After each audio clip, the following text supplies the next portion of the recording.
And I am live. Ladies and gentlemen, welcome to WrestlePurists Worldwide.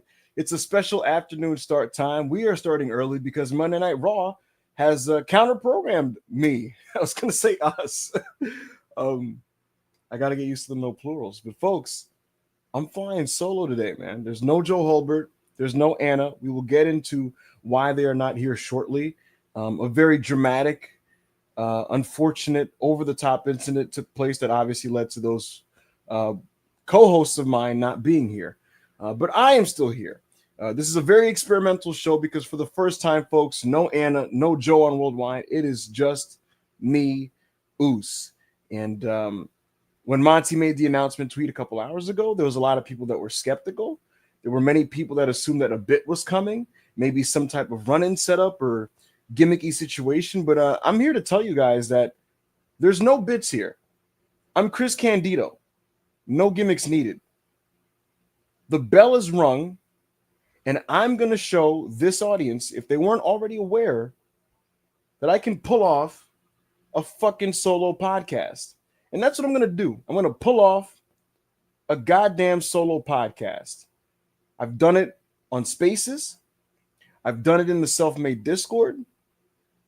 Chat, I need you to lock in with me. Again, I know many of you are skeptical. Lock in with me. Let's talk some pro wrestling. Because for the next 90 minutes, folks, we're going to talk about WWE Night of Champions, which is in the books. Took place already on Saturday in the Kingdom of Saudi Arabia in Riyadh. We'll talk about New Japan Pro Wrestling. Hiroki Goto, folks, is no longer your IWGP champion. He lost the championship to Zack Sabre Jr. and unfortunately sustained an injury in the process. We'll get into that. We will also get into AEW's Dynamite show this Wednesday. It's going to be Dynamite 300, folks. We're already at 300. 300 episodes of AEW Dynamite. We'll get into the lineup. I'll give my opinions and my predictions on all those things. And I'll tell you what, on air, I'm by myself. I'm solo. But I'm not actually by myself because I'm surrounded by all of you guys. The incredible WrestlePurists community, the WrestlePurists audience, the self-made community. We have 340 people listening with me. And I'll tell you this right now. The 340 of you guys that decided to pop out and show out for your guy, you're not just the audience. You guys are my co-hosts because today I listen to you just as much as you listen to me. I want your feedback. I want your opinions. And today, with the space that I'm going to have and the opportunity that I'll have, I want to read your super chats and I'm going to get in the weeds in as many of them as possible. There's a lot going on. Evolution is coming up in 2 weeks, fast approaching. Tonight's Monday Night Raw, they're going to establish a couple big concrete directions for a lot of the people on that Evolution show. There's going to be a couple things set up on the show, some of which were rumored and reported yesterday by Body Slam, some of which were reported by myself in the Self-Made Discord. We'll get into all of that, folks, if you really want to.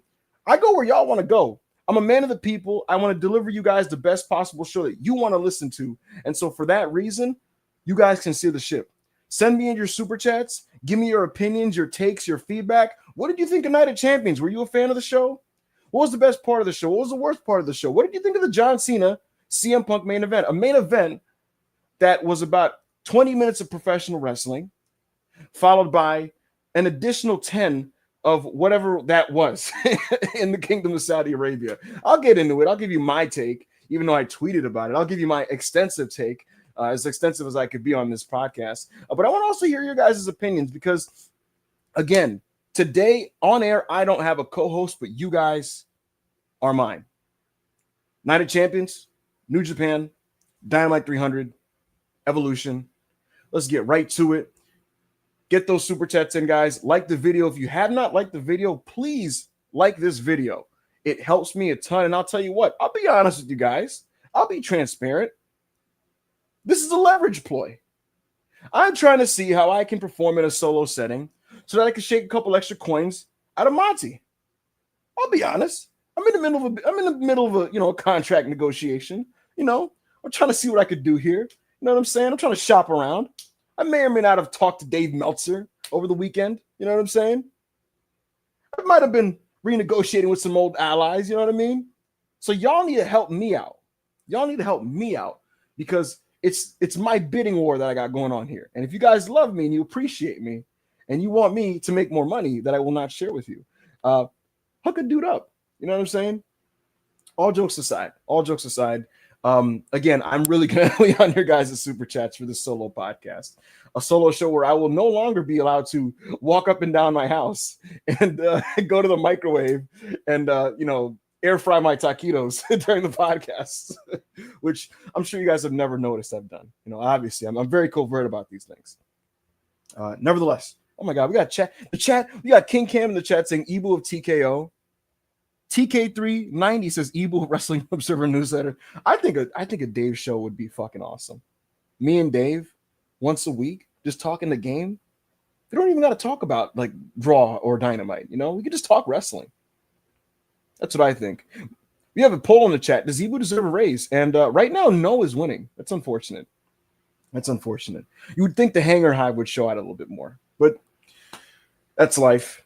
Folks, we have no Joe Holbert here because Joe Holbert, unfortunately, could not make it. The scheduling couldn't line up. And Anna isn't here because, folks, Anna has graduated college. She's graduated college. She's moving on up in the world. She's moving on up with her life. So congratulations to Anna. If she hears this, and she does not listen to this show and she's not on. But if she does happen to come across this show, Anna, congratulations.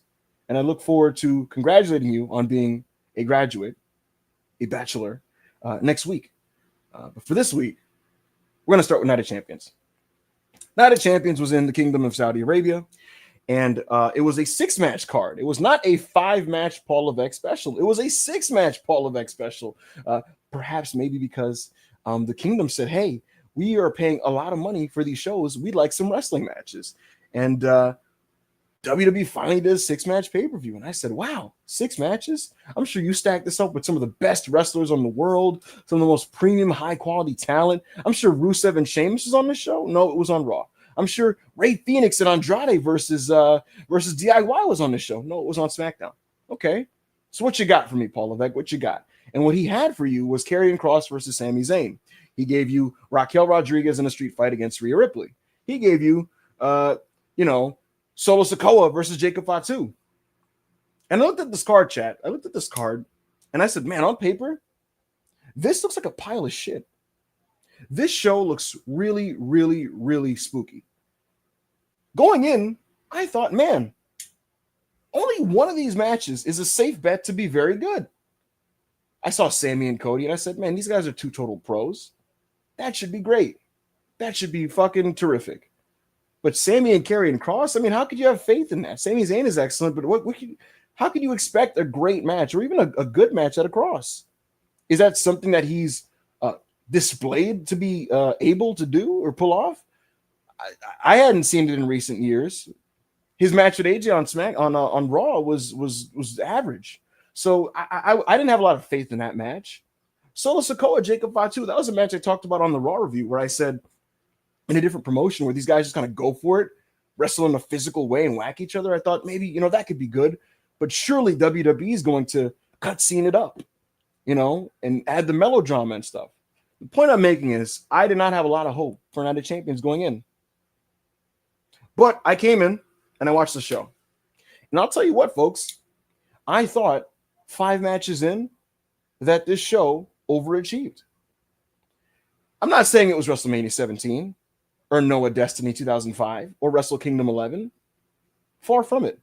However, a lot of the matches were not the worst possible version of themselves. In fact, a couple of them were frankly the best versions of themselves. And so I had a totally fine time with this show. And what helped as well was if you paid attention, WWE showed they could do a 6-match card in 3 hours. People's excuse was always, oh, you can't do 6-7 matches. The show is going to be too long. They pace the shows. They make them. They're the ones that take the time to do the celebrity interludes and the bullshit. They got 6 matches in 3 hours with fairly limited in-between bullshit. So I was having a pretty good time with the show. And you know when that good time ended? Precisely at the moment that Seth Rollins' theme song hit in the main event. Because, folks, John Cena and CM Punk faced off on Saturday for the very final time. At least that's what's advertised and told us. That's what Paul Levesque said in the post-show. It's CM Punk and it's John Cena for the WWE Championship. It had been a very, very, very tumultuous week for the man known as CM Punk, the best in the world, the voice of the voiceless. In case you missed it or you were living under a rock, and I'd imagine most of you guys have not, it had been that kind of week for CM Punk. He went to Saudi Arabia, which people were chomping at the bit to wait to see if he was going to do. There was a video that surfaced of him pushing a child to the side as he was walking into some kind of venue. There was the kickoff show where he apologized to a fan named Muhammad, sallallahu alaihi wasallam, and apologized for his tweet that he called a mean tweet because he woke up crabby at the Miz. He apologized to the people of Saudi Arabia. He did so because he was getting booed vociferously. No love lost there between the Saudis and CM Punk. They were not happy with the tweet that he made. He apologized for the tweet, tried to clarify that it wasn't about the people of Saudi Arabia. Paul Levesque called him, he said he was so pleased with his apology, so on and so forth.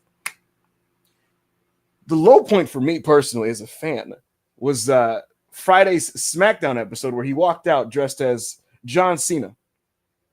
He walked out as John Cena, basic thugonomics Cena, and he did a rap that he kind of stumbled through, if I'm being truthful. Didn't remember a couple of his lines, flubbed a few of them, and then he ended it basically saying that he is Kendrick because, bitch, John Cena is his Drake. Now, if you like this segment, you're entitled to like the segment. It's not my kind of professional wrestling television. It's not what I ask out of my wrestling content that I consume. Very 2012, very 2012, very uncool. And I'm aware, like, the idea is Cena is spoofing Punk. Punk is spoofing Cena. I understand that. I understand the framework, the ideology behind what they were doing. But you can understand the concept and still say it doesn't work for me at all. And this is a no for me, dog. No for me, dog. I'd rather not see CM Punk in a compromising and cringe position like that.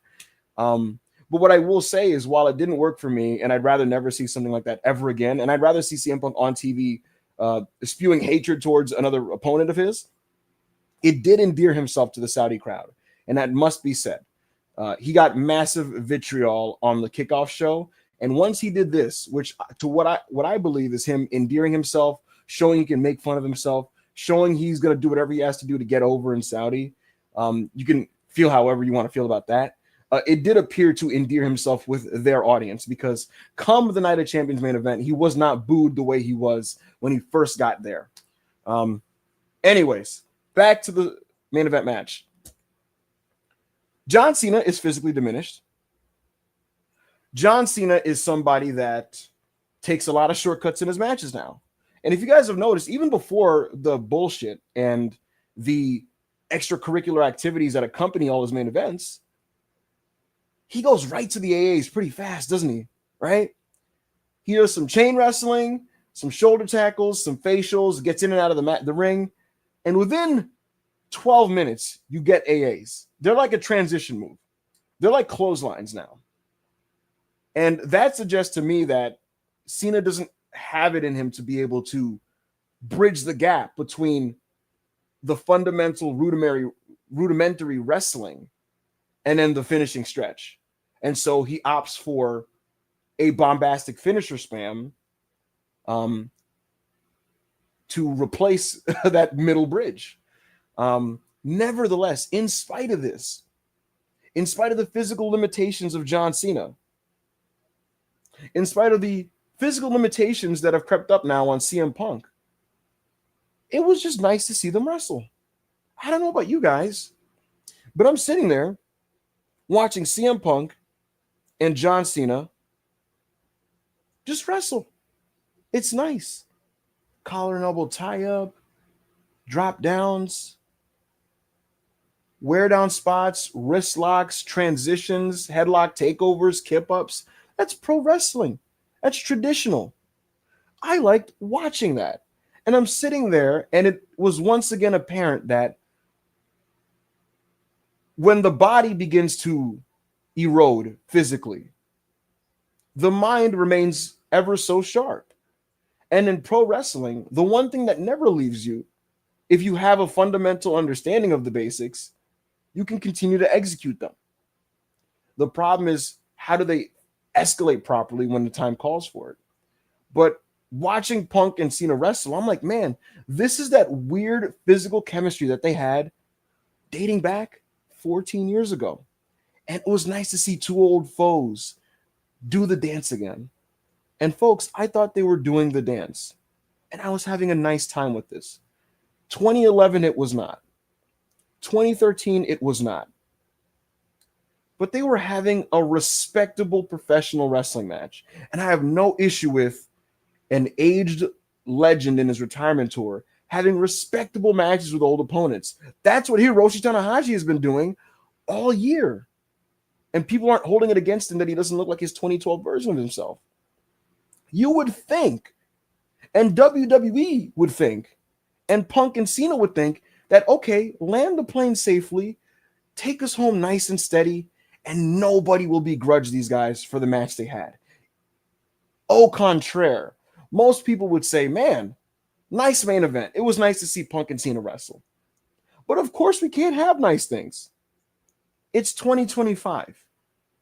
And in 2025 WWE, every main event has to have the big, bombastic cinema closing stretch. It's the Bloodline brain. It's the Bloodline Rules brain. It's WrestleMania 40, them trying to recapture the magic of that match every month when you simply cannot and should stop trying to.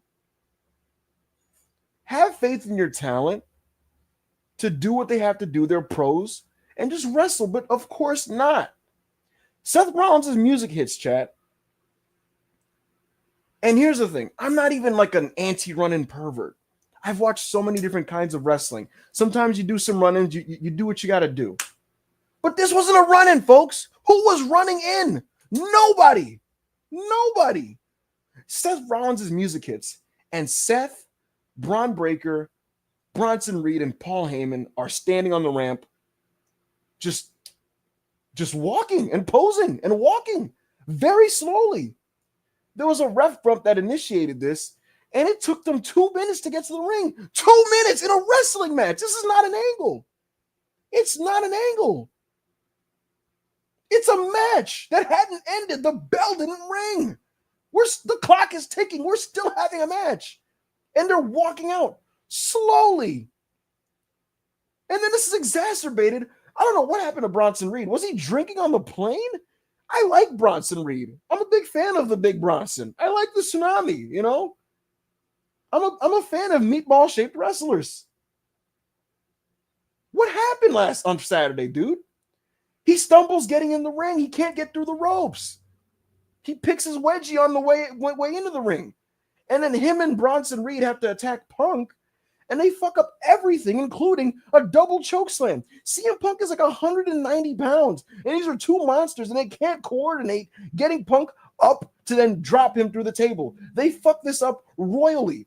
Somehow, by the grace of God, they didn't kill him. Before that, Punk attempts a pescado over the ropes to the Bronsons, and they drop him. They dropped him. They couldn't catch CM Punk. They drop the guy, pick him back up, fuck up the pickup, mess up a choke slam. I'm like, holy shit, this is Rybackian. It was very Ryback. Back to the ring. Seth Rollins and John Cena are having a conversation. And I said, guys, this is a wrestling match. What are we doing? You know? So they begin debating. And then Seth attacks Cena. And then I'm like, dear God almighty, holy shit. Can we move with some urgency? Can we maybe distract the ref? Who agented this? Because guys, there's no way a ref should be unconscious from like getting sideways hit by like a clothesline for like 10 minutes. Holy shit. Penta comes out to even the odds. But I'll tell you what, if I was CM Punk and this was the guy saving me, I'd be like, today, holy shit, dude. Penta begins to do that kind of swag walk, that La Parka walk that he does. I'm like, brother, run! He slowly poses and walks and Cero Miedos, right? And then Braun Breaker comes out. Sami Zayn is out there. Finally, somebody with some urgency. Holy shit. The only man in this extended angle, this Monday Night Raw opening segment that took place within a wrestling match, the only guy with urgency was Sami Zayn, who ran out, flurry of punches, double leg takedown. Him and Braun Breaker are fighting. That was some actual good movement, action, right? Motion. Penta's like, hey, y'all gotta get in the right position before I do this dive because you niggas are not hurting me. Good on him. He stutter steps, he hesitates, waits, looks at them. They look at him. Time stands still for about 2 seconds. I know y'all know what I'm talking about. Penta's on the stage ramp. They're underneath the stage ramp. He's like, ready? 1, 2, dive. Then he does his fucking jump dive. So he does that. We're back in the ring. Cena basically doesn't want any part of what Seth is doing. You're thinking Cena's a good guy. Punk wakes up after a 3-minute nap. John Cena is staring at him. Punk is staring at him. I said, holy fucking shit. What is happening? Punk puts his hand out. They hug.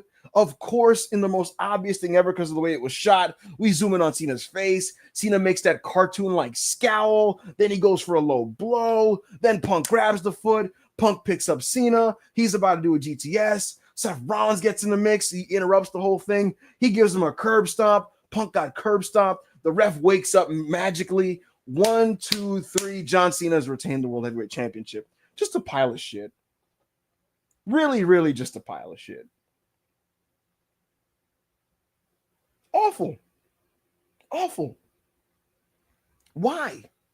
What was the reason? Folks, I'm not going to give you a history lesson at 448, but the purpose of run-ins and smoke and mirrors is to make the match more exciting, to enhance the match. It's typically reserved, or it was in the back in the day when this was done. It was done for guys who were limited pro wrestlers, people that could not get the job done. You did this in a pay-per-view match when Steve Austin had to wrestle Kane or some shit, because Kane fucking stinks. It's Punk and Cena. People wanted to watch that. And again, if you're gonna do the run-ins and the gaga, holy shit, can we pace this better? Copy your own formula right. The Judgment Day Owens and Zayn matches, there were urgent runouts. There were actual ref distractions, proper ref distractions rather than ref bumps where guys take naps for a very contrived period of time until it's time for the finish magically for them to wake up. No, you got proper ref distractions. Guys running out, sprinting out, interference, bang, bang, boom, boom, boom, boom, boom. Everything on the side. Rhea Ripley distracts. JD does this. That guy does that. Finn Balor does this. Sides of heaven, whatever it is, right? That shit was chaotic. There was motion. That's the good version of this. This is the definition of the hype moments and aura meme. Didn't like it. Didn't like that shit at the end. Ruined the match. Worst thing on the show. And I'm not one of these I hate the Seth Riders people. I don't hate the Seth Riders. I love Braun Breaker. I like Bronson Reed. I'm fine with Seth Rollins. And I like having a heel unit to fight hot baby faces in fun tag matches on the TV. They're going to do one tonight, and I'm probably going to like the match. But fuck time and place, dude. Time and place. Time and place. They could have easily agented this because someone's going to say, hey, asshole, what would you have done? Okay, you could have easily agented this in a way where, let's say, Punk and Cena notice that there's a distraction. And the distraction was the Bronsons were trying to get involved in a match, but they're in the crowd being staved off by Sami Zayn and fucking Penta. And you cut to that, they're already fighting in the fucking stands or some shit. You're like, what the hell's going on here, right? Punk and Cena are trying to focus, but now Punk is weary. He's like, if they're here, then Seth can't be far behind. Where the fuck is Seth, right? Where the fuck is Seth, right? What's happening, right? But they continue to have their match, and then maybe you agent some kind of proper ref distraction to allow for maybe a Money in the Bank shot by Seth Rollins into an AA, into the fucking finish, right? That's a much more fluid, in the match, non-momentum breaking way to do what you wanted to do there, where they're still involved, but they didn't take 10 minutes to do their fucking cutscene, their angle. Anyway, that was the main event. They were having a nice match until the bullshit. And this is a nasty trend for the promotion. Randy Orton versus John Cena, the same thing. They were having a totally fine popcorn main event where they spammed a bunch of finishers and broke tables. Just do that. And then they did the R-Truth, and then they did 3 ref bumps. Why? Thoroughly unnecessary. Thoroughly unnecessary. And then, God forbid, I mentioned the Cody match at WrestleMania with the Travis Scott thing. You'd think they would learn from this. But it looks like this is what the main events are going to be so long as John Cena is a heel. Thankfully, we have only 1 month left of that. But my God, does this need to be reversed? And people thought I was like dick riding when I said Cody Rhodes was so refreshing as a main event champion, because for the most part, you didn't deal with this with Cody. He didn't do this in the Kevin Owens matches. He didn't do this with AJ Styles. He just wrestled guys that he had beef with. Can we just get to personal issues and athletic competition and guys trying to win the biggest prize? Holy shit, man. Can we please just relax with the MCU wrestling? I get it on the big stadium shows when the fate of the universe is on hand, but the fate of the universe isn't going to be at stake every month. It's not. If the fate of the universe is at stake every month, then you have devalued what it means to put the fate of the universe at stake.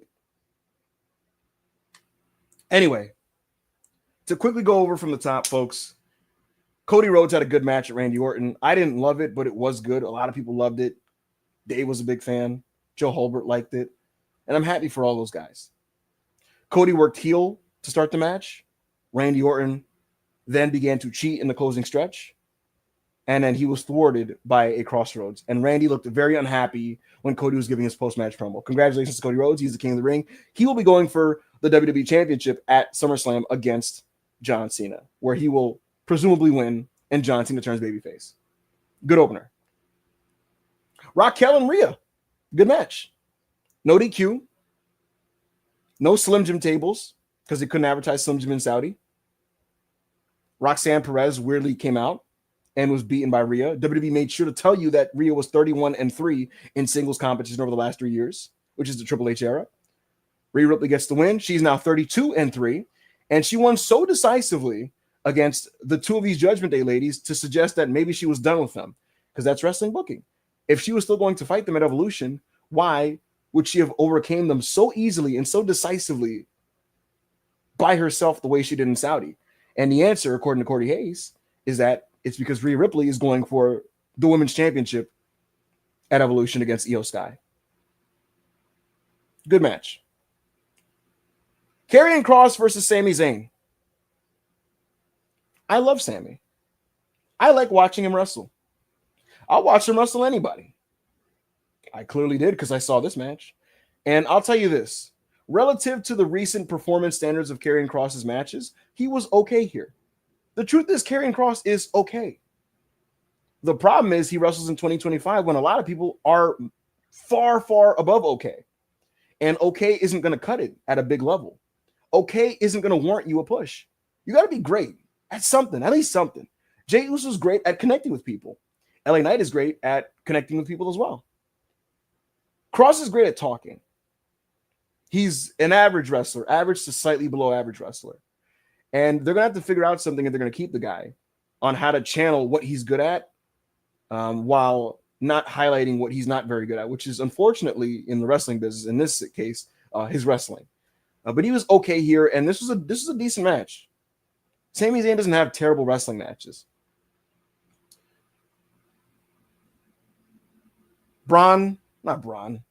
Jacob Fatu lost his championship, the U.S. title, to Solo Sikoa. Tala Tonga, the former Hikuleo, finally made his debut. Tala Tonga's real name is like Tala Koloa Matangia, I want to say. Something like that. He made his debut. He was in great shape. Jacked. A lot of chaos here. I'll tell you what, folks. This had more engaging run-ins that enhanced the match than the main event did. Now, the increasing sentiment online is that people are done with the Bloodline story. And hilariously, I am as well, but I liked this. One of those situations where you shouldn't make your mind up when judging matches, because I am relatively done with this story. And a unit of Hikuleo, Solo Sikoa, Tangaloa, who made his return, and JC Mateo is pretty insane. But for this one night, I had a good time with this match because there wasn't a lot of cutscenes and talking. It was just two big Samoans beating each other up, whacking each other. We got a Uranagi on the apron. We got trading German suplexes. We got a Fosbury flop from Jacob Fatu. You want to know what my hot take is, chat? This was the most fun I had with the show, this match right here. I was entertained. And they worked hard enough to earn a rematch. I think they should do a Falls Count Anywhere match at Saturday Night's Main Event. That would be my pick. My pick, personally. We shall see. Jacob's obviously going to win the belt back. The question is when.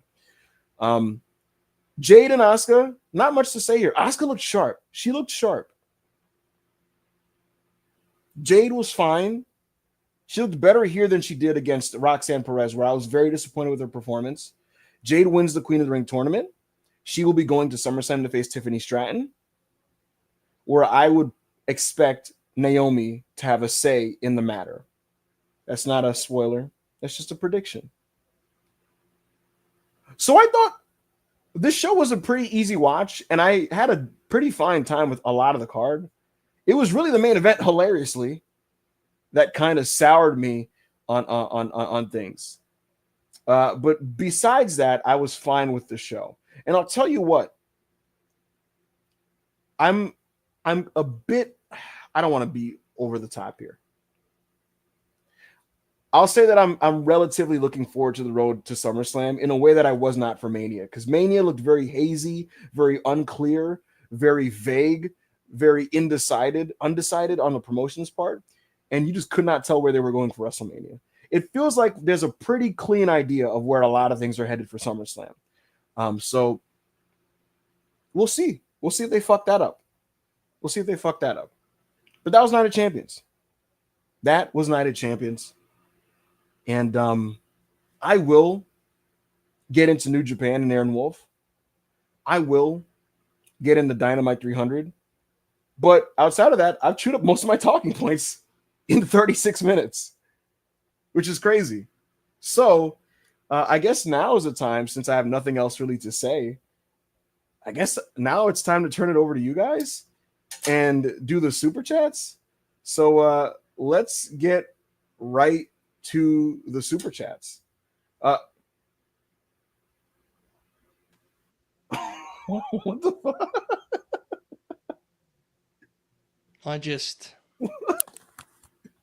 I mean, at what point? How long have you been doing this, dude? Jesus, seriously. What are you doing? Years now?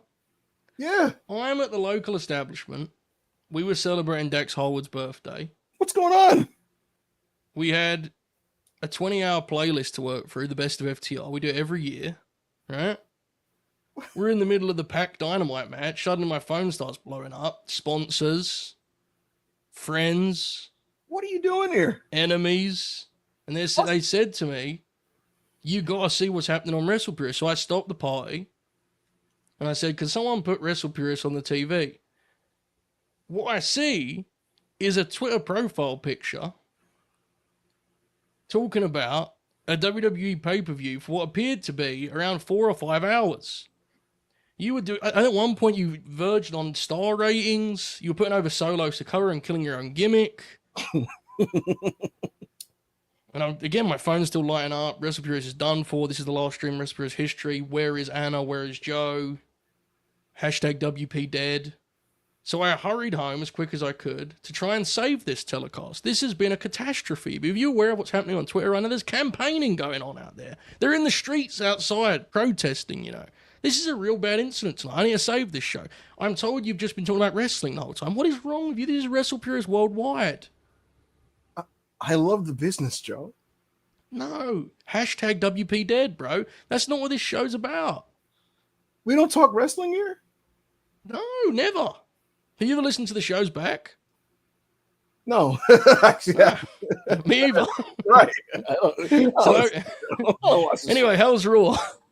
Yeah, Raw was all right last week. You know what I mean? People like the Jey Uso Cody Rhodes match.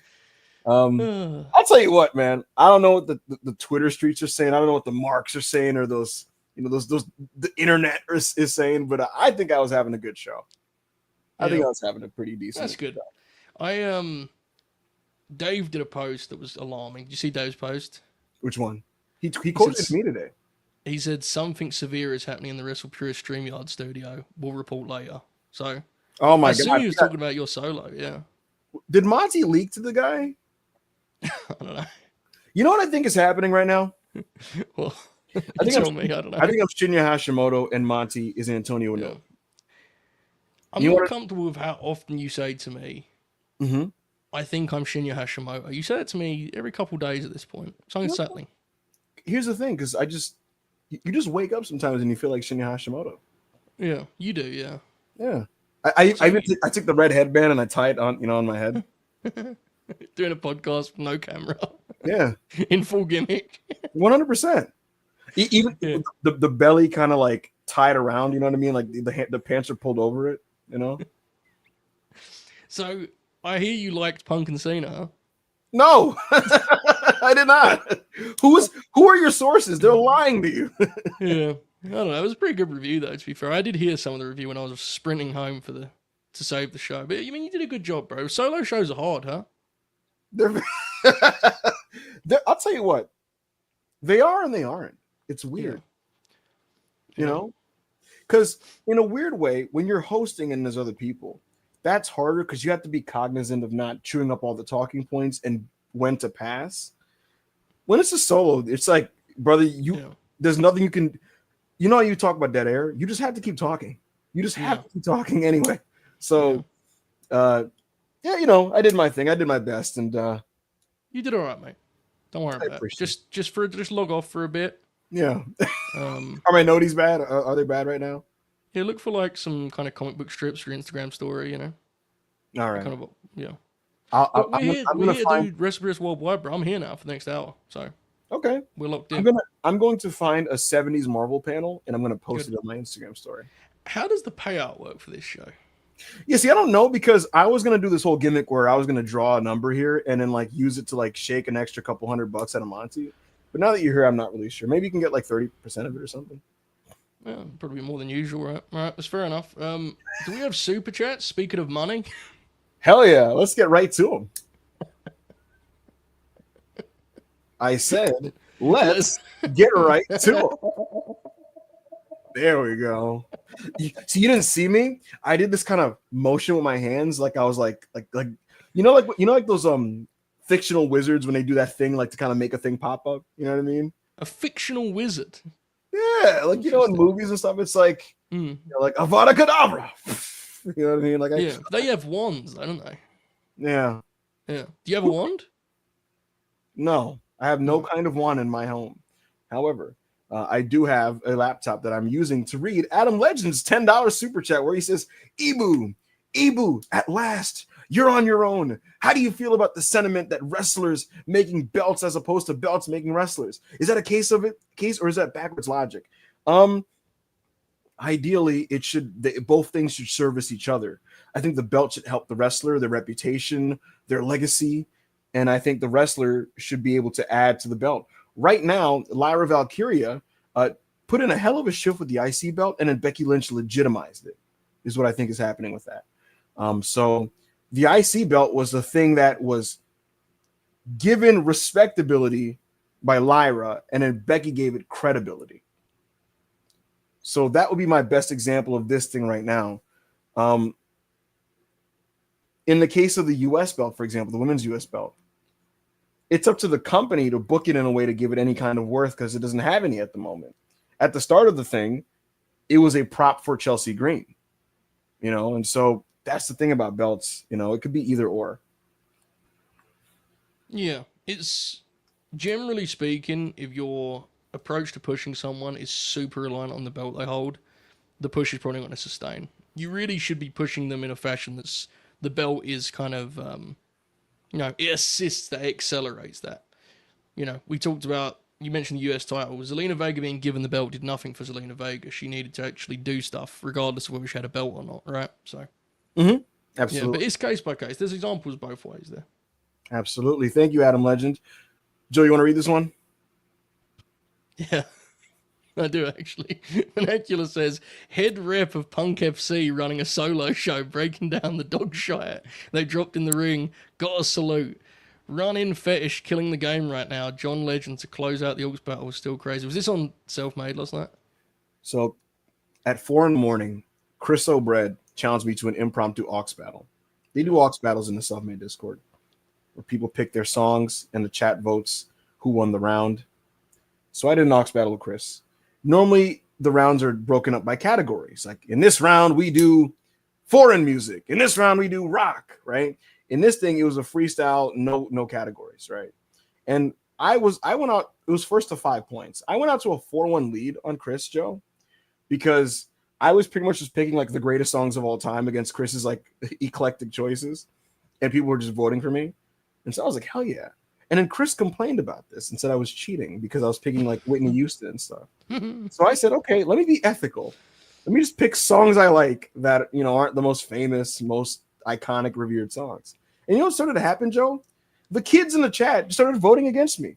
And I got shoot mad. I'm going to be honest with you, Joe. I got mad. You're a bad loser, bro. Bad loser. Yeah, dude. 2000s babies in the chat complaining because I put fucking Rakim and shit. And the worst part, Joe, is I'd pick a song and they decided who won the round 2 seconds into the song. And I'm like, fuck off. At least listen to it, you son of a bitch. You know, I'm putting Rakim in and people are like, I'm so sure. I'm like, all right, you fucking little assholes. So fucking Chris comes back on me. And then after Chris made it 4-2, I'm like, oh, I see what's happening here. Y'all want this to go to a decisive final round. So you're going to keep voting for Chris. And then Chris picked the fucking Elton John song, the fucking Yellow Brick Road deal or whatever the fuck it was called. Right? And so I'm like, all right, we'll go gay for gay. I'm going to pick Queen. And everyone's like, all right, what's Ebu got, right? But because I didn't pick the most fucking famous Queen song, they didn't vote me. I picked Show Must Go On, right? And so I pick it and you hear, Show Must Go On, yeah. And the crowd is like, boo, wrong song, wrong song. I'm like, what do you mean wrong song? Just pick the better fucking song in the round. What the fuck? So they don't do that. They pick Chris's song. So Chris ties the thing up. And then in the final round, Joe, I said, you know what? We're going to send in our songs anonymously. I think there's just some bias going on. Yeah, let me tell you how this nigga's a fucking liar. Hold on, Rob. Be quiet. Wait. I will properly introduce you. Go ahead and finish. Okay, thank you. Because you're not getting paid. So here's the thing. I don't care. What, you think I care? In the final round, I don't care. We did anonymous songs, Joe, and I chose Kanye West Homecoming. Chris chose some Green Day bullshit. And people chose the fucking Green Day thing. But you know what's the worst part is, Joe? I could tell in the chat. The kids were trying to figure out who voted what. And they were like analyzing my song choice tendencies and figured out that I chose the Kanye song and then voted Chris, which pissed me off. Chris beat me in the aux battle. I blew a 4-1 lead, lost 5-4. I was very mad. I told the self-maders I was going to be taking a 1-week break hiatus to guilt them, you know, as I should always do. And that was that. So that is the aux battle in self-made. Go ahead, Joe. Well, I mean, Rob seems to have a differing story. I think it's only fair that I hear both sides of this equation, you know? That's because that's not why niggas said you cheated. First of all, Joe, we laid out the rules. The rules of the aux battle is you're supposed to send your songs in at the same time. So in the time frame window that you're supposed to send your songs in, this nigga Ibu is just like sitting there, not doing anything. And then as soon as Chris plays his song, he's like, all right, I got something for this. And we're like, nigga, what? So he was counting. That's dangerous, bro. So what's the John Legend part of this? Oh my God, these assholes.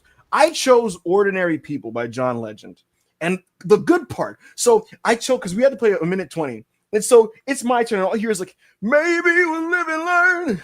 Maybe we'll crash and burn. Maybe we'll leave. Maybe we'll stay. Maybe you'll return. And I'm like, oh, I nailed it here. And everyone's like, oh, get the fuck out of here, dude. I'm like, what are you talking about? Everyone in the chat was like, fuck off, dude. And I'm like, what do you mean? What do you mean? All you hear is, maybe you and I, we just I'm like, come on, guys. Come on, nigga, you played John Legend in Game 7? Are you dead ass? And people are like, John Legend, I'm so sure. I'm like, what do you mean? John Legend. Just the idea of a Discord full of people at like 5 a.m. just listening to you mark out for John Legend. Yo, I wasn't even gonna be here. But then, like, right, because I hit the people, I was like, you know what I'm saying? But then I tuned into the podcast, and this nigga is just lying. Yeah. You know what that lost to? You know what that lost to, Joe? Fucking bum bum bum bum bum bum bum bum. Oh yeah, Coldplay. Yes, it lost to Coldplay. No. Eat up, nigga. Coldplay. Joe, I was like, are you guys serious right now?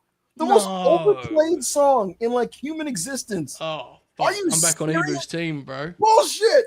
Bullshit. Coldplay. I lost to Coldplay. Damn, do people like Coldplay? No, like why? Like, what the? Oh. People like Coldplay, apparently. Wow. Oh my god. Damn. And on the other end, they just hear fucking, we don't know which way to go. And the people are like, ah, boo, fuck off. We're just ordinary people. Wait, we're seeing. I'm looking at the chat here. Dude, there's a huge crossover with this Coldplay WrestlePurists audience, man. It's fucking. Hey, man, you know? One should work on some edits, you know? I got to be honest, though. You know what I started to do to win some rounds? I'm going to be completely honest. I used race guilt. I played some songs and I said, listen, guys, if you think the song is bad, you might just not be black and you just don't understand. You know? Yeah, like he started doing that. He was like, wow, man, a lot of significant choices in the audience. No, because it's like round 4, Joe, and I hear, I shot the sheriff, but I didn't shoot the deputy. And people are like, oh, brother, this fucking unk music. I said, oh, y'all don't like the Rastafaris now? What's going on here? What's happening? Y'all don't fuck with Big Bob? Can we get a Coldplay poll in the chat, please? let's get a Coldplay poll in the chat. Yo, deadass. Yo, Yo, deadass. I looked up and I heard I shot the sheriff and I said, yo, what is Ebu doing? I said, yo, what is happening here? I was playing the Batman music, man. You know what I'm saying? I will say though, I'm not thrilled about the news of you being like a counter striker in this game. That's kind of cheating, bro. You got. I swear it wasn't. I was trying to find the song intervals that I wanted them to play in the thing. I was winning really well when I was using like Whitney Houston and shit, and I was just destroying Chris. Oh yeah, no, he was. Yeah, the old niggas were old niggas when he was using Whitney Houston and shit. It's round 2, and all you hear is "Cause tonight is the night." And I'm feeling all right. You're like, oh, evil one. I was like, let's go. So this was 4 a.m. You said 4 a.m. Yeah, yes, this is at 4 a.m. Joe, it got really. It was 6 in the morning, and me and Chris are like as energetic as possible, both angry in different reasons for different ways. Chris won, and he's mad for some reason. He's like, "You're being a fucking sore loser." And I was like, "Shut the fuck up." I'm mad that you won't accept defeat like a gentleman. That's awesome, dude. Chris like, you should make a tweet. I was like, no, fuck you. Yeah. Anyways, Self-Made Discord, folks, at SelfMadePW on Twitter. If you want this level of entertainment and more, we give you guys stuff like this almost every other day. Aux battles, match watch-alongs, movie nights. There's going to be a movie night on Tuesday. AO and Chris are going to take you guys through some awesome, dumb 2000s action films, specifically action movies where people in non-fantasy environments bend the laws of human physics in ways that shouldn't happen except in film. Yes. So yes. AO and Rob, no, sorry, AO and Chris. Rob will probably be there though once NXT is done. They'll be watching dumb action movies from the 2000s and 2010s. Again, we do aux battles, folks. We do game nights. They did an NBA 2K night the other day. We do match recommendation watch-alongs. We did one last night, and we do pay-per-view watch-alongs. So, folks, it's a great deal for $5. Our whole archived content is all for $5. All our archived content is available for listening and watching in the Discord right now. You can join right now, and you'll have access to 6 months worth of content on your drives home, on your rides to school, on your work. Yes. And with all of that, we also do spaces where it can be a comedy or a news space. Yesterday, I did a space giving you guys everything you needed to know about evolution. Self-made PW on Twitter, link in bio. Thank you. Vernacular, love you. Peace out. Rob, you can take this one. Lee McVary, $9.99. I'd love to see big matches in these stadiums the Fed are running. MetLife, SummerSlam, like Roman versus Punk, Cody versus Roman, Gunther versus AJ, Ilya, or Rhea versus Bianca. Is there any word on plans plus what you guys would like to see? Do you have a take on this, Joe Holbert? As for the matches I'd like to see, I mean anything. I don't fucking know. I love the matches that are being circled here. I mean, I think Punk is going to be working with Seth at SummerSlam, right? Mm-hmm.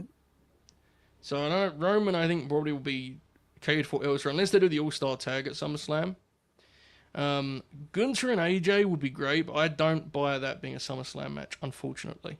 I don't know what is for Gunther, to be fair. Maybe, Rhea and Bianca does feel overdue. I mean, look, certainly, to Lee's point, the star power is there to do 2-night stadium shows that are loaded with, marquee box office matches, right? I think they've shown some hesitance to really go, like, fully in that direction at times, to be Unloading honest. the clip, yeah. It feels like they prefer kind of scattering the big matches, don't they? Hunter, Yeah. he has a jar of water, right? And they're like, pour this thing. And he's like, I'll give you half. And then, like, I'm going to put this in my fridge. And you're like, all right. It's weird. I mean, Gunther and AJ is not... I don't even think they see that as, like, a particularly big match. But, like, we've got to get that at some point, right? They're going to do that shit, Joe, on a September Raw main event. Probably, And with you're gonna 18 ads. Yeah, and you're going to watch it on Big 2 and be like, I like that, And then Dave's going to do it 4.25. Yeah. What do you think the chances are of the Ilya thing being real? Because everyone's pitching this, and I have to be honest. It feels very optimistic, but I don't know. I've been wrong many times before. I don't know. I really don't know. It's possible, isn't it? Yeah, I don't know. I'll tell you this. Joe, what if Gunther beats Goldberg, but it took everything out of him because he got like 9 spears, and freaking cashes in, and they make the Punk freaking match a title match at SummerSlam? I thought about this morning. I think the Punk Rollins part of that equation is challenging for me at this point, regardless of what they're fighting for. To be honest, Sure. My point is, I can see them thinking the way they thought in 08, where it's like, this program has our biggest stars of the show. Why is it not for the title? The way they did with Michaels and Jericho. My response to that would be, why would they do the Gunther? Like, why wouldn't he just cash in on Jay if they were going to do that? That's true. That's very true. I know, like, the answer is they want to do the Goldberg match, but the Goldberg match is no more compelling for having the belt on the line. It's bizarre, isn't it? Yeah. There must be a reason Gunther. It can't just be Goldberg, dude. It can't be. There's no reason for that to need the title. Did you hear what Goldberg said last week on Raw, Joe, in a sit-down interview with Michael Cole? I did not. He had a really good sit-down where he thought this was MMA, Joe, and he talked about his training and like his family and what Gunther did to his family. And he had like a really funny hat, and he just looked like such a fucking Wrangler jeans dad. And then at the end, he you know that little kind of head twitch kind of thing that Goldberg does? Oh, yeah. He's doing that while talking to Cole, and he's like, let me be very clear with you, Michael Cole. I'm going to beat the fuck out of Gunther. and Cole kind of like leans back and makes this severe face like, oh no. How long do you think that match is going to be? 4.5 minutes. I'm very intrigued, I gotta be honest. I'm gonna be real with you. That's one of the most interesting WWE matches coming up. I agree, and I think it's in the top 3. Yeah. Yes. And Rob can tell you it's one of the better built things on the show, Joe. And there's something to be said, Joe, about just a guy with a belt, a man fighting for his family with everything on the line and nothing to lose. And they're gonna go out there and see what happens. Like, there's just something to be said about that. Gunther's counter promo, Joe, was he said, I apologize to Gage Goldberg, to the wife, for what I'm going to do to your husband. And what's really shocking, Joe, is they're not running from the fact that Goldberg's broken. He told Cole, he was like, I sustained a lot of injuries in training, my shoulder, my knee, my this and that. He says, whatever is left of this body, I'm going to drag every piece of that 58 years into that ring when I fight Gunther. I don't give a shit. And I was like, hell yeah, man. So, in fear of being like safety police, which is not really my natural approach to these things, I just feel the need to ask, do you not think there's like any concerns about the realities of this matchup? Because, they've invested a lot of time in Gunther, and Goldberg can be pretty... Are you serious? That we may get one of those jackhammer brainbusters deals that, Before every match, Goldberg slams his own forehead against the door. Son. And, like, I don't know, man. So remember when he, like, gave himself a minor concussion doing it? Yeah. Dude, minor? He was twitching and shit, blinking violently. It was very, very bad. I don't know. I mean, again, I'm being playful here, but, like, he's broken down, and he's going to have no self-awareness as to the stuff he can't do, let's be honest. Like, he's going to try and do all of the Goldberg things, whatever that entails at this point. Yes. Time will I gotta tell. be honest. This is why he's one of my favorites. Unfortunately, it is what it is. Yeah, it's part of the appeal, isn't it? It's like a car crash. Yeah. Being real. Joe, I watched the WCW '99 Nitro segment. God forbid, but I did watch one. I guess here's where I admit that I kind of like parts of early '99 Nitro, and I thought I know you're gonna get mad. I thought I thought it was savable. It was. When you watch it, right? You're like, this is savable, but they just don't do it. But anyway, there's a segment with Flair and Goldberg, Joe. I don't know if you remember this one, where they're talking shit, and it's so godly. And Goldberg's just like, Rick, don't cross the line. And Flair like flops to the ground and gets back up. He's like, cross the line? I am the line. I am the line. I am the line. I was like, let's go. He's like, I am the line. I am the line, Cole. He's so godly. It's a shame, bro. It's a real shame.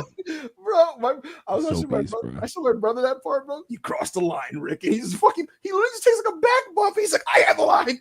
I am the line. Oh, man. Thank you, Lee, for the super chat. We hope we answered some of that.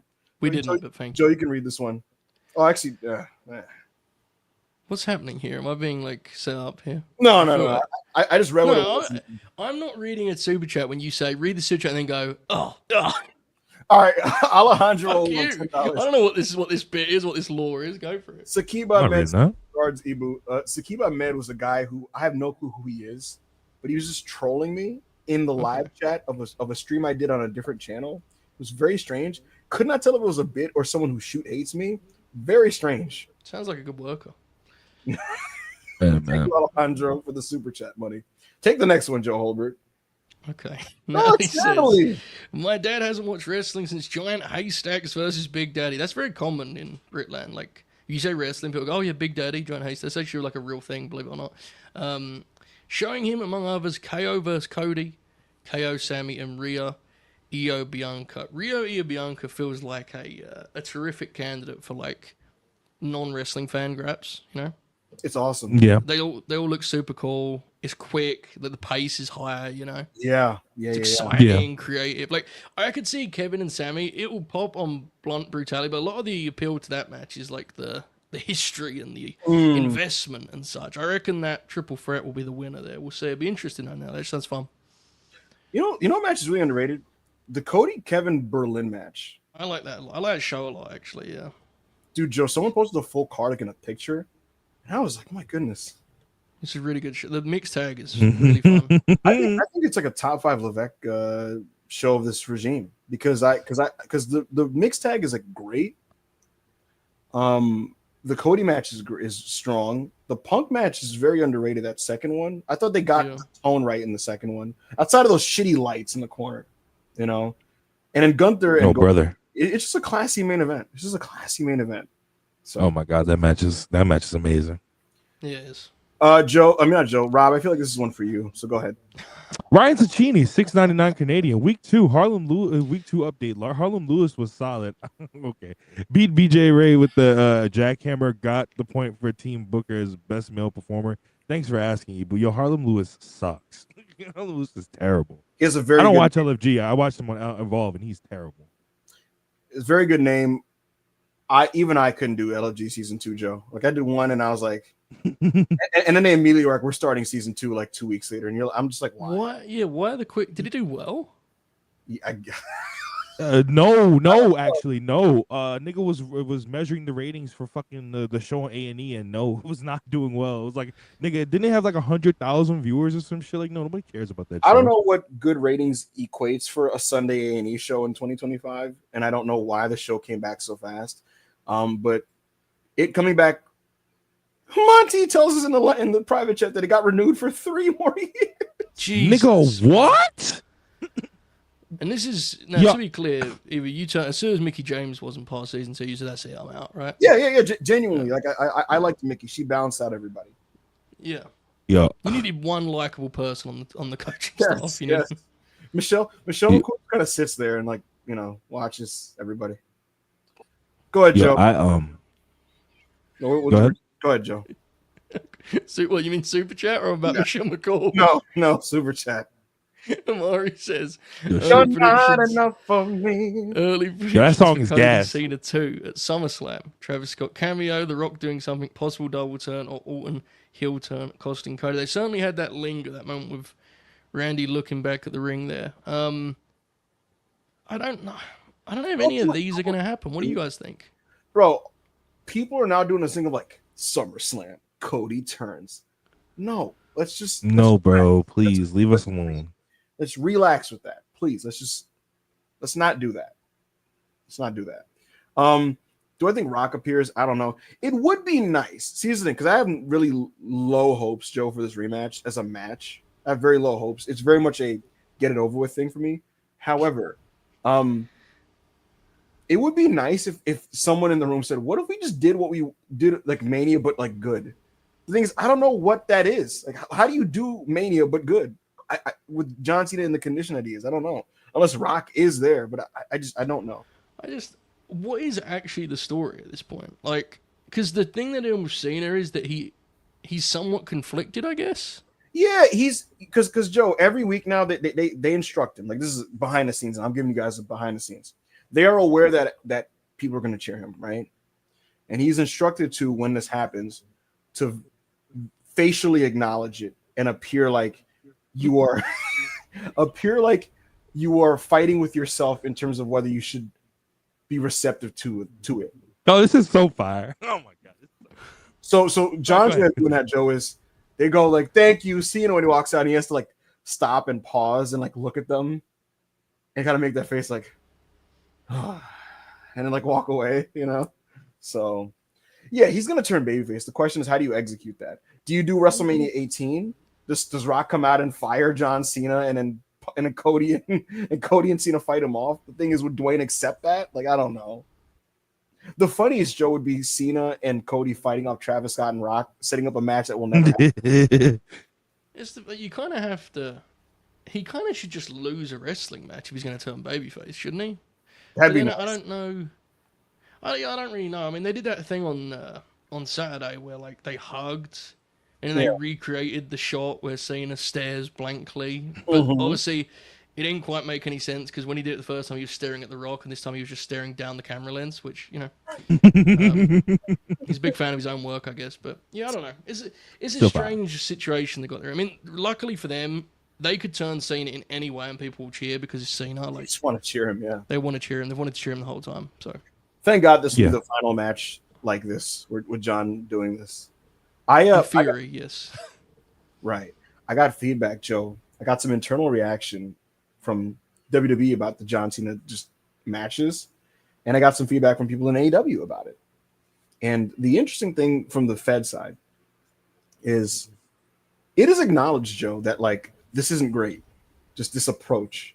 It's been acknowledged. Main event talent are not thrilled about it. But the prevailing vibe, Joe, is it's Cena. He calls his shot. He's allowed to do whatever he wants because it's his last year. Once we're done with this, we can move on and do what we have to do. And ultimately, you got to thank the guy for the house and let him do his thing. That's like the vibe. It's basically, I know. Let John do his thing, which is interesting. But there are main event talents that are chomping at the bit to basically reassume control of the pay-per-view main events to make a left turn from what these have become, so to speak. So is that implying that it's a Cena call that they do the run-ins the way they do them now? Because that feels like something that was happening before he came back. That's what I thought, which is very strange. Yeah. Like, they didn't do them as much with the Cody matches, but they certainly did in the Bloodline ones. To me, it feels like they wanted to recreate Mania 40 over and over and over again. Yeah. Oh my god, it's like it's crazy. Go ahead, Joe. I didn't want to just based on the fact that they run back the Mania 40 thing with Solo and Cody, I don't believe for a second that's Cena's call. Which is why the idea that someone's going, hey man, it's John, you gotta let him do his thing. It's like, that feels more collaborative to me. That feels like someone coming to him and going, John, we know you're limited. We want to do this in the match. And John just being like, okay. You know what I mean? Yeah. It feels like people putting heat on the guy who won't see it or sell for it. The thing about you, Joe, is you understand the business. You know what I mean? You understand the business behind the business. You know? Yeah, something like that. Blake Yakuzu, hey, boo, did you read the article Brandon Thurston posted today? I heard it's very interesting and informational, required reading. I What was did. this article? I did, and I have a lot of respect for Brandon Thurston, and I think that his contributions to the space are borderline innumerable, and most people should But find. that means it's probably some bullshit. That's what that means. You would certainly love it, Rob. You'd love it, Rob. You would love it. Ryan. Oh, I would love it. says, Oh wait, let me go look it Yeah. up. Stig teased that Darby sent him a video from Mount Everest that he can't talk about just yet. Is it #hangover? Please don't break my heart. What I would say to you, Ryan, is I don't think it's hangover, but I think it's showtime. Thank you, Ryan. Damn. Cryptic. Very nice. Shout out suppose how many taquitos would you eat for CM Punk title reign devoid of bloodline style finishes, bro? On Saturday we were watching together and your reaction to Punk losing was spectacular. How did I react? I don't remember it. You believed he was gonna win for a second and then you yelled you dropped a C-bomb on Late Night Grin. At who? I think just the business.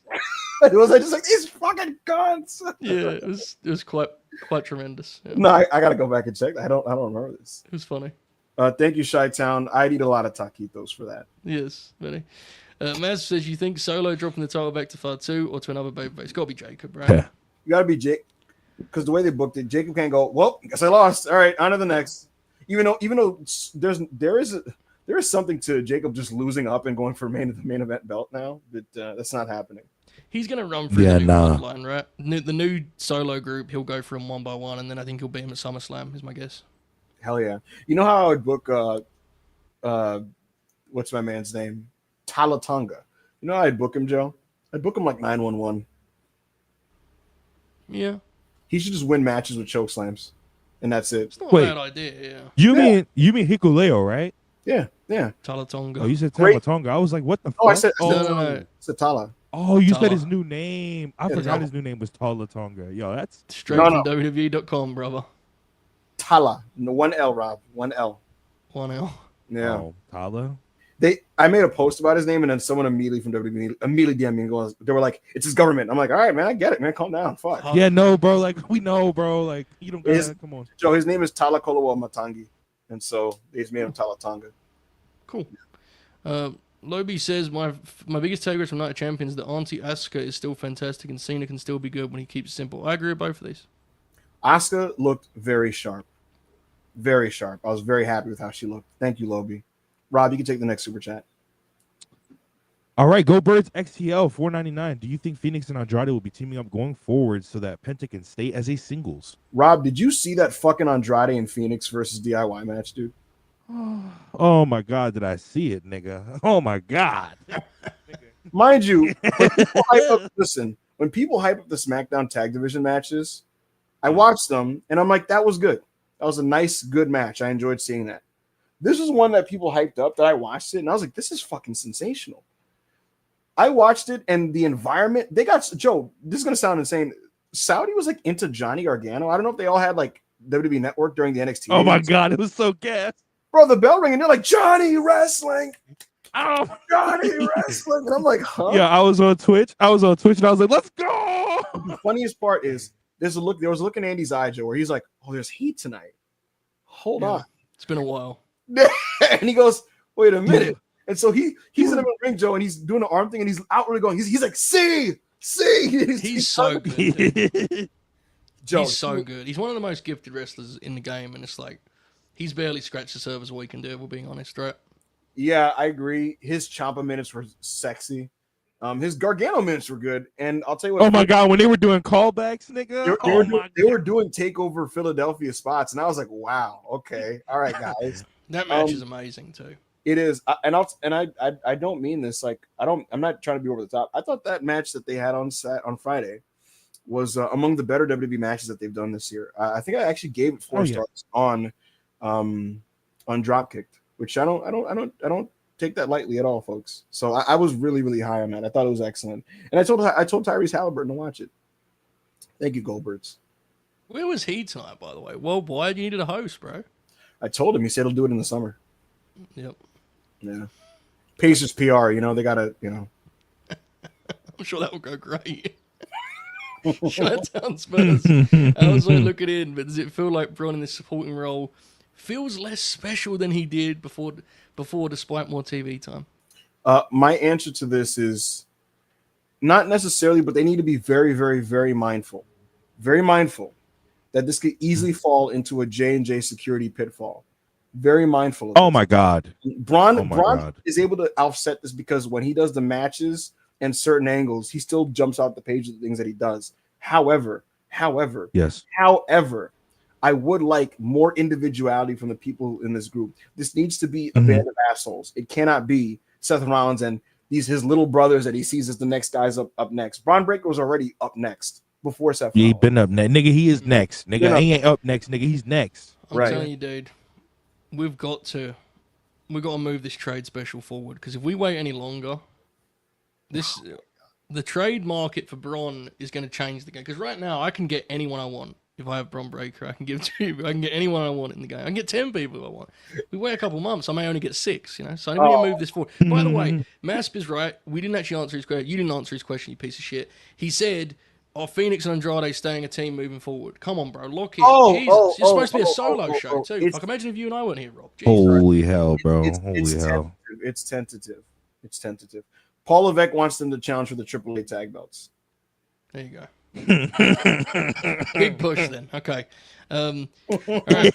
Thank you, Showtime. Yo, Joe, you didn't see it. It was such a Dynamite type beat. They did this thing where like the Garzas were at the AAA belts, and then like randomly it just cuts to AAA footage with the bottom thing saying like courtesy of AAA, and you just hear Michael Cole speeding through explaining what happened, and he's like, they were in Monterrey, Mexico, where they had a 4-way match, and the Garzas won, and they won the AAA tag belts, and they got to pose with the president, and you just see them with the belts, and then and you just hear Wade Bear basically be like, Lucha Libre, pretty cool, and it is pretty cool, mate. Pretty good, yeah. Yo, you know what was my least favorite commentary bit? It was an Andrade match a couple weeks ago, where he's just doing what he does, right? And this motherfucker Wade Barrett goes, I gotta say, who the fuck is I gotta say, Joe, ever since the AAA partnership, there's been an extra pep in the step of Andrade. I'm like, what the fuck are you talking? That's so funny. What are you talking about? He made it seem like ever since WWE started using the Mexicans showed that they were talented. Whoa! Holy shit, Wade! Like what a no way! You're so insulting. I didn't know this. Yeah. Bro, Andrade did what he always does. He's a great wrestler. He did his fucking corner knees and his fucking shit that he does, his drop kick. And Wade's like, man, the Mexicans are real motivated right now. I'm like, I'm sure that was totally just an individual idea. So I'm sure no one fed him that line by chance, I'm sure, right? Joe was like, man, I agree. Andrade's really like, he's put a lot of effort now lately. I'm like, what are y'all talking about? Some of the guys will be happy with it because it will be an incredible gig if you can get main roster money and just do AAA. That'd be a spectacular gig. But like, dude, Santos is overjoyed. Gotta be a little careful. Sorry, yo, nigga.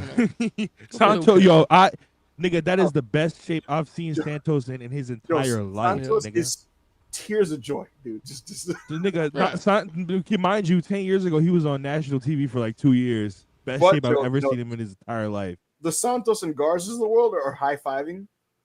The Pentas and the Andrades are taking, they're like, hey, man. They signed to be WWE superstars, right?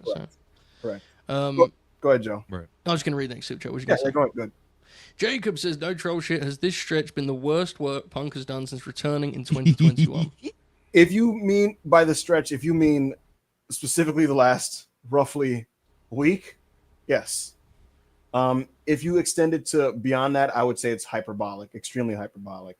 But with that said, I have not enjoyed Punk's part of the Cena program. I've been vocal about this. And for all the people that are dreading Punk being back in the orbit of Seth Rollins, because Punk hates Seth, I am looking forward to him being on TV across from him again, because I think Punk does need that kind of anger and edge that he channels to be CM Punk. Yes. When he talks to Seth, there's a sense of utter disdain in his face. Yes. And it comes out when he talks to him. and at least I'm watching CM Punk. When he's across from John Cena, there's just this weird like cockless vibe from him, and I would rather not watch. What? It's true. What? It's true. What? You know, and that compounded with the Saudi situation that he couldn't really tackle directly on TV. It felt like a guy that was powerless. Like CM Punk felt powerless on TV. Cena's like, oh, look at this hypocritical fucking loser, CM Punk. And CM Punk's just kind of like, It's like, damn, bro, I can't really say that. Fuck. Punk's just kind of standing there and he's just kind of like, I don't know, like it was weird. So physically, damn, bro, I'm kind of hypocritical.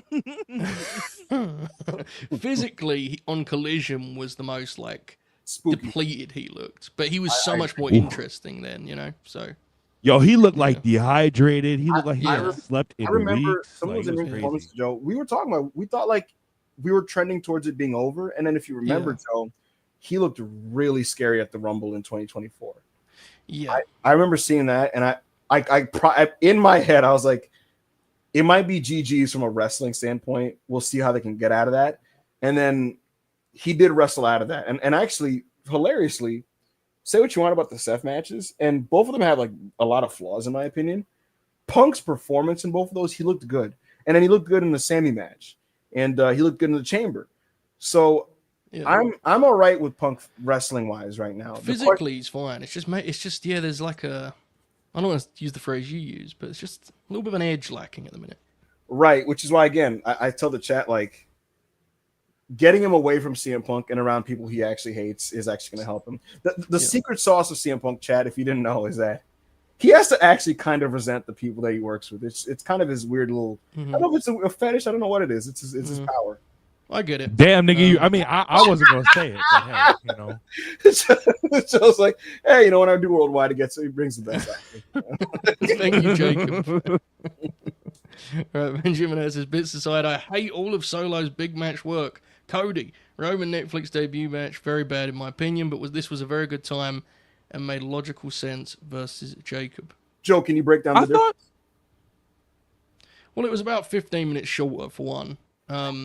I will say, and I'll have Rob, you going in the same direction, we shouldn't gloss over the steel cage match with Cody Rhodes, which I was about to say the steel cage match was good.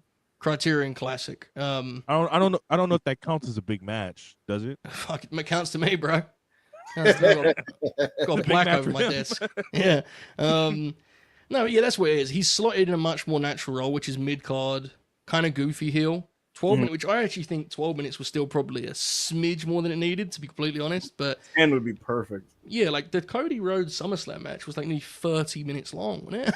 Fuck. Oh my god, bro. It was so unnecessarily long. That was such a weird and like it was such an own goal, such an unforced error, because it's like what would suggest that Saint Solo should be doing, taking a 15-minute heat segment in a stadium at SummerSlam? Like bizarre. Very strange. What did you think of that match, Rob? Before we get to the next super chat, Jacob and Solo. I thought it was cool. Oh, go ahead. No, I was gonna say I had a fun time with it. Oh no, I had a fun time with it. Obviously, like the Hikuleo and Tungaloa shit was crazy. Like I was just like, what? But I thought it was a cool effort from Solo Sikoa. He probably saw people being like, yo, he's not gonna lock in, and he locked in. So I'll give you guys a funny backstage thing. Someone in Gorilla took a look at the new Tala Tonga in the physical shape he's in and said, this kid's going to main event a WrestleMania. Yo, I know exactly who it was, too, and I'm not going to say. I know exactly who it was. Type it in the private chat, Rob. I'll also add this. Joe is making a very funny expression right now. I'll say this also. Another person replied to that saying, oh, man, him and Drew would tear the house down. And I'm pretty confident that neither of these guys have ever watched Hikuleo wrestle. I love wrestling so much. Oh wait, you put it in a private chat? Oh, I probably don't see it. No, I'm saying you could put your guest in the private chat. Oh, okay. Circle says Ebu was beefing me last night. Killing me because he dropped a 4-1, indeed, a 4-1 lead, and then a John Legend burial here. You're getting taunted again about the Oaks Bell. Yeah, hold on, fuck off, dude. Aggressive but fair. Thank you, Speckles. Pablo. Yo. Of the debacle. Go check private chat. It's now clear that Edge is Cena's best rival. Thoughts on that before we get to anime questions, Ebu? I'm sorry, there's private chat banter going on here. Hang on a second. No, it's not better than Punk and Cena. Okay, then best Naruto villain. Wait, what was better than Punk and Cena? He's the Edge and Cena's rivalry. Anyway, No. The best Naruto villain. I loved Orochimaru. I enjoyed Pain, even though I always thought that like his whole like the world will know pain and why he was obsessed with the idea of pain with regards to like wider society was a little half baked, truthfully. Madara was cool, and Kaguya sucked. So I guess Orochimaru. Thank you, Pablo. Sick. Slinging bread. John Legend good, but picking ordinary people was crazy. He's got much better songs. Am I out of my mind? Ordinary people. Nigga, you would have fucked the game of all of me. That's so cliche to me. I give it, but to be honest, when you're that deep in the ball game, you probably want to get a little bit safer than that, I reckon. I like ordinary people too, to be fair. All of me and like what's the other one that everyone always fucking give me the green light? Like those are so like cliche to me. I'm ready to go right now. It's like I don't know. You know what's funny when I do John Legend, I think of have you guys ever seen when Jamie Foxx did real impressions on Kimmel? I mean on Fallon. Yeah. His John Legend is so funny because he captures like the fact that Legend stretches out every note and does the weird thing of like the people. Yeah, he turns every word into he adds like 6 syllables, 6 like extra sound syllables to like a word and shit. You know? It's not go, it's like go.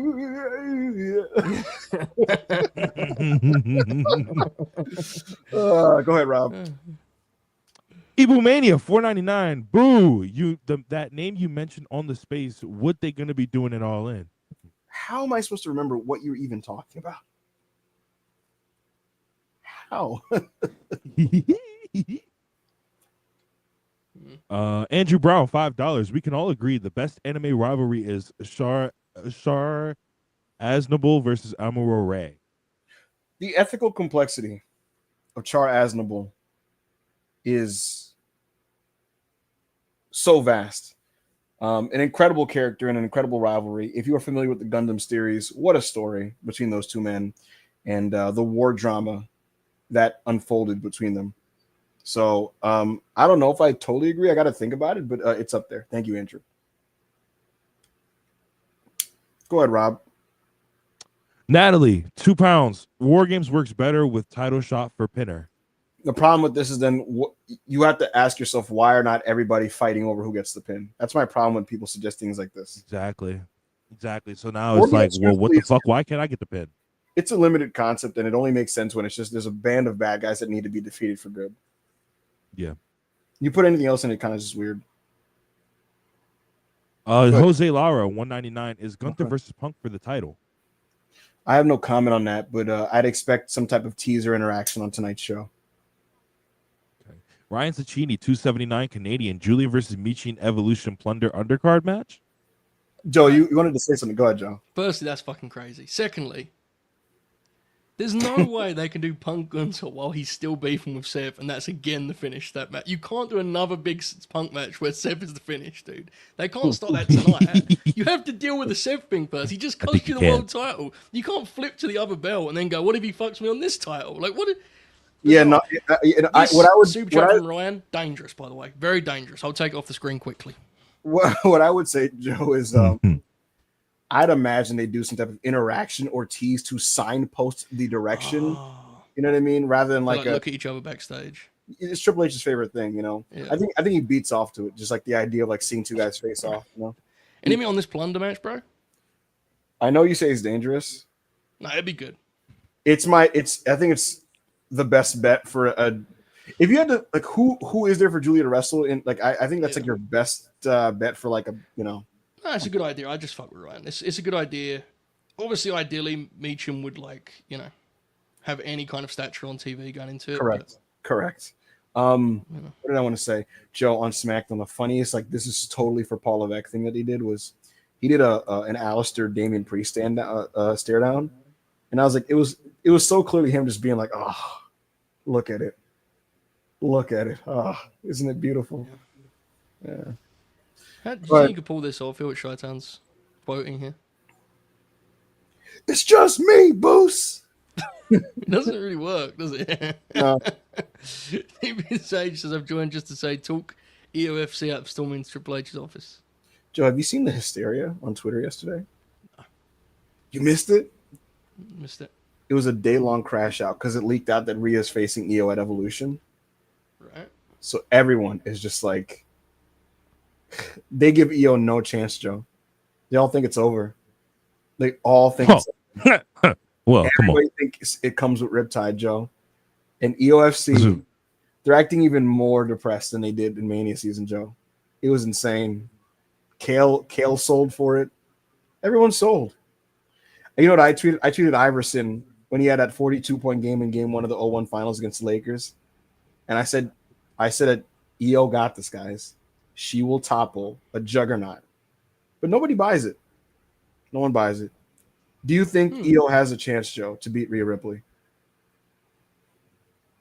She has I gotta be honest, I do understand the distress and the concern. It does feel like Rhea will be the favorite.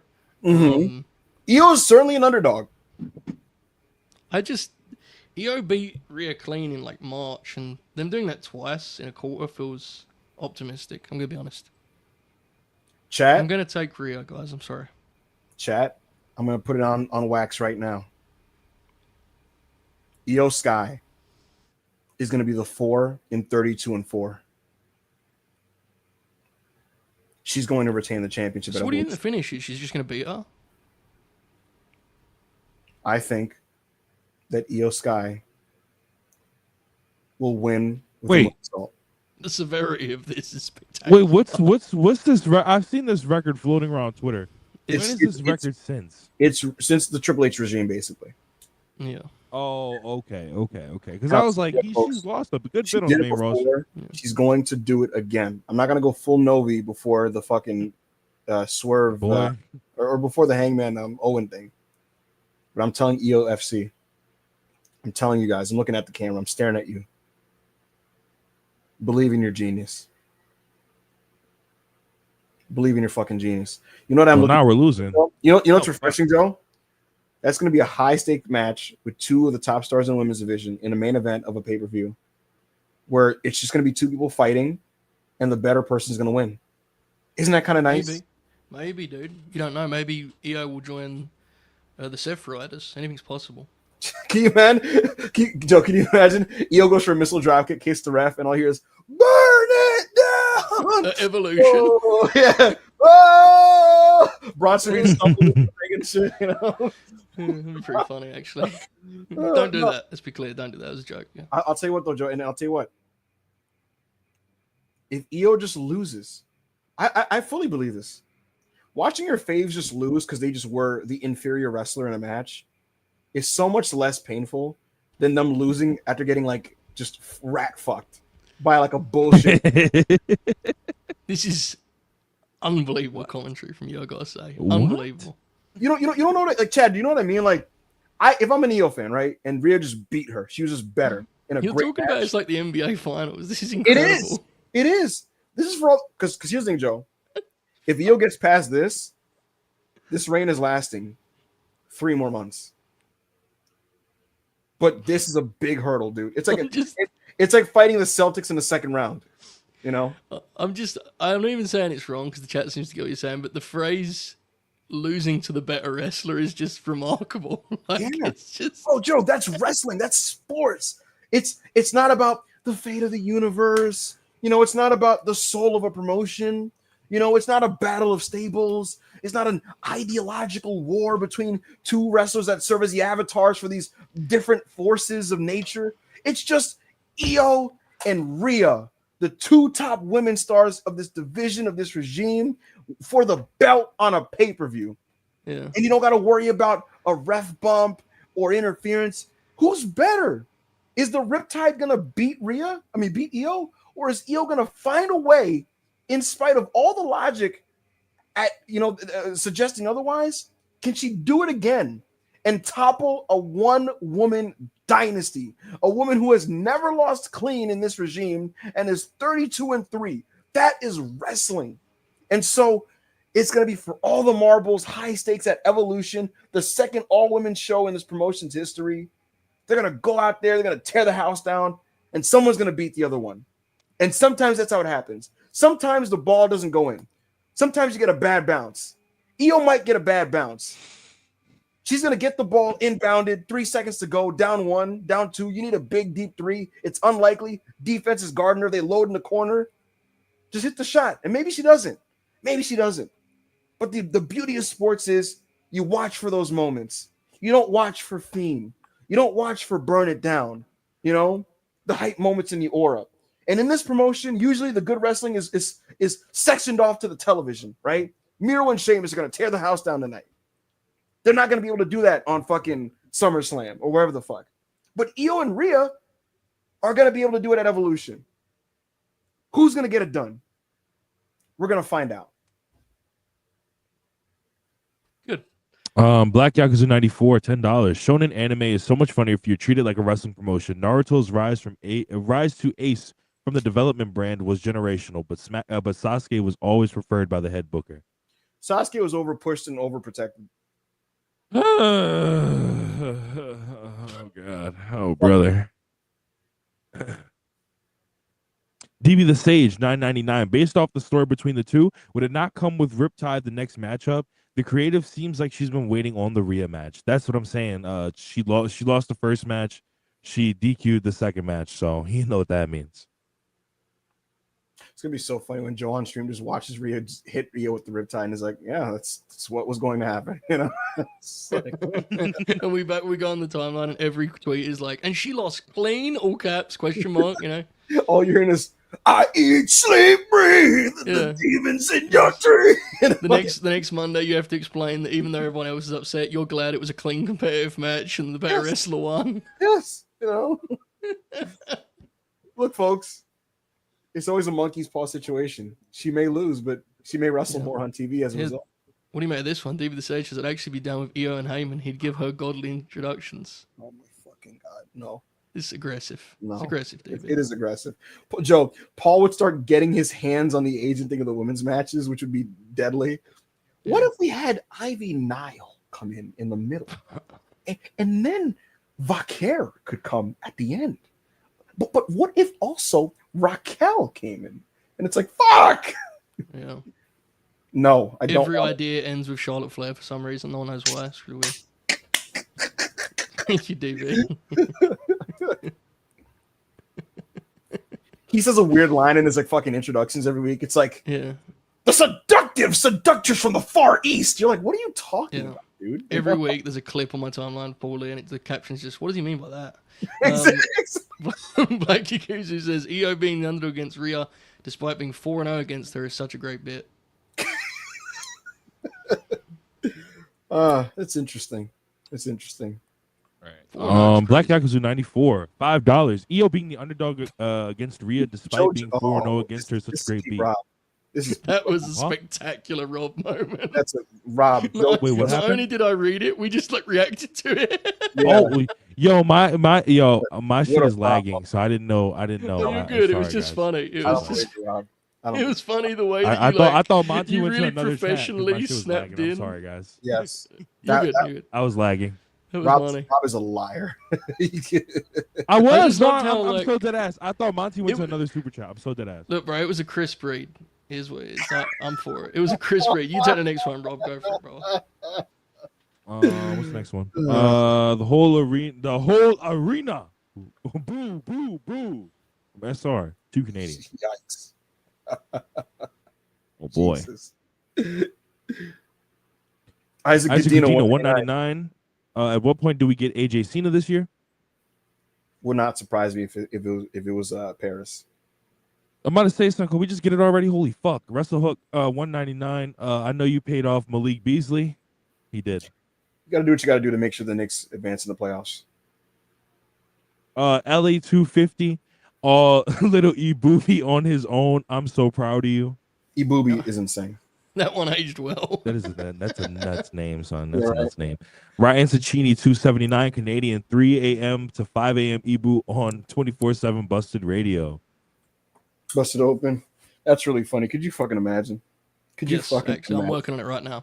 You actually I'm make. working on it. Never mind. I've already Carter told him Schneider. you're figured into the deal. Don't say anything.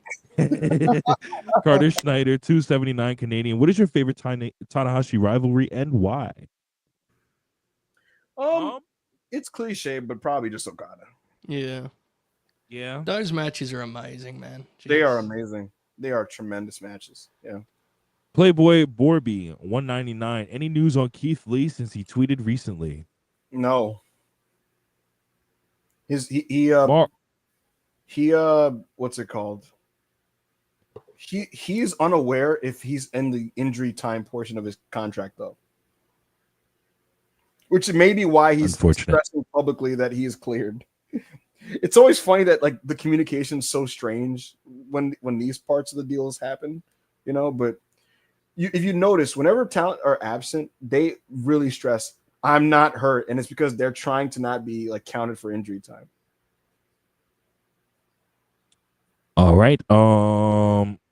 Mars 499. I noticed Oda is a huge wrestling fan, lol. He introduced new characters recently and named after Rhea, Stan Hansen, Kevin Nash, Goldberg, and Roddy Piper. Yeah. Oda is the creator of One Piece, and he's a huge wrestling fan, and that's been apparent for a while. There was a guy in the Dressrosa arc who was modeled after Randy Savage. He's a giant dude. I can't remember his name off the top of my head, but he looked exactly like Savage. But yeah, shout out to him. All right. Jumanji, $102. Can run-ins run? Can agents talk to each other? Like literally, bro. Like like that's what we pay agents for, dude. You know. Abraham Chigoya, 199. Carrion has shooters. Call him. Okay, I'm not saying that. Let's not call him that, Abraham. Let's maybe call him. I'm just not saying that.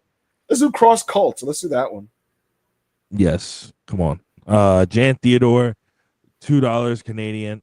Solo Ibu sounds off. Solo Ibu sounds off. Excuse me. More Jervolve, $2. Worried the all-in main event will also be a big cluster. Well, no, that makes sense because every Death Riders main event has been a big cluster. So I would expect AEW's take on WrestleMania 40. Mavs fan 84, 199. Wrestle Kingdom 2027. Oleg Wolf for the title and Nokiism back. I'm writing an extensive piece on New Japan, and I'm dead serious. I know doing this for 3 years. It's going to be a post, which pops me. So here's the thing, Joe. I got halfway through, and I said, I feel like I need to salvage. I feel like I need to stop this and use a bigger project because then it started taking a lot of my brain power, and it got really long, and I started like involving a little bit of like research, and I said, you know what?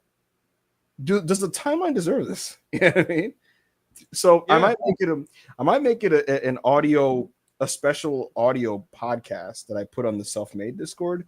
I might do a video essay with it. I don't know what I'm going to do, but if you guys want to preview, it's about Aaron Wolf, Hiroshi Tanahashi, the two guys that shared the stage with Kidani, and what they represent for New Japan's history, because Tanahashi was what New Japan needed at the time. Tanahashi was the first guy to take New Japan away from home. New Japan was New Japan until Tanahashi made it a New Japan. And he took New Japan westward. And I think it's time for Aaron Wolf to take them back home. Yes. That was pretty sick, dude. Chi-Town Spurs, $2. Is Robin a U-boat? No. This is just my lighting for Twitch. And what I'm curious of, Joe, right now, but by that initial framing and preview, do you think you have an idea of what I'm getting at there and where I'm going, or is it not apparent at all? No, I understand. We've also talked about it a little bit, so it's different in it. But yeah, it's a good idea, definitely. Thank you.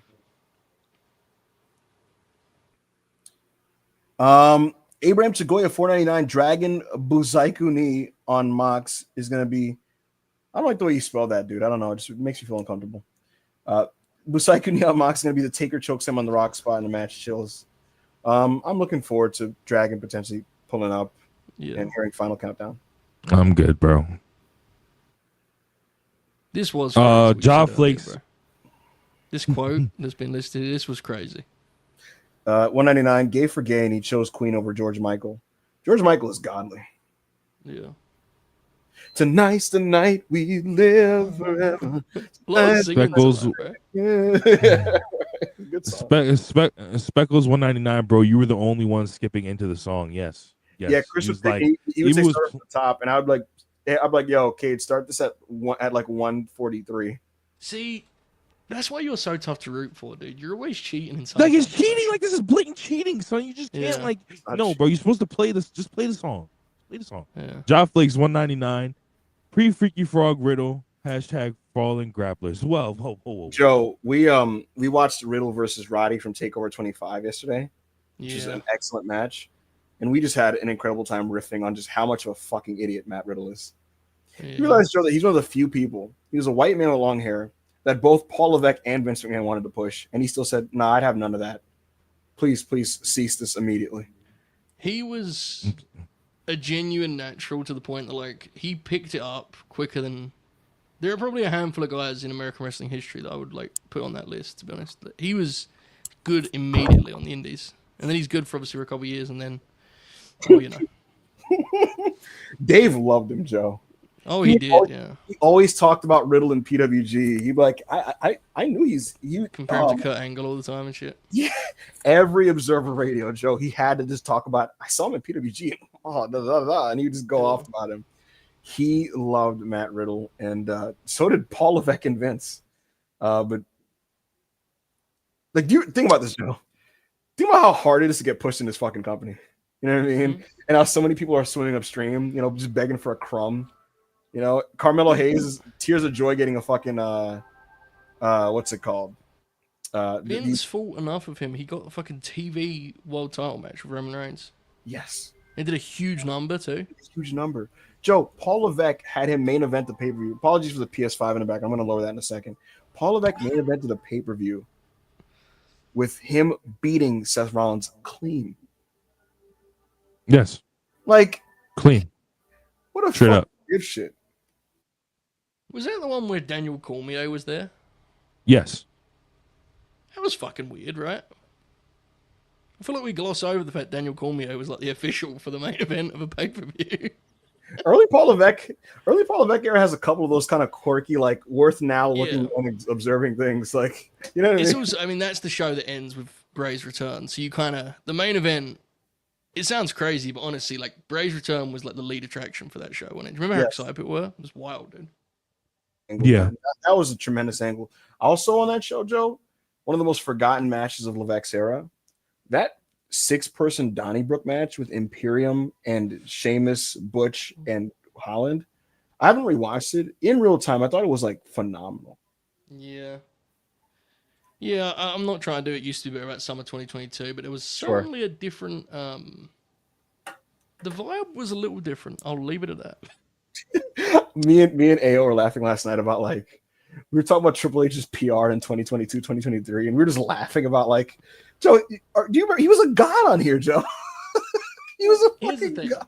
We always get carried away because that's just it's part of doing this, isn't it? It is what it is. But I recently looked at Clash at the Castle again, 2022 Clash at the Castle, because I got Holy shit. And like that show feels like a wrestling show to a degree that has seldom been seen since under those banners.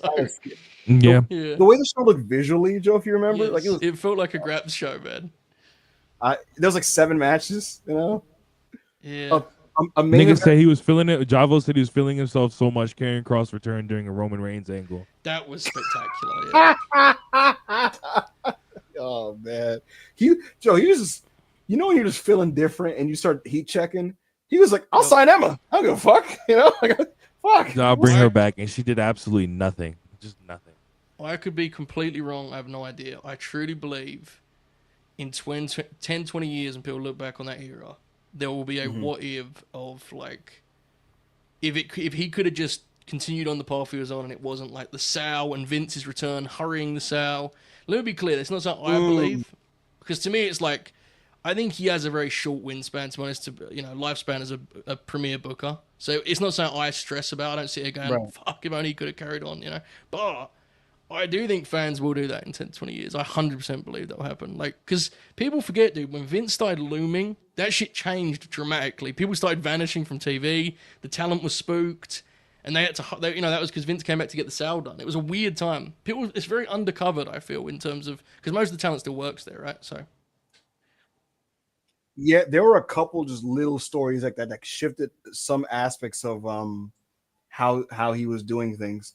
The looming Vince thing, and then Vince being there, and then Vince editing the show, and then Vince no longer editing the show, but then TKO buying. There's a lot of little things like that. Yeah, and let me be clear, that's not me saying like everything bad now is TKO. I'm just saying it would be different. That's what I'm saying. Of course not. Yeah. The funniest part, Joe, is the funniest part was, I don't know if you remember this or if you even seen it. There was an Observer Live with Brian Alvarez. It was after Mania Night 2.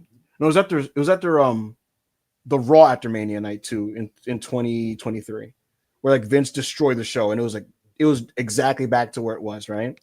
And it was, look, if you remember, Joe, that week, it felt like it was over. Remember, like people thought, like, okay, it's done. We're back, completely back, right? Brian Alvarez was almost crying on air. He was lamenting, Joe, Clash of the Castle up to Mania 39, and he was like, it was short, folks. It was 8 months, but it was awesome. Yeah. For a couple of months there, we had a logical, good show with great matches, coherent storytelling, and now we're back. We're back to the bullshit. We're back to rewriting the TVs. We're back to ripping it up. It's over. And I was like, my God. Yeah. My God. 2051, and we're going to be reading like 2,000 word books about the Collision, the first 8 weeks of Collision and the first 6 months of Paul Levesque. And in history, it'll be like these historic, but in reality, it's just like a little burst of wrestling TV, you know? But that's hilarious, Joe. That's how it always is historically, isn't it? It's always just a little burst, you know? Mm-hmm. It is, yeah. I mean, I think some of these, we're getting a bit extreme with some of the more recent ones, but yeah, I agree. Yeah, Rob, I don't know if you saw it. You got to reassume control of the control panel. I got you. Yeah, no, I got you. Not Josh Tuffy, 199. Thoughts on the NBA draft? Draft. I don't have strong feelings, but for the sake of white America, I hope Cooper Flag is great. What? I'm serious. They need something. We're good. We got Luca. I know he's European. Don't care. Johnny Burney, 199. Who's excited for War Games? Team Solo versus Team Fatu. Enough. That is not happening. That's not happening. Enough. It will be very funny, but that's not happening. It's very clearly going to be. Could you imagine, Joe? Could you? I'll tell you what, though, Joe. Who they even? I got to talk to him, Joe. I do think they're going to do the older. Not older is the wrong word. The What's veteran your step, bro. All right. Jesus, fuck. Joe, I do think they're gonna do the new gen women versus the veteran women. I do think they're gonna do. Yeah. I'm sure they'll handle it with nuance and care and delicate hands. You know. I'm sure they definitely won't just bury one group of the talent. Yeah, I'm sure it'll be done really well. Either Lyra's just like, we're done with you guys just burying everybody and ruining wrestling for the and Charlotte's being like, where are the actual stars that draw on this show? And you're just sitting there like, oh, this is lovely. This is so pretty. A version of that story that could be money. Yeah. Historically, when you do like generational things, historically what you do is you just bury one of the generations, or if you're Russo and you're a real fucking savant, you bury both at the same time. So you have to be careful. Yeah. So Russo's story is always the vets going, you guys aren't stars and you don't draw. And then the young guys is going, you guys are really bad at your jobs and you suck and no one wants to watch you. The fan goes, yeah, they're both right. Fuck, I don't even like this show anymore. Thanks, everyone. You know? So you have to be careful. There's a really good story to tell if you do it with care. But you have got to be careful not to make like the veteran women seem like less cool or passe. Yes. And then you don't want to highlight any of the frailties of the newer girls. So if you do it right, it'll be awesome. We'll see if they can do it right. The key is they got to decide what generation does Rhea and Bianca fall into. That's the other thing is like the generation. I mean, you also kind of have to address the elephant in the room that like almost all of these people are younger than every male we see on TV. So it's like you hear Matt Lyra talking about old wrestlers like you, Alexa. And she's like, I'm 33. I am 30, bro. I started here when I was 18. I am the same age as Tony D'Angelo. That's to me. How old is Alexa? 33, 34? Somewhere in Something there? like that. Yeah, Early something like 30s. There's probably like 4 dudes on the whole roster younger than her in the main roster. Like, it's. So you kind of have to, you gotta be a bit he's careful. 36. Exactly. On NXT. Yeah. Exactly. Ricky Starks is around that age, right? Nigga, Sean Spears got it worse. Like 48. Yeah. He's 44, bro. He's 44, and they're like, yo, you're not even good enough to touch main event, nigga. Stay in Florida. Help the young kids. None of this means you can't tell an interesting story of like the vets banding together to try and defend home court. That's interesting. It is. But the best way to do it would not be like baby versus heel. It should be like blended. So some of them, some of the younger girls should be heels and baby face. It should be a mix, I think, is the best way. Because I think if you do it where one group's all heels, I think you're going to get yourself in trouble real quick. The greatest version of this, Joe, and it's a shame that a lot of people frame Kings Road Ultra Band purely through just like the big matches. If you watch, Joe, if you get in the weeds of Super Generation Army versus Strudigan in 91, Joe, yeah, it's so fucking great because on the surface, the normies that only watch the Jumbo Misawa thing, you know what they think? They think, oh, it's just the new guys come up, Jumbo's a heel, and they fight. It's so much more complex than this.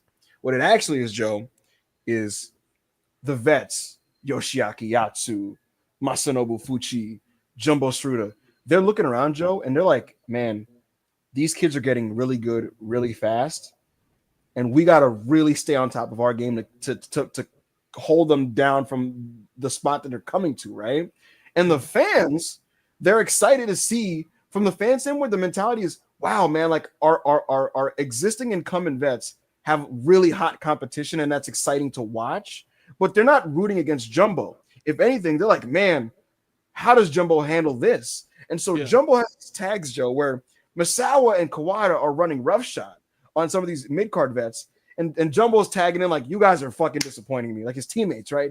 And he's like, let's fucking do this. And you see him kind of like pulling a LeBron run where he lariats fucking Misawa, and he's fucking kicking ass, and the crowd is cheering for him. My point is, it was not heel versus face. It was just a hotly contentious thing where the vets face this looming threat, and they have to figure out how to overcome it with savvy, and the fans are just excited to see it play out. Yeah, so it was about pride. But the other note there is that I think Japanese wrestling fans also see the aging wrestler differently. I think so. They do. They certainly do. I think that would be part of the challenge of like. It also, everyone's different. So like Becky Lynch, if you do the thing where you frame Becky as this like egomaniac trying to hold on to the spotlight, she'll do something like that as a heel and get good stuff out of it. There's nothing worse you could do to Charlotte Flair right now as framing her like that. Like there's so much damage done to her already. Yes. Like framing her like that would just make the audience, they would just accept that as the truth, you know? So it's like everyone needs a different presentation in this thing, I think, to be honest. But that's why it's complicated. I'm comfortable with saying this. It's why, folks, Charlotte and Becky are creatively in different places, which is why they're not working with each other at the moment. And it's because they have different stories that they want to tell. And frankly, both of them work for each person. What Becky's doing works for where she's at right now, and she's doing really great work on Raw. That's not where Charlotte's at. Telling that whole like, I'm holding everyone down, I'm this and I'm that, blah, blah, I'm still better than you. That's dishonest, and it's unproductive to what she's trying to achieve with herself, which is why she's telling the story that she's telling with Alexa Bliss. And that's fine sometimes. Sometimes you're just in different places creatively, and it's not an indication of anything deeper than that. And so it's hard to lump both of those things in when there's different creative goals at the moment. Yeah, absolutely. Yeah. Good stuff. All right, let's get to these last few super chats before we get out of here. Demigod, $2 Canadian. DIY might be early tag of the year candidate. Hey man, this is not a thing I've considered at all. But you know what I will say, and I know Joe, you're like not a big DIY guy at all, but like there are a lot of washed ex-black. Breaks my heart. There are a lot of washed ex-black and gold wrestlers. Some that people haven't noticed yet. No man is ever truly good. Some people that people have noticed, Boom and things of that nature. And then there's DIY who kind of get like made fun of, and they're kind of like a butt of a Twitter joke, Joe. But they're still very consistent and work very hard. And if you actually like, not to be a nerd, but like if you actually just look at the like list of matches, they still like very much produce and have like a lot of like well-regarded matches, including one just last Friday. I guess the point I'm saying is when I think of the best tag teams this year, they don't jump out of my brain, which maybe shouldn't matter more than the on paper stats. When you actually look at the sheet, they're still pretty much up there in America when it comes to tag teams. The only problem with this is that the night of the Royal Rumble, you entered a StreamYard studio with me and explained that you'd given up entirely on both those tag teams, and that instead you believed Angelo Dawkins was the best wrestler in the world. That was the most I've ever liked you, but I gotta be honest. I'm not liking this kind of reformed version of yourself. It's a shame. Yeah. So what you're saying is, so what you're saying, Joe, is this nigga was in a StreamYard dick eating, and now he's on another StreamYard dick eating. You're a piece of shit. You know that, right? Like, I don't understand. like what is wrong with you? No, look, genuinely, DIY are a good wrestling tag team, and they seem to have had a good year. I don't think there's a bunch of candidates for this award, to be completely honest with you. So I don't actually have a strong opinion on this. Bro, Joe, I was so horny to just push Hurt Syndicate as my tag team of the year a month in, because I feel like it would have been a real statement to just say that a team that does nothing but squashes is the best tag team, but it felt that way, and then he just stopped wrestling. So, dude, you gotta when they flipped FTR, I was ready to go, and like, they just yeah, man, what's going on with tag wrestling this year? Fuck, foot off the gas, dude. Like when they first turned heel, and I'll be clear, like I didn't love the Nigel match. It was too long, but they needed to be a follow-up to that. Like, they're just kind of floating around, you know? FTR match too long? Well, I won't give you my opinion on what the actual issue with that match was. I think it would upset people. The only long match, like stupidly long match I've ever liked that they had was probably the 58-minute one that they had a couple years ago. Like, other than that, I was just like, those collisions where I was doing watch-alongs and I was sitting there, I was just like, what's going on here? Like, why? I'm looking at my screen. Io and Rhea are just two very visually striking women. And I don't mean this in the Gooner way. I mean it in like... You're right. You're right. They're stars, dude. And I'm seeing the crowd like go nuts, Joe, as Io's holding the belt. And it just looks big. It looks box office. It feels like a poster. You know what I mean? Mm-hmm. Yeah. So has Woods been working in trunks for a long time? Just started? Did you have it on or something? Did you see it? Yeah, I just put it on. He's strutting and he has trunks on. I had not seen that. I started the show from the top, so I'm at 13 minutes into the show. So I gotta be honest with you, bro. I mean, I'm watching Xavier Woods fucking work here in these trunks. I think we're gonna put the belt on him. They might have to. He's got "Thank God" on the back of his trunks. Natalie H, $2. Oh, 2 pounds, excuse me. Interesting dynamics with people competing for pin. I don't know what you mean by that, Natalie. That was meaning about War Games. Yeah. War Games. Yeah, I don't. The winner gets a shot thing. Not into that. Not into that. Alan Jones. Johnny Burney on my television. AJ Styles is wearing glasses. You're behind, bro. Woods is fucking hustling out there. We're at 3.5 right you're now. way behind, son. Like, you're way behind. Johnny Burney. Can you imagine we said fucking and we just reacted like a match? If I was on time with you, if I was on live, I would just watch this fucking bullshit just for content's sake. Joe's locked in. Joe's like turned to the side, like observing the judgment. I quite like this, man. I haven't watched wrestling for a minute, to be fair. You know, do I want to just for the sake of? Do I want to just fucking go live and see what I'm? All right, let's. He's gonna do. He's going for a superplex. I think. No, he's not. He's not. There's a beautiful black woman being interviewed on the street on my screen. This is a commercial for Rocket Money. So you're on break. Johnny Burney, $1.99, best One Piece villain, Buggy, future Pirate King. Mine is Doflamingo. Thank you, Johnny. Yeah, me too. Oh shit, Ryan Cicchini. Okay. Kenshin Himura versus Makoto Shishio, top rivalry.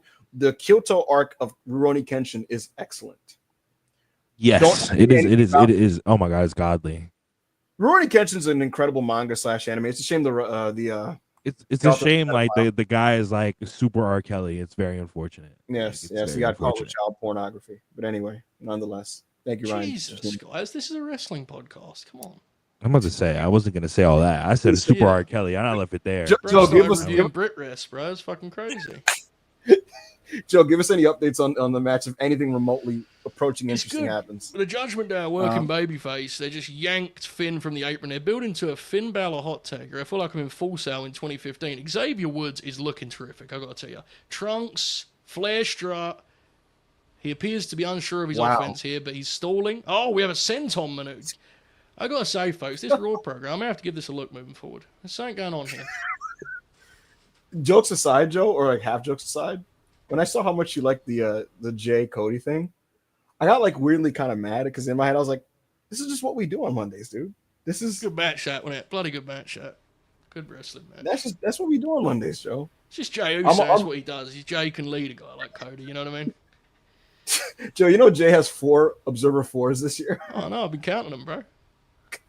It's like when last year Solo had a bunch. Remember Solo had a bunch last year? I gotta be honest with you, dude. I reckon Dave is like, he's one good TV main event away from saying Jay's in contention for Wrestler of the Year. He's close. What the fuck is Xavier Woods wearing? This feels like, bro, yo, what is this, nigga? What the hell? This is a lot, Joe. Like, this is like a lot. Like, it's a lot. He's a heel, dude. They're trading chops in center ring. They are. Okay. Dude, this is fucking. I mean, this is what it's all about. This is competition, boys. Tag titles hanging in the balance. Oh, look at the offense. He ended the sequence with another chop that JD bumped on. Why is he showing this much leg? Who does he look like now? He looks like fucking Orlando Jordan. It's just a lot of leg, you know? Well, that's very problematic in a range of ways. He looks fucking great is what he looks. Interesting choice. Oh, shit. X Factor? Oh, what a Huge counter. X Factor. Okay, we so we're all the tag, synced up folks. here. We need the tag here, folks. We need the tag. We're heading I have it on, to the I have it on mute. We have it on mute, but I think the crowd is clapping for Finn. They're getting into Finn? Folks. Cut off by Kofi Kingston. We have ourselves an emerging breakout star. Finn Balor, it's finally your time. Oh, shit. Oh, shit. Oh, here it comes. The corner clothesline. Prince Devitt in. I wanted him to do, what's that move that Brett does where like he like drops the knee into the cock? That thing. Look at this. Single legs, single stomps here from Finn. That's how powerful he is. He could just use one foot on those stomps. Isn't it funny how wrestling works, Joe? That like these guys are heels, but just because they're working babyface, the crowd just decides to cheer them. Like it's funny how that works, you know. Pretty stupid, isn't it? Really, wrestling. Yeah, like the fans don't like the Judgment Day. They don't fucking like Finn and JD, but they're just working faces. You know what it is? They respect guys. Finn. They respect Finn. That's what it is. Yo, guys, what if when they do this face turn, like Finn is just like, actually, guys, I'm still good. I was just playing, y'all. Rob, that's not. Rob, come on. Finn's, I mean, look at what we got here, bro. Ooh, that was a good sling blade. Okay. That's a slick little sling blade. This is so funny. What a pro wrestler. This is so. Oh yeah. That move is so strange. Yeah, not great.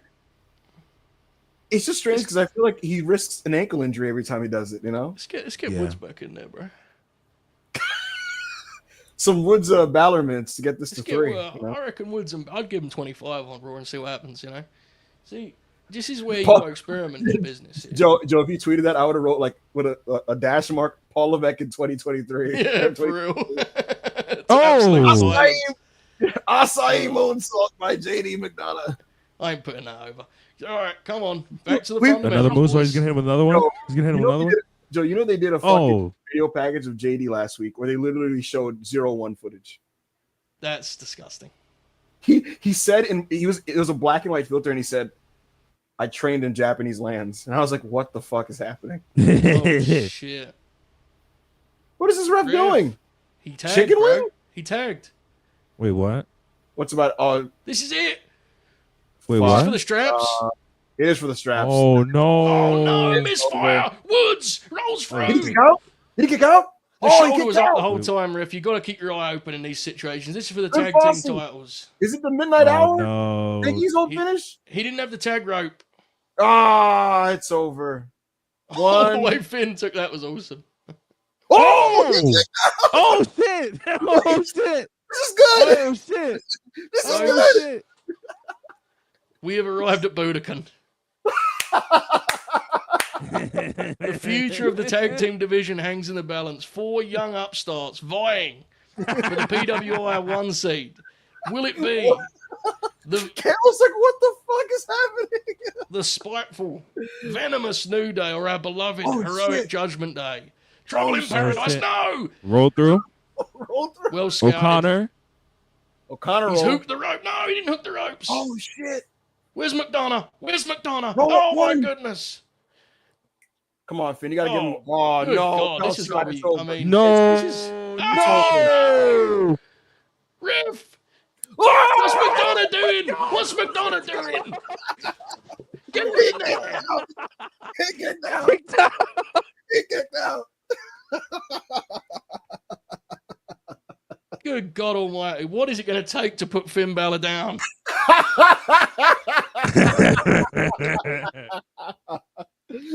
Pedro said Super Balor. Oh no. They're Oh, winning the shit. straps, bro. They're winning the straps.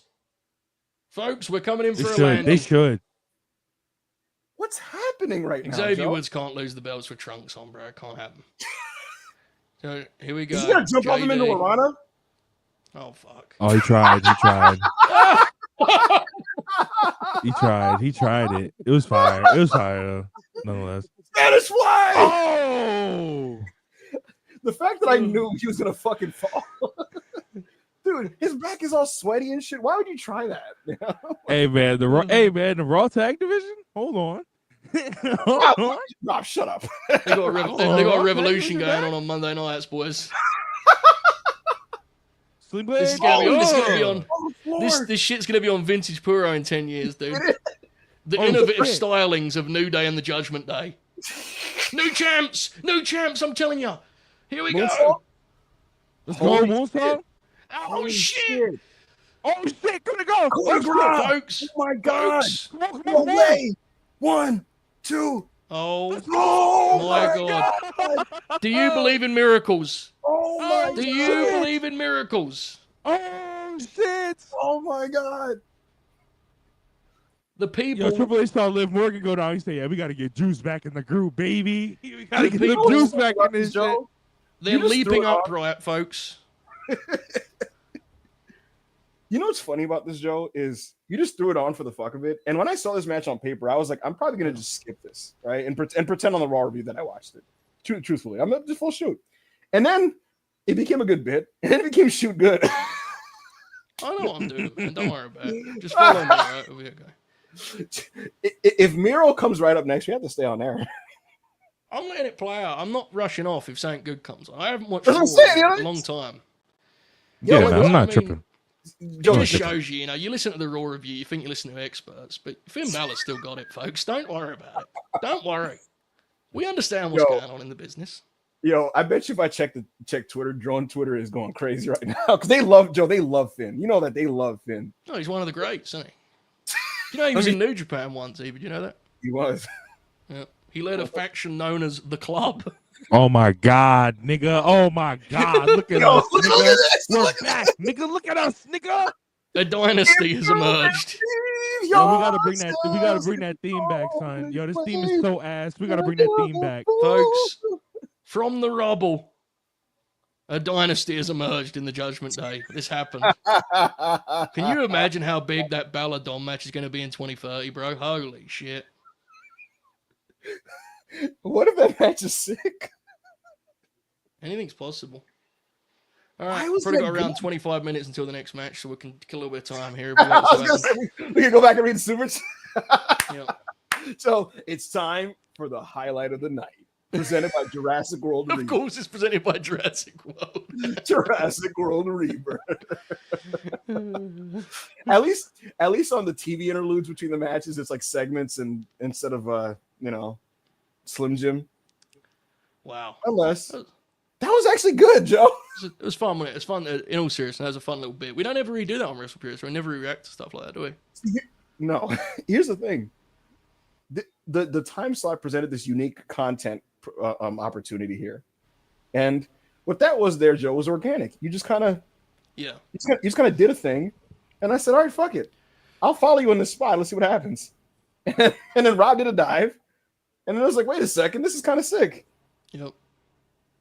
Let's see Package what- pile driver. People were up. Pam is a lovely lady, and so is Jackie Redmond. Jackie Reds. Rob, can you have the volume on and you could be our correspondent that tells us what they're saying? Yes. Good idea. Yeah. My God, look at these ladies. Yeah. Should we do the super? Bailey's chat in the just meantime? like, Yeah, Rob, you just keep it in mind and then you give me the summary. While you do that, Joe, you read Yeah. the super chat. Hell DB yeah. the Sage Yeah, says, she's- will we get Go ahead. EO Overcare for a belt? Yes or no, Evo? No comment. And then look at Lyra. Just I love women. I just love women, you know? They're so great. I have no comment on that, DB. We have trouble in paradise here? they're basically Trouble in just arguing. They're Paradise. basically just arguing about like her coming back for the Intercontinental title, and Lyra's like, "What the fuck, bro? It's my belt. What the hell?" Yeah. I like that That's Lyra like- is not like a fucking pushover. You know, she has agency and she has her own goals and things that she wants, and she's not just a step stool that gets walked over by both Bailey or Becky Lynch. Their three-way match is going to be a lot of fun at Evolution. Yeah. I don't know the Rob, can you volume throw on the it. next super Yeah, chat, go ahead. please, Rob. Yes. Rob is so Oh, brother. he's so Oh, captured fucking by this brother. record. This guy. So Oh, captured. scrap fucking daddy, baby. brother. Let's fucking go. Scrap Joe that- 5 Joe, Live. last night we were watching a Cage of Death, the ROH and CZW. Amazing. I don't know why. Everything Pierce did had me laughing. I just everything. He's fucking awesome, bro. I just, Scrap daddy. he kind of sucked, but like he was sick, you know. Like Fucking wait, watch it. All right, watch it. Not on this. Not on this I was just level, like, guys. yo, like, chat. and then Wait, he's like a Wait, super wait, Jim hold on. Cornette shooter. Everybody shut up. Everybody shut up. When is Well. Lyra Bailey? When is Lyra Bailey? Is that tonight? That's Yeah, tonight. seems Yes, like that's it. tonight. Yeah. Let's go. Wait, what's next? Sheamus and Sheamus, Rusev? brother. Sheamus, brother. Oh, Oh fuck. shit! Let me go get my dinner, nigga. Hold on. Joe, Oh, this is shit. Playing. this is what we do, Joe. Well, You know? take it easy. All Rob, right, what's let's the next go. Super chat, bro. Yeah, please, Rob. Can you wake up? You're Yes, in yes, charge, yes. Let's bro. finish these. Thank you. Jose Lara, 199. Think we see James Storm in the Casino Royale. He's booked for StarCast. That's why Jose's asking. I still don't think so. No. That would I be hope so. incredible, by the way. And I hope he Road has pop. the song. If it was a casino battle royal and not a casino gauntlet, then maybe. But no, that's not happening. Sorry about your damn luck. Hitting would be Long money. What's your money do and your alcohol? You know what's weird, Joe? I rewatched the Guns match, this one, right? And it's still awesome, but it's kind of weird that like a lot of what made it great at the time is lost to context. And what I Yeah, mean by because this, everyone just does that match every week now. yeah, dude, we just saw it. But, like that match, yeah. bro, it's literally done on TV every week.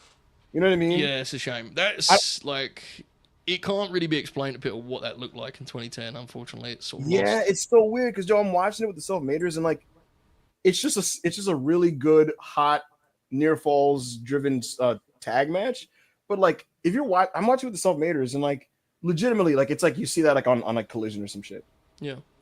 Fellas, with all due respect, Yeah. Grayson Waller has got to have the record for most ad break promos, right, in the history of wrestling.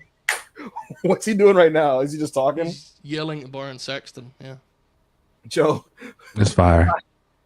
I was gonna say something very mean. I don't want to be mean, so but Yeah, I'll just say this, like, yeah, all right. But TV the Sage says they couldn't justify that I'm getting my title back route a third time this year, so they had EO call her out instead. wait, what? They couldn't justify that I'm getting my touch. So EO called out Basically, Rhea. Yeah, EO came out and interrupted Rhea and called her out. I like that. I actually like that, Joe. Good for you, mate. They're gonna be like, Yeah, yeah, about it. fuck you. Vehemently argue with you about it. Like, no. Yeah. I have a car insurance commercial with 41 seconds. So I'm sure Ludwig Kaiser probably popped in the frame at some point in this. It's been Waller, bro. He's been got a shot of the city here. All right, thank you for the Oh, super brother, chat, can we DB. get back to the fucking show? Thank Go you ahead, for the Rob. super chat, DB. All these fucking ads, bro. Holy fuck. Thank you, You're DB. on the stage for the Netflix. super Leave us chat. alone. Sorry. Oh, we read this, right? Yeah. Bro just crashed out about the Raw on Netflix format. Like, I was like, I'm just like, holy fuck. I'm just like, holy fuck. Oh, bro, they legit play the same 5 fucking ads. right. Bro, one Rob, night I you was can have on this here, I rant was while we watching have some the shit on next super Twitch. chat on. Wait, what? You can have this rant while the next super chat is on the screen. Yeah. Oh yeah, Thank no. But I was saying, I was watching some show on Twitch last week, and they played that one ad, right? I think it was a movie, and then like no, it was Jurassic World, and then 30 seconds later, they're playing Jurassic World ad again, and I was like, bro, I just watched this. Leave me alone.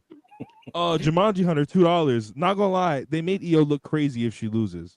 I didn't hear the promo, so I don't know what you're talking about. Yeah, if she called her out, I like it. Oh my God, Joe, are you seeing this on the screen, Joe? Oh, yeah, man. Oh my god, this is hard. Oh my Oh my god, God. this is hard. Oh my God.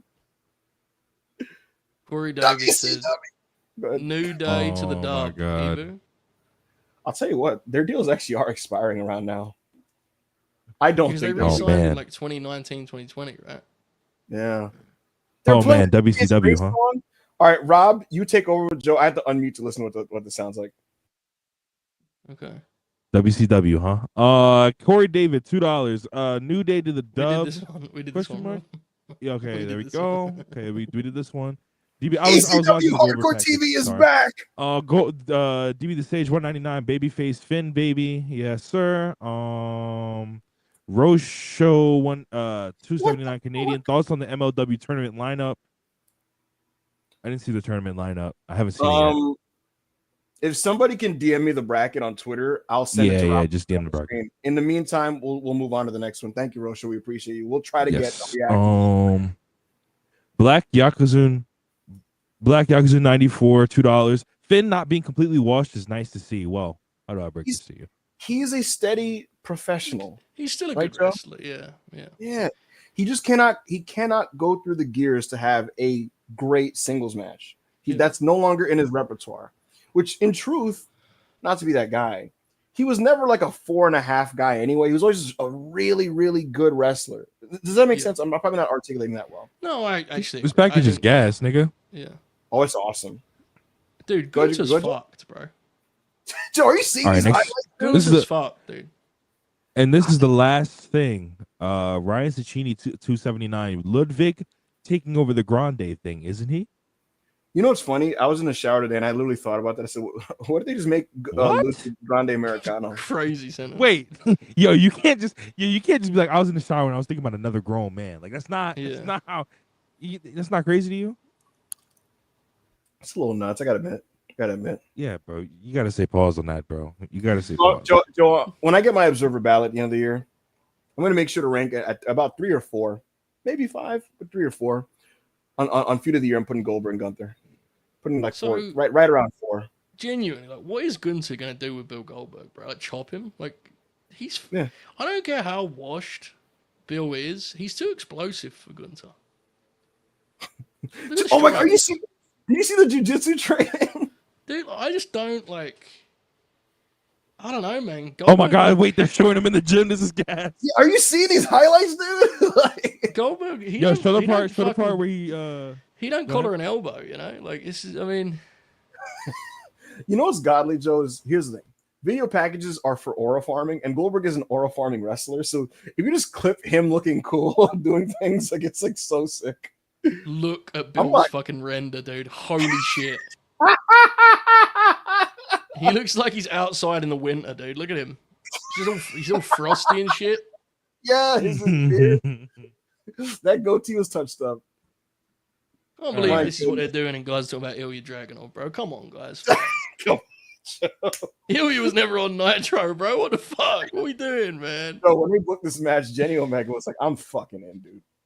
Yeah. And you know, we talk about the book of Naylor and the book of Zellner.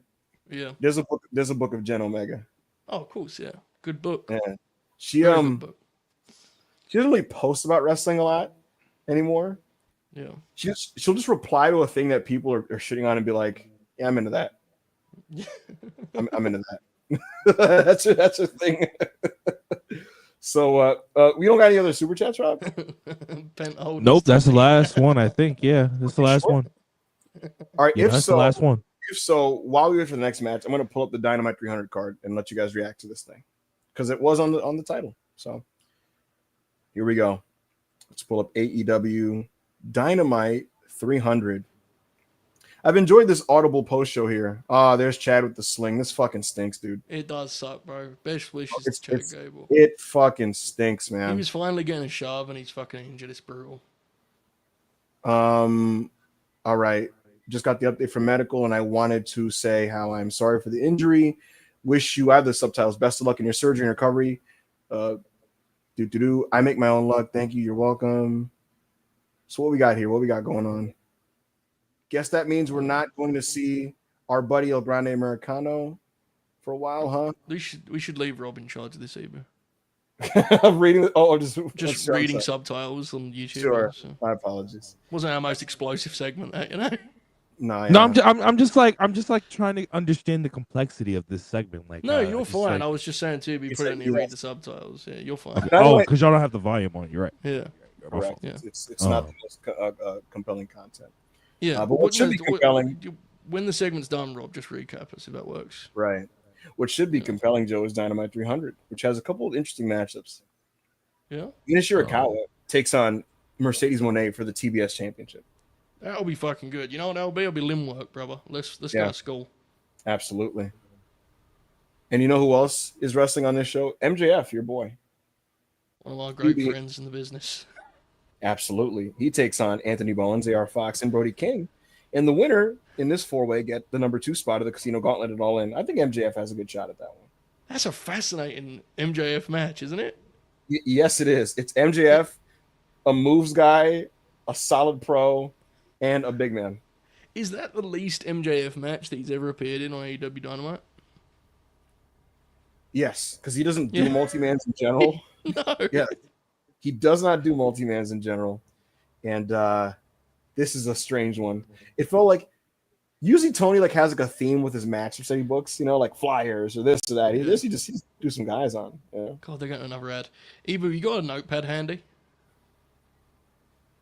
I can get one out right now. Okay, just pencil this. Goldberg, Miro, ? Goldberg. Yeah, we'll circle back to that in a couple months, right? Dude, did you write the Woods thing down that I suggested earlier? No, I didn't. What's this on the screen? Is it a Bronson Reed Jurassic? Did you see this? Yo, these fucking ads, bro. Yo, please stop. I was literally about to. Y'all were talking, so I wasn't gonna say nothing. Oh, the idea is that him and Jacob are like monsters, but they also put Aleister Black in it. How is he a monster? I don't get that one. Well, it depends your definition, really. Joe, are you locked in on Ibushi and Okada? Do you know what? I'm not, but Ibushi looked really good on Wednesday, and I was happy for him. And I think a lot of people that questioned why Trent Brittle was the opponent should have left the match with a much better idea of why he was the opponent. And I'll leave it at that. It was a good match, and I think they'll have a good match on Wednesday too.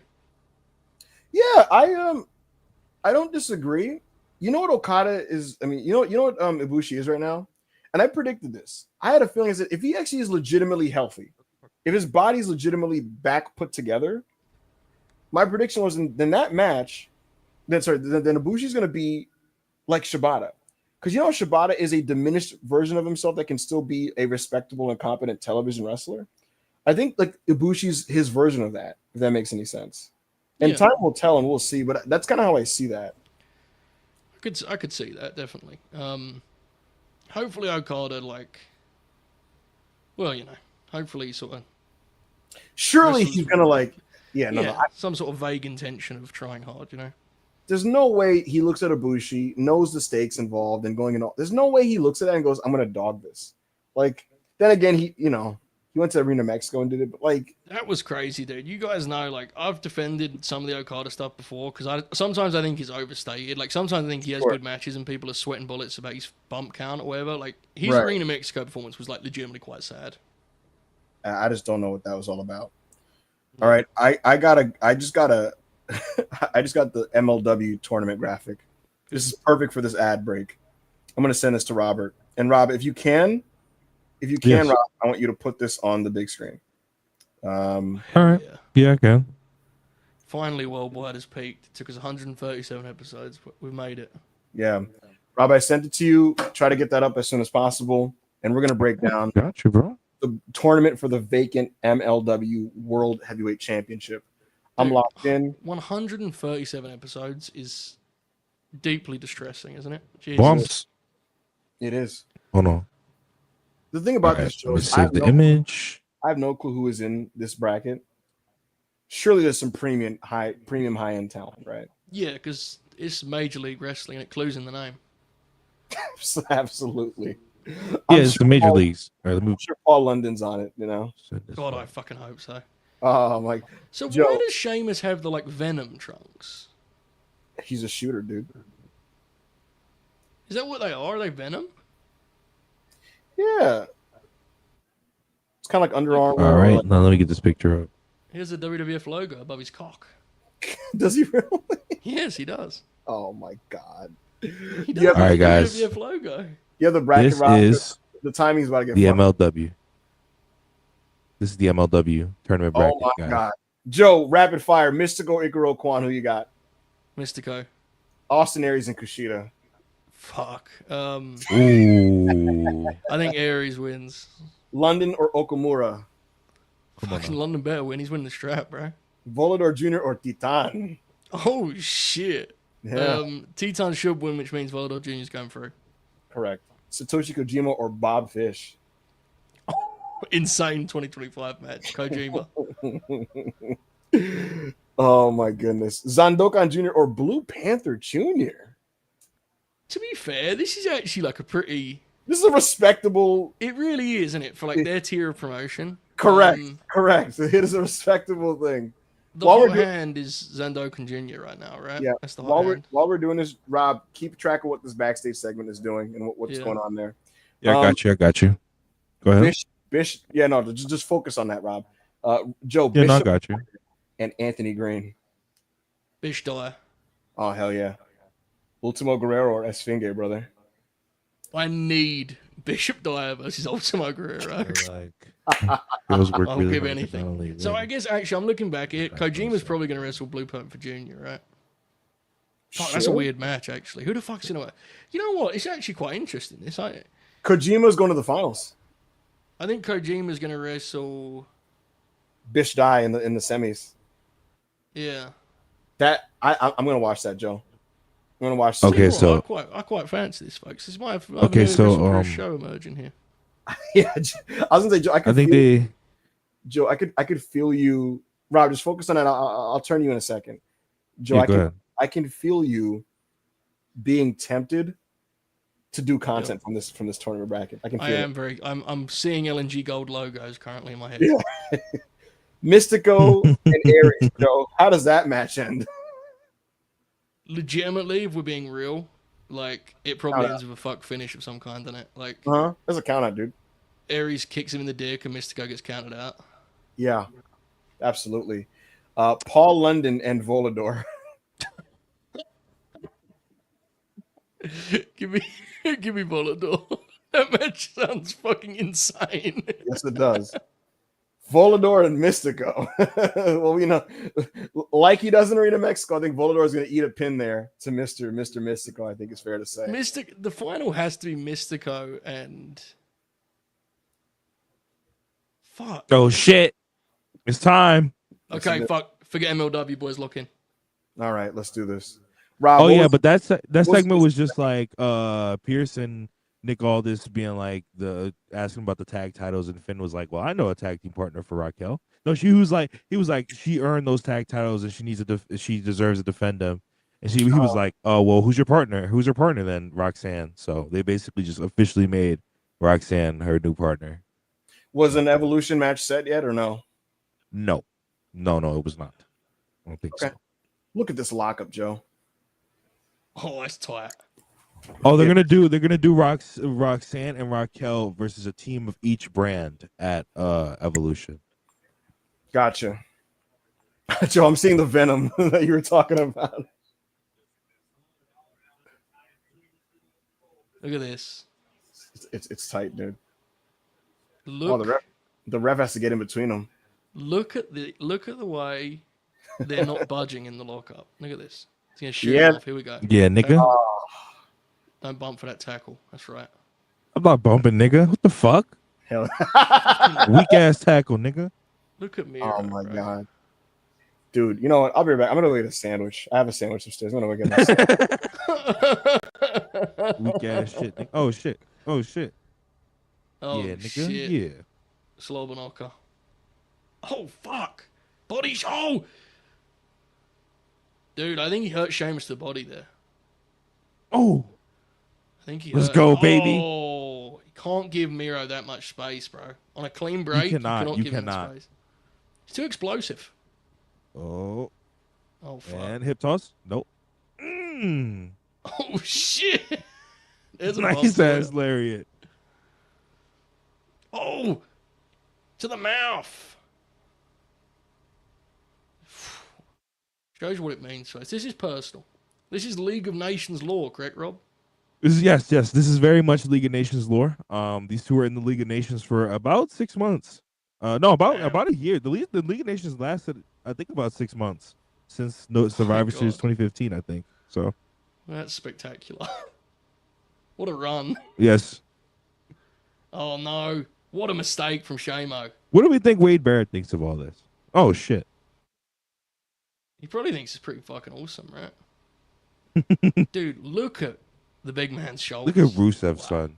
I was Look about to say, yo, just look at Rusev, bro. Holy shit. I'm telling you, Rob, once we get the belt off Gunther, Goldberg wins. Oh my god. Miro and Goldberg for the strap at Oh fucking my Georgia god. Dome. Who's winning that match? The fans. do a double count out. Oh, he punted him. He punted him. Oh! Oh shit! Oh, Yo, holy shit. Yo, this is gas. Yo, this is already gas. Holy bro, I don't know if you were supposed to like catch him. I don't know what, but he just spun with it and was like, "Fuck it, bro. Just take a power slam." fuck it, bro. You're going. Okay, so you're in an ad now, right? Yeah, I'm on that. Can you see the match? What's going on? No, I cannot see the match. What the It's unfortunate. Okay, all right, cool. I'm seeing. But it makes absolutely no sense because it's the same. It's the same fucking service, just in a different country. It makes no sense. I don't understand the idea of just giving the Americans less of the show. Yeah, I don't know. When you put it that way, it sounds pretty good, actually. I just had a hell of a sandwich, and I was enjoying watching these guys just hit each other really hard while that happened. It's a sandwich match, this, isn't it? You know, you get home from work, you get yourself a sandwich, you settle down, you watch the fellas wrestle. Throw those deli meats in there, you know. Yeah, oh fucking A, bro. Kale said, "Fuck America." Okay, we're starting to see in the ad break here the biggest strength to Miro's game that he'll always forget about is he's one of the best salesmen in wrestling. When he gets given something to sell, he's marvelous. He's starting to stagger somewhat on these strikes. He's struggling with Sheamus's physicality. It's quite compelling, I must say. Sheamus has made a mistake. I think Rusev's about to take over. I keep switching between Miro and Rusev. I'm not sure which I'm comfortable with right now. Please bear with me. I'm pretty steady in Miro at the moment. Miro feels right, doesn't it? Yeah. Especially because this is Miro. This is Miro. Yeah, exactly. What is there any similar example of that of like a wrestler leaving company, right? Really kind of rebranding who he is, right? Coming to another fed where they get their old name, but they're in the new version of themselves. It's an interesting question. That's had that happen. What's his face? You know what would have been? You know what would have been that? Oh. If Kevin Nash changed his name to Diesel when he came in 0203. Yeah. Because when he came back in Ruthless Aggression era, he's just Kevin Nash from WCW. You know? Can you imagine if Raven came back as Johnny Polo, but he was Raven? That would have been disgusting, bro. Yeah, it would. Just give calls him John. That would have been gross. So, Demigod, he said Christian Cage Christian. The thing is, Captain Charisma was born in like 04, 05. Yeah. And he just kind of kept that for like the rest of his career. Yeah, Rusev is in firm control now. I'm getting emotional, guys. I'm sorry. We have a fifth wrestling match on this program, Joe. My God. Ivy Nile and Stephanie Vaquer. They're doing 5 wrestling matches on this program. Snapmare. Oh, it sounds good. Sounds delicious. Okay. Miro's put a hold on, boys. We got 16 seconds left in the ad. He's going to hold that in. Yep. And Sheamus is going to fight out of that deal. Sheamus is going to start selling up right here. He's going to reach for the people. Reach for the people, Shamo. Come on. Let's get him connected here. Come on. I want another sandwich. He's shaking. He's reaching. He's reaching. Folks, he's reaching. We're counting down. The boys are about to be back locked in here. There's the reach. Nice and slow. Let's take it easy. We're not in any rush. This is a streaming service. We're going to fight upright. We're going to throw... There we go. Sheamus about to throw that punch to the body. He throws. No! Miro said, let's make them wait. They're ready. Let's just make them wait. How do you think Jim Ross in like 93 would have felt about this? He would have... I mean, the only issue I think he'd have is he wouldn't have many stats in terms of football, right? Which would be a difficult That's the thing. If these young men were Americans, like they both would have played like really physical sports that Jim Ross could cite. But he does do that. So like when Buddy Matthews came out, he like fantasy booked his football career. Remember that? That's the, if Jim Ross gets foreigners, he just turns them into football players. Yeah. He could have been a defensive lineman. It's like, all right, man. Could have been a defensive lineman at West Texas University. When you was gone, I was saying to Rob, like, we get the belt off Gunther. Mm-hmm. We do Miro and Goldberg at Georgia Dome. Oh my god. Double count out. Oh my god. Oh my god. It does 17 million viewers on Saturday Night's Main Event. Joe, is it obnoxious or godly that like in Puro, they would run like the Budokan in the 80s, like 18K strong in there. Yeah. Tag main event with superstars and do a double count out. Like it was a different time, bro. You know what? In all seriousness, we're having a lot of fun here. We're having a lot of fun. This is quite. Oh shit! As to be said, is how many guys have been safer bets in wrestling television history than Sheamus? Joe, Sheamus is terrific. I mean, how many guys can you be more reliant on as just give me some good TV? Yes, just wrestle for 15 minutes and be fucking good. And it's crazy how he hasn't really like slowed down. He is like, oh.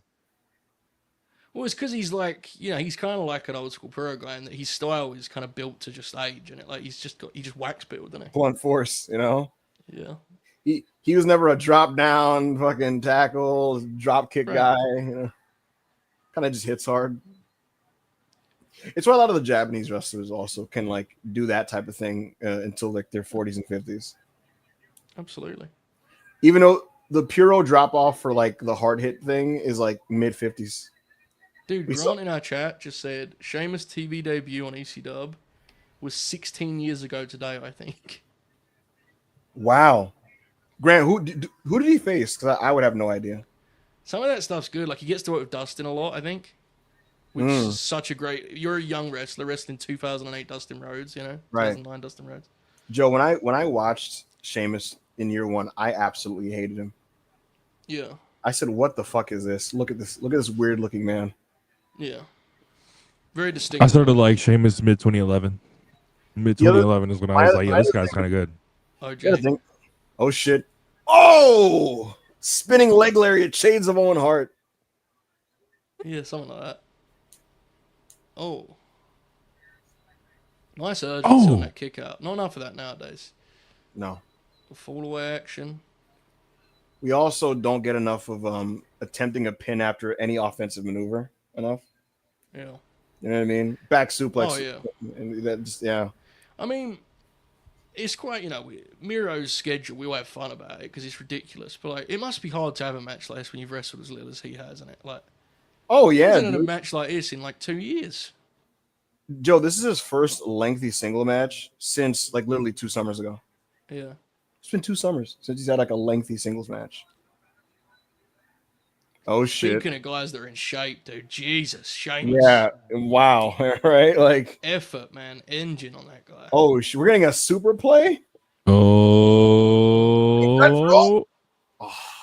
Off the middle. What, gee. Oh, he did the you-know-what bump. I'm not naming him. There was a guy who used to do superplexes like that, folks. It didn't end great for him, to be honest with you, but that's him. Another ad, man. This is the problem I actually have with Raw. I don't watch live, so like if I watch this tomorrow, all of this shit's been cut out. It drives me nuts. Joe, you loved that J match, and in my head, all I could think was he would have liked it even more if he saw the in-between stuff, because for Cody and Jay, dude, there was a lot of really cool just like jockeying and chest piecing and bridge building to the finish stuff. Yeah. That like I was actually very impressed by. It makes me mad, dude, because it's like You're You're losing. on Netflix. Like Netflix, you should be able to get creative. And instead, it feels like it's formatted the exact same way. It's fucking annoying. And the other thing that's just frustrating. So for me, right, Chad, I'll just be honest with you. If you go to watch wrestling, they have the Netflix feed with the commercial wrestling, and that's what I watch this on. Like, I'm gonna probably like skim back through the show because I have to review it But the tomorrow. fact you have to do that is annoying, isn't it? You know what I'm saying? It's bullshit. It's Like bullshit. I pay for Netflix as it is before there would be Yeah. like, but I don't want to have to like work around the thing I pay for to get access to the full thing. That's fucking insane. That is insane. You pay the highest tier or whatever, Yeah, and like on the replay, you're gonna just get like jump cuts on the match. right. It's so like what the fuck? The fact that you have to watch the show in real time to see it and see the matches, in full. And people say, and they're not wrong when they say like nothing happens in the ad break. Often that's true, but that's part of because I'm weird. I like seeing wrestlers figure that time out. Yes, Like I like seeing them try and maneuver around that time. It interests me. you know what I have noticed, Joe? That's fascinating though, because SmackDown is on cable. They just wrestle the way they normally do in the sense that they don't do anything in the commercial. But on Raw, for whatever reason, I don't know what it is, you could tell for some of the guys, maybe they've been instructed to like wrestle as if people are still watching. Yeah. Because on the Raw matches, they will give people a little bit something in the commercial. Sheamus just did a clothesline off the fucking top rope. So yeah. Do you know the leaping clothesline he does? Right. No, yeah, I mean, when Alexa first came back, she didn't know you could see the ad breaks. You should have seen what she did with Candice LeRae in that ad break. That was an all-timer. She was like yelling spots. She had no idea if they would see it. The Denver Nuggets are trading Michael Porter Jr. and an unprotected 2032 first-round pick to the Brooklyn Nets for Cam Johnson. Wow. Yo, that's a move. Wow. Let's look up Cam Johnson's stat line from last year. Because Michael Porter Jr. is pretty good. So that's a move. Chat, what are we saying about that? Because I'm so out of the loop now. Like, I don't know if that's a good move or a bad move. Cam Johnson last year averaged 18.8, 4-4. Dude, they're working in this ad break, man. Fuck, really? They're gonna come out the break in a double down, I think. Oh man, I got it. Sorry, Joe. Doing a cross leg sell, bro. That's crazy. Like he's been knocked out cold. Sorry, Joe. I gotta hear that Gunther and Goldberg are facing off at Saturday night's main event for the 40th time this show. It's not like we saw a video package or anything, but hey, you know, what do I know? The chat's into the trade, so sick. Yeah, you were right about them both being down. I'm assuming they did something to lead to them both having to sell. Sheamus hit the move, you know, where he hooks the guy, like he gets his head here and his legs up here. That move. Yeah. Wow, you give him a couple short ahead, but oh, look at the sweat flying off of Sheamus. Did you see that? Fuck, did you see that punch Miro through? Yes. Ooh, yo, they are going crazy. Oh, let's go. This is the thing when you get guys that are friends working with each other. They kick the fuck out of each other. Yeah, nigga. Come here. Bro, these guys are tight, bro. There was a shot where sweat was flying off of his fucking chest like he was Kobashi. Dude, Sheamus is giving fucking Miro like a mouse under his eye, dude. Oh, shit. Also, do you notice Sheamus? Joe, do you know Sheamus's hair is drooping down because of all the sweat on his head? Like it looks. Oh my god! This is a proper shift, bro. These guys are knackered. Look at them. Yeah, hell yeah. Oh my god. Oh, let's go, baby. Yeah, baby. Yeah, we're in. Yeah, we're locked. Bro, Miro is such a good pro wrestler. Did you see the way he went up for that shit? That was like so smooth. Yeah, we're in. He's very good. You know, you can have your opinions on him, but as a worker, he's like, if you watch his performance in that Hobbs match, fuck, man, that is an unbelievable performance. I remember when I watched that in real time, I didn't think anything of it. And I remember the very next day, because I was like busy, I was like half distracted. I rewatched that like a day later, and I was like, this match is amazing. Like, sincerely, to me, Hobbs still has not had a match as good as that, even though like his character's finally been figured out. We all love Hobbs. Yeah, but that was crazy. That was crazy. If Hobbs was the fourth man in the StreamYard, I think he would coast on everything we just said. Like, it ain't nothing to knock on him. It's just Miro made him push a pace. Like he tested Hobbs. You know, that was some good shit, man. It's a shame he never did anything again in the promotion after that.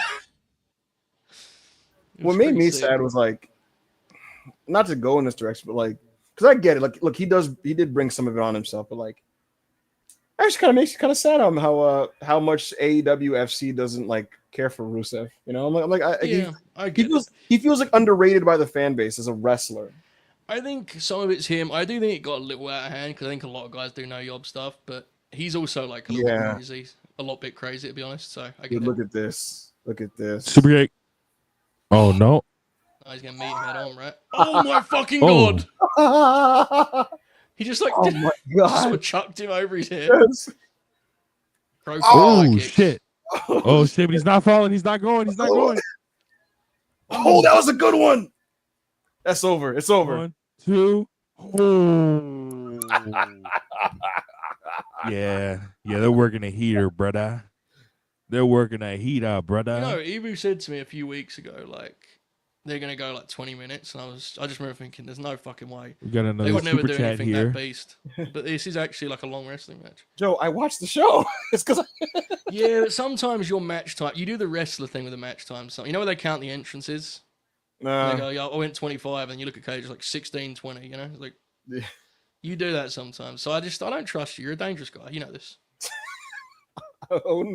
Corey David, $2. Noticing a good early Raw card plus equals Ibu watch along. Listen. Oh my god. Okay. Oh shit. I actually pitched this as the worldwide this week, didn't I? We're just watching Raw, yeah. Remember I said we just go live at normal time, watch Raw. I was not comfortable with it because the only thing on the schedule was the Judgment Day match, and I was like, I don't know about that one, dude. No, and this then, has worked out better because we can just leave whenever now.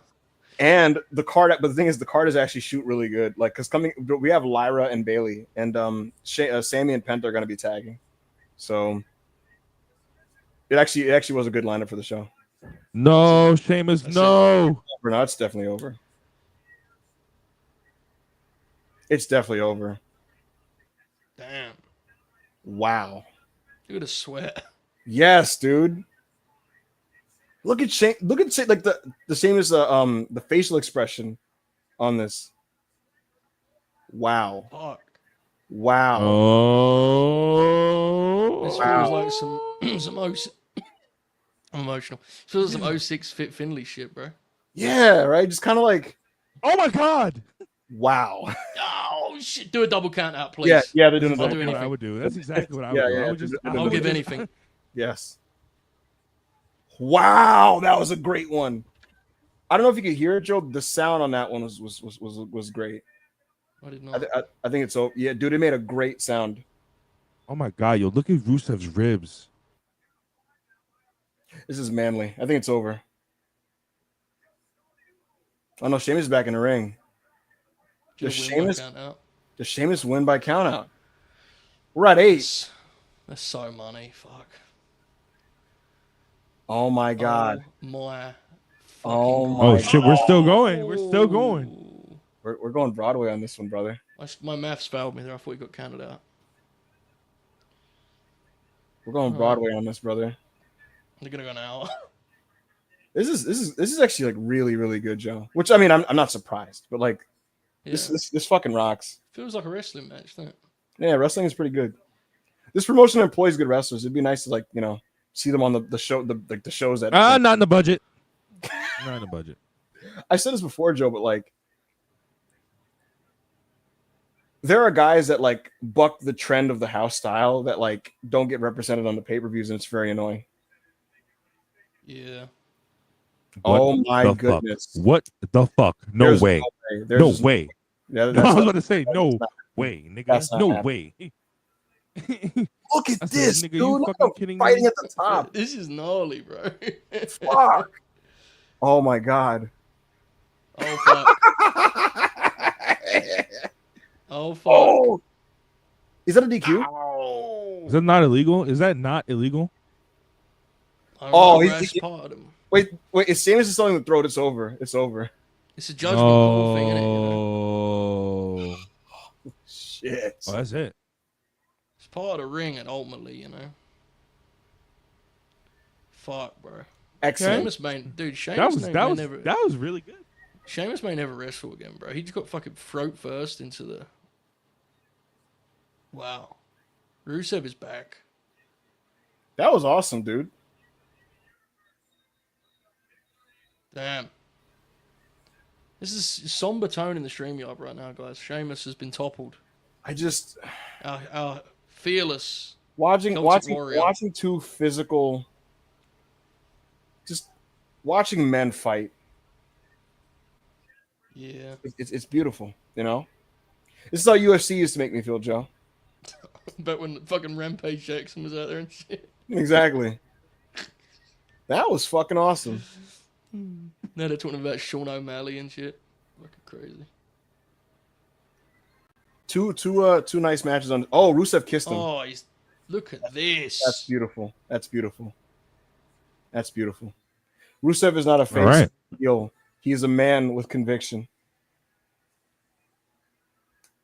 Oh fuck, that was tremendous. It was. I'll watch that, fellas. Yeah, it was great content. Black Yakuza said, "Yo, make Gunther versus Rusev. I'm trying to see something real quick." Oh, we got Evolution announcements right now, so lock into this one, Robert. Oh Okay. shit! Oh my fucking god! The control center. Joe, the funniest thing is Wait, like what? the camera panning up and down from the side is like all just kind of has a smug grin. You know what I mean? Like they're doing a battle royal and the winners get a title shot at Clash in Paris. A battle royal, huh? Interesting. All right. Yeah. So we'll see what happens. I don't understand not just like let's say Jade declares for Tiffany, which she is. Just I don't understand being like not just being like, hey, the winner of this one gets the other belt at SummerSlam, but whatever. Yeah, I don't know. Who the fuck? It's Ludwig Kaiser. See, unfortunately, that is a good bit because I'm not sure anyone in the promotion has more of a distinct physique than him. So, and reluctantly, I have to respect that. I'm sorry. Wait, but my thing is about it. My whole thing about it is like this nigga is significantly taller. Yes, it is. Like that's wrestling. That's why. Unfortunately, that's why it's good because like if they try to find someone with Gable's frame, it'd be like fuck off. But finding someone who's built the complete opposite way is unfortunately good. Joe, but you know what would make it funnier? Is shit comes back. Oh, we're not ML done, Dub. nigga. ML Dub. like it's just. They're gonna run it back, bro. Fuck. SummerSlam. Here we come. Yo, we're not done, nigga. Sammy. Oh no! Duck it! Oh, you son of a. Fuck. He's gonna write him off, bro. What the fuck? He's leaving, bro. Who's tagging with Penta? I've only had a wear brother tape. under contract, Unless he wears tape, or it'll probably be Punk. Is Punk gonna tag with Penta? Yo, so we watching the rest of the show, or we getting the fuck out of here? The ads are kicking my ass. I can't lie, bro. I'm having a good time outside of the ads. We'll play it by ear. Yeah, we'll just give it one time. What's up next? It was gonna be Sammy and Penta versus the Bronsons. Stephanie Vacquier promo in the crowd. People are saying. Wait, so is this show 2 hours tonight? No, it's always 2.5, Robert. Well, I don't know how they could. Well, you just said but I thought you said the tag was next. There's 3 matches left. There's the tag. Oh, yeah. There's Stephanie and Ivy, and then there's Bailey and Lyra, which I'd imagine that has a finish that leads to the announcement of the 3-way. So on Evolution now we have folks. We have Rhea Ripley versus Io Sky. We have a battle royal. Winner gets the Clash of Paris match. We have a 3-way tag title match where Roxanne and Raquel will defend against a SmackDown and Raw team. And we'll have this 3-way for the IC belt. That's 4 matches. So we'll see what gets added. And there's JC Jane versus Jordan Grace. Also. So JC Jane, Jordan, that's 5 matches. I wonder what gets added to this. I presume a Julia title defense and something with Stratton. The rumor, it's a 4-way tag. Yeah, there's a team from NXT too. Hopefully it's Sola and Zarya. So who's going to be in that match? Roxanne and Raquel. Yeah. Hopefully Sola and Zarya. That would be the only one that makes sense. So Zaruka, as the people call them. I would say Alexa and Charlotte probably. And then the Raw team is what I don't know. Do you not just think they've got a lot to do with that Alexa Charlotte thing? Like they're not like together yet. It's 2 weeks away. Yes, but I'm wondering, is there a way for them to just work together while the team itself is not officially established? Like, what if it's like a Yeah, let's there just try it? is. Yeah. So like Yeah. you could do like let's just give this a try. It didn't it work? It fails miserably and it delays like the official thing. You know what I Yeah, mean? no, definitely. It's just Oh, people are saying the Raw team is probably Kabuki Warriors. It yeah, probably. oh shit, bro. That could be fun. That could actually be fun. Oh my god. People are saying Thinking about this some of the matchups here. Kyrie and Zarya. Kyrie and Sol Ruka trying to do sequences. Looney to Kevon. Yeah, I just seen that. The Pels signed Yo, Kevon Looney. Yo, the Warriors. funniest thing, they did a science experiment on a Raw. They booked Kyrie versus Raquel 1 week. Yeah. And you're not gonna believe this. Oh, I bet it was good. It went by without a hitch. There was no I think Raquel is a lot better than she thinks she is. I've said this for months. I agree.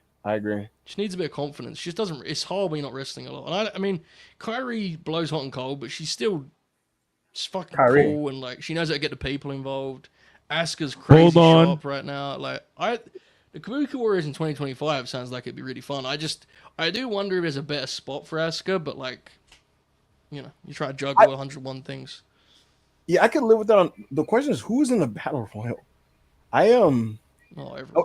I wonder if they're a better served just doing like some type of like 4-way elimination deal or some scramble shit like that. Because like that sounds like it'll be like Stephanie, maybe 2 other good wrestlers and like shitters, and they just throw them all out, you know. But I mean, it's a battle royal, isn't it? Stephanie's obviously going to win it, so it's sort of. Of course, yeah. I think it's Nikki Bella's going to be in it now, right? In my opinion, I think that's a better way to use the legends is to put them in that. You know what I mean? Yeah. It's a weird one, isn't it? Like it feels like they're originally going to do Nikki and Rhea versus Liv. And Look at these graphics, Joe. Are you seeing these graphics? Yeah, man, it's cool. It's pretty cool. You know, I feel like I've seen this format with the diagonal on another show, but I can't remember. Someone has to. I feel like they stole that and just changed the color. WrestlePurists Worldwide. Probably. They're showing Ryan us. Cicchini. What's up? What's Ryan got for us? Ryan Cicchini. I've said for months, Zaruka and Dungeon Dolls. The fuck is Dungeon Dolls? That's Natty and what's her name? Fuck would you expect me to know that? They've never wrestled on TV. The fuck? You can't just say a name. They've never wrestled on TV. Joe Rock getting like shoot mad at like.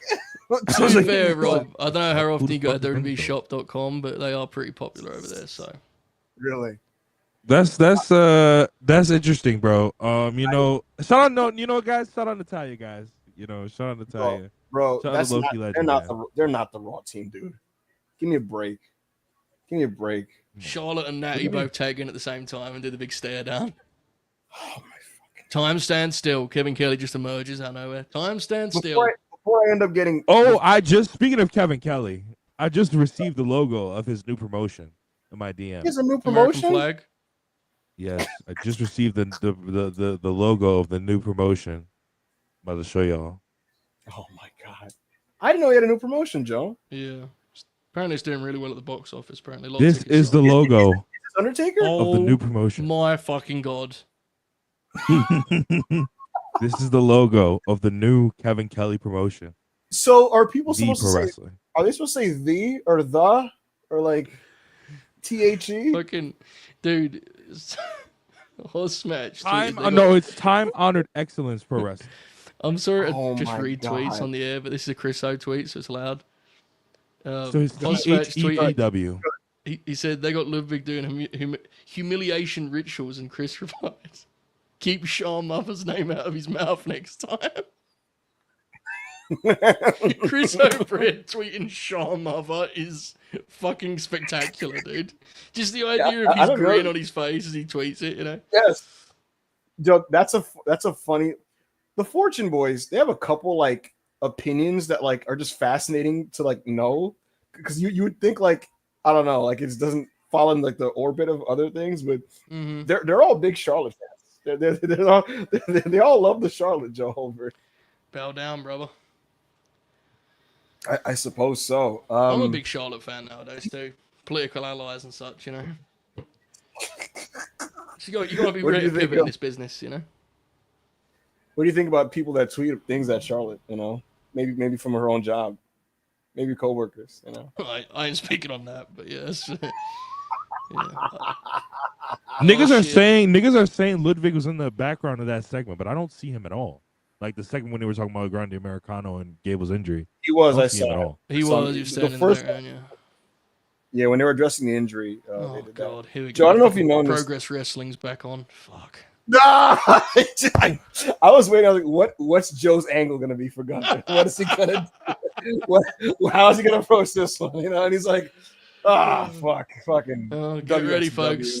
Check the quarter hours. Fuck. Seth Rollins DMing other people intently. You know? Yeah. He's so fucking good. I can't even do the bit for more than like 30 seconds, you know. You don't know. He's a Joe, good promo too, you know. I was gonna say, Joe, he's emerged as one of the best talkers on wrestling TV. Easily one of the best promos. Yeah, he's so good. I can't even. I want to have fun with it and be silly, but it's just the way he carries himself. I just think a lot of, you know. That's the thing, Joe. A lot of these like work rate losers, they do have like an easy point to pick at and make fun of, you know. Yeah. And you could do shit. and you could do the whole like he doesn't draw, but like he's actually just like legitimately just great at most things you need to be great at. As he's great. Totally. Yeah. A man who doesn't have that benefit from you, Joe, is a smaller fella than Gunther, who also likes to throw chops, who is called by many people a mad dragon. Yeah. You know, Pete Dunne.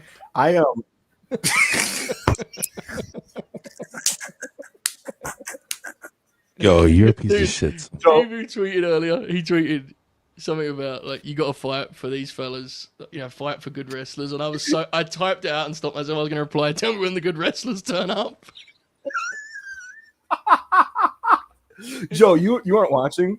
There was a stretch last year where like they gave Pete Dunne an extended singles run on TV where he was wrestling matches, and it just felt like Regal just being like, "Give the lad a shot," you know. Give him a chance. Yeah, no, he's a good worker, mate. Bates a really good wrestler. Really good wrestler. Tyler's awesome, man. So many years wasted, man. It's a shame, isn't it? My ears are the bumming, funniest thing AO ever told me was, yeah. What do you say? Joe, AO told me once. He said the most terrified he's ever been as a fan was that week where Pete Dunne was approaching free agency in 2021 and people wanted him to go to AEW. Oh, that was crazy. That was when everyone was jumping, bro. Every other day, Sean would be like, contract coming up. Yeah. Remember where the Fed was in 2021 and how every call up got decocked? You know what I mean? Bro, you know what was a crazy one? Do you remember when What's up? Bray was a free agent and like there was that law that someone who looked or dressed like him or maybe him showed up at Dynamite? Do you remember this? Someone sat in the crowd and people were like, Bray Wyatt sat in the crowd at Dynamite. Do you remember this law, Hebu? I do. And Joe, I remember people kept picking target dates for Bray was showing up on Dynamite.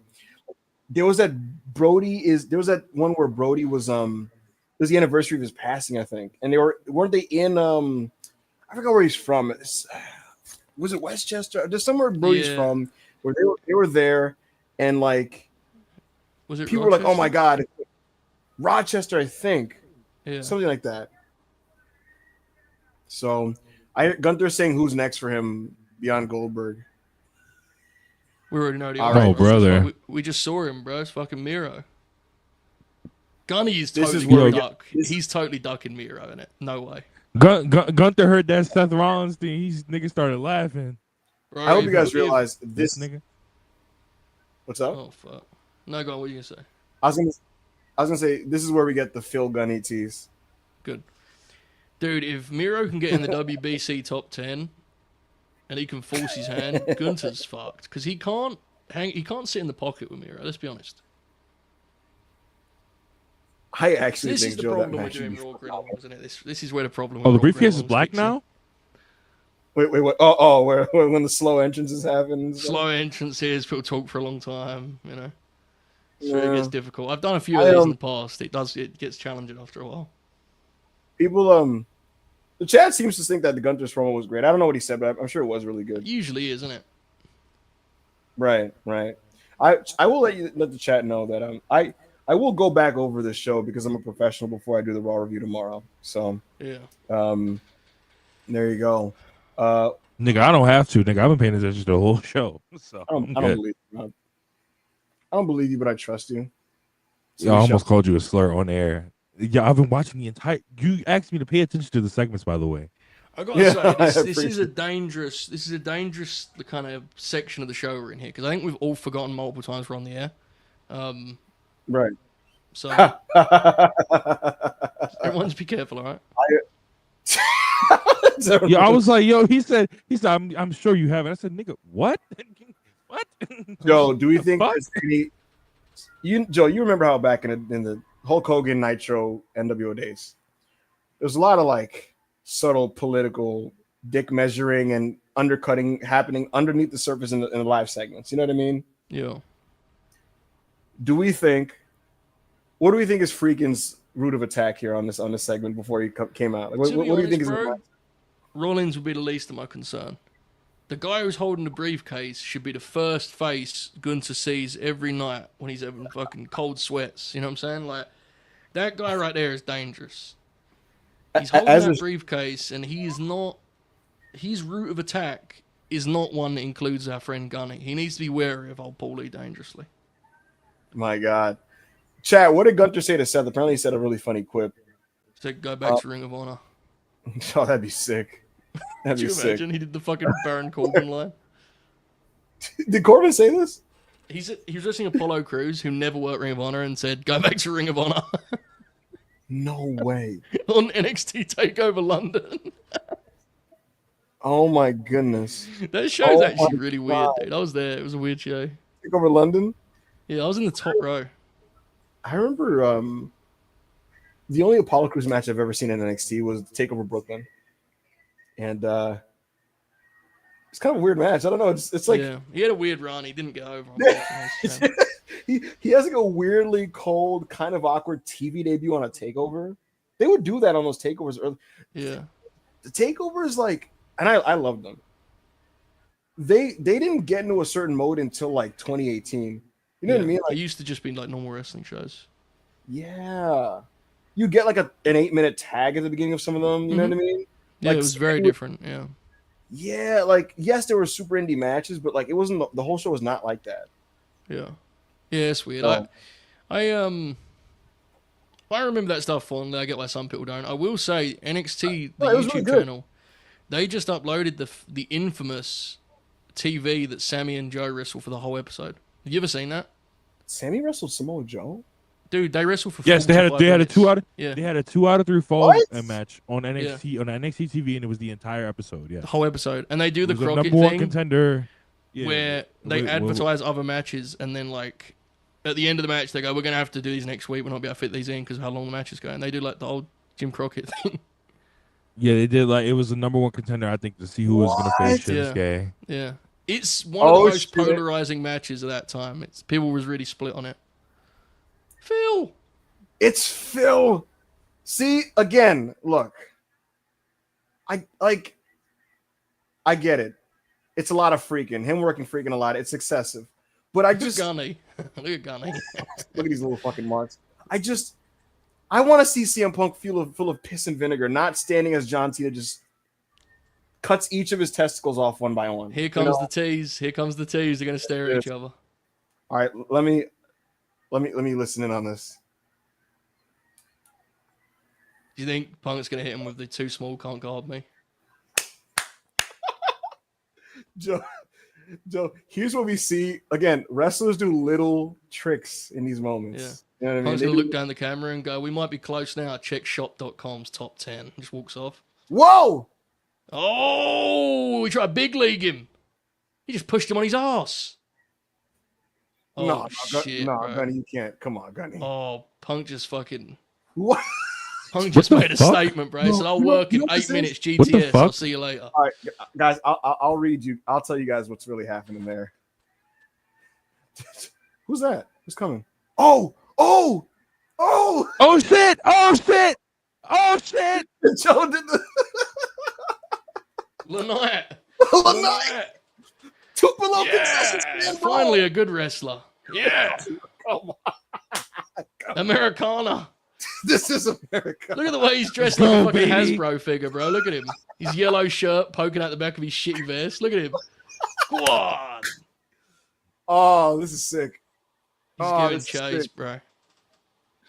Look at this. Yeah, What's the nigga. ceiling on a Rollins LA Knight match? Flat free? What do you reckon? Is there a stip? That's the fucking $1 million question, bro. If it's a regular match, give me. He's on a trip. He's on a trip. Oh, he fell over. No, this is really pro wrestling. Knight has to then walk up to a monitor or to an interview with the mic and then just cut a promo on him. Yeah. Oh, we went way too fast. Look at this. Look at this crew of winners. What a faction. Joe, isn't it crazy how the Judgment Day continue to just survive? You know, Bro, like I'm telling you, next WrestleMania, this faction versus the Six versus the New Bloodline. Probably be one of the biggest matches of 2026. Just pencil it in. The Judgment Day are the TNA of factions. Fucking right they are. You're so mad, nigga. We will never die, nigga. You're so mad. Well, we got to change that theme back, though. I'll tell you this, because Joe, with the Judgment Day, every couple months you have a moment where you're like, are they wank now? Yeah. And then they do something and they kind of kick out, and you're like, all right, you know. That I like that angle, by the way. I enjoyed that angle that just transpired, and I'm gonna tell y'all what really happened there. Did you see, Joe, how like Phil had to be very much authoritative, strong? Yeah. He said, "Too small, can't guard me. Can't guard me." Joe, that's like, Joe. You know when like a dude gets like, just like teabagged by someone, and so they have to take it out on somebody else. You know what I mean? Like, Bro, I mean, just refer back to last week's conversation about Gunther and the top guys. That's all I'm saying. It was a crazy DM night. That's all I'm saying. Joe, let's look back at what happened here. And I didn't hear the dialogue. But Seth walks out, basically, you know, declaring his, you know, he wants the belt and shit. Phil came out and just shoved him. He was like, out of my way. Which means Gunther's winning the match. It also means Gunther will win the match, but Punk's gonna he'll get all the angles. He'll get the upper hand. Joe walking on the TV. Phil, what do you want to do with Gunther this week? I'm thinking I beat him up and stand tall. Yeah. How about I do a 12-minute shoot promo about his ratings? How about that? And Paul's like, what does Gunther say? He's like, well, he can call me Phil a couple times if he wants. Could you imagine, Joe, if Gunther pitched to just say the same things that like Seth and Drew have been saying to him, like, how about I call you a hypocrite? And he's like, yeah, you're not allowed to do that. You know, certain guys at certain levels, you know what I mean?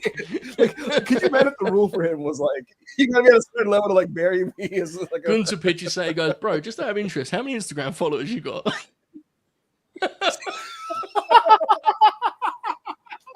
No, just out of interest, how many followers you got on there, boss?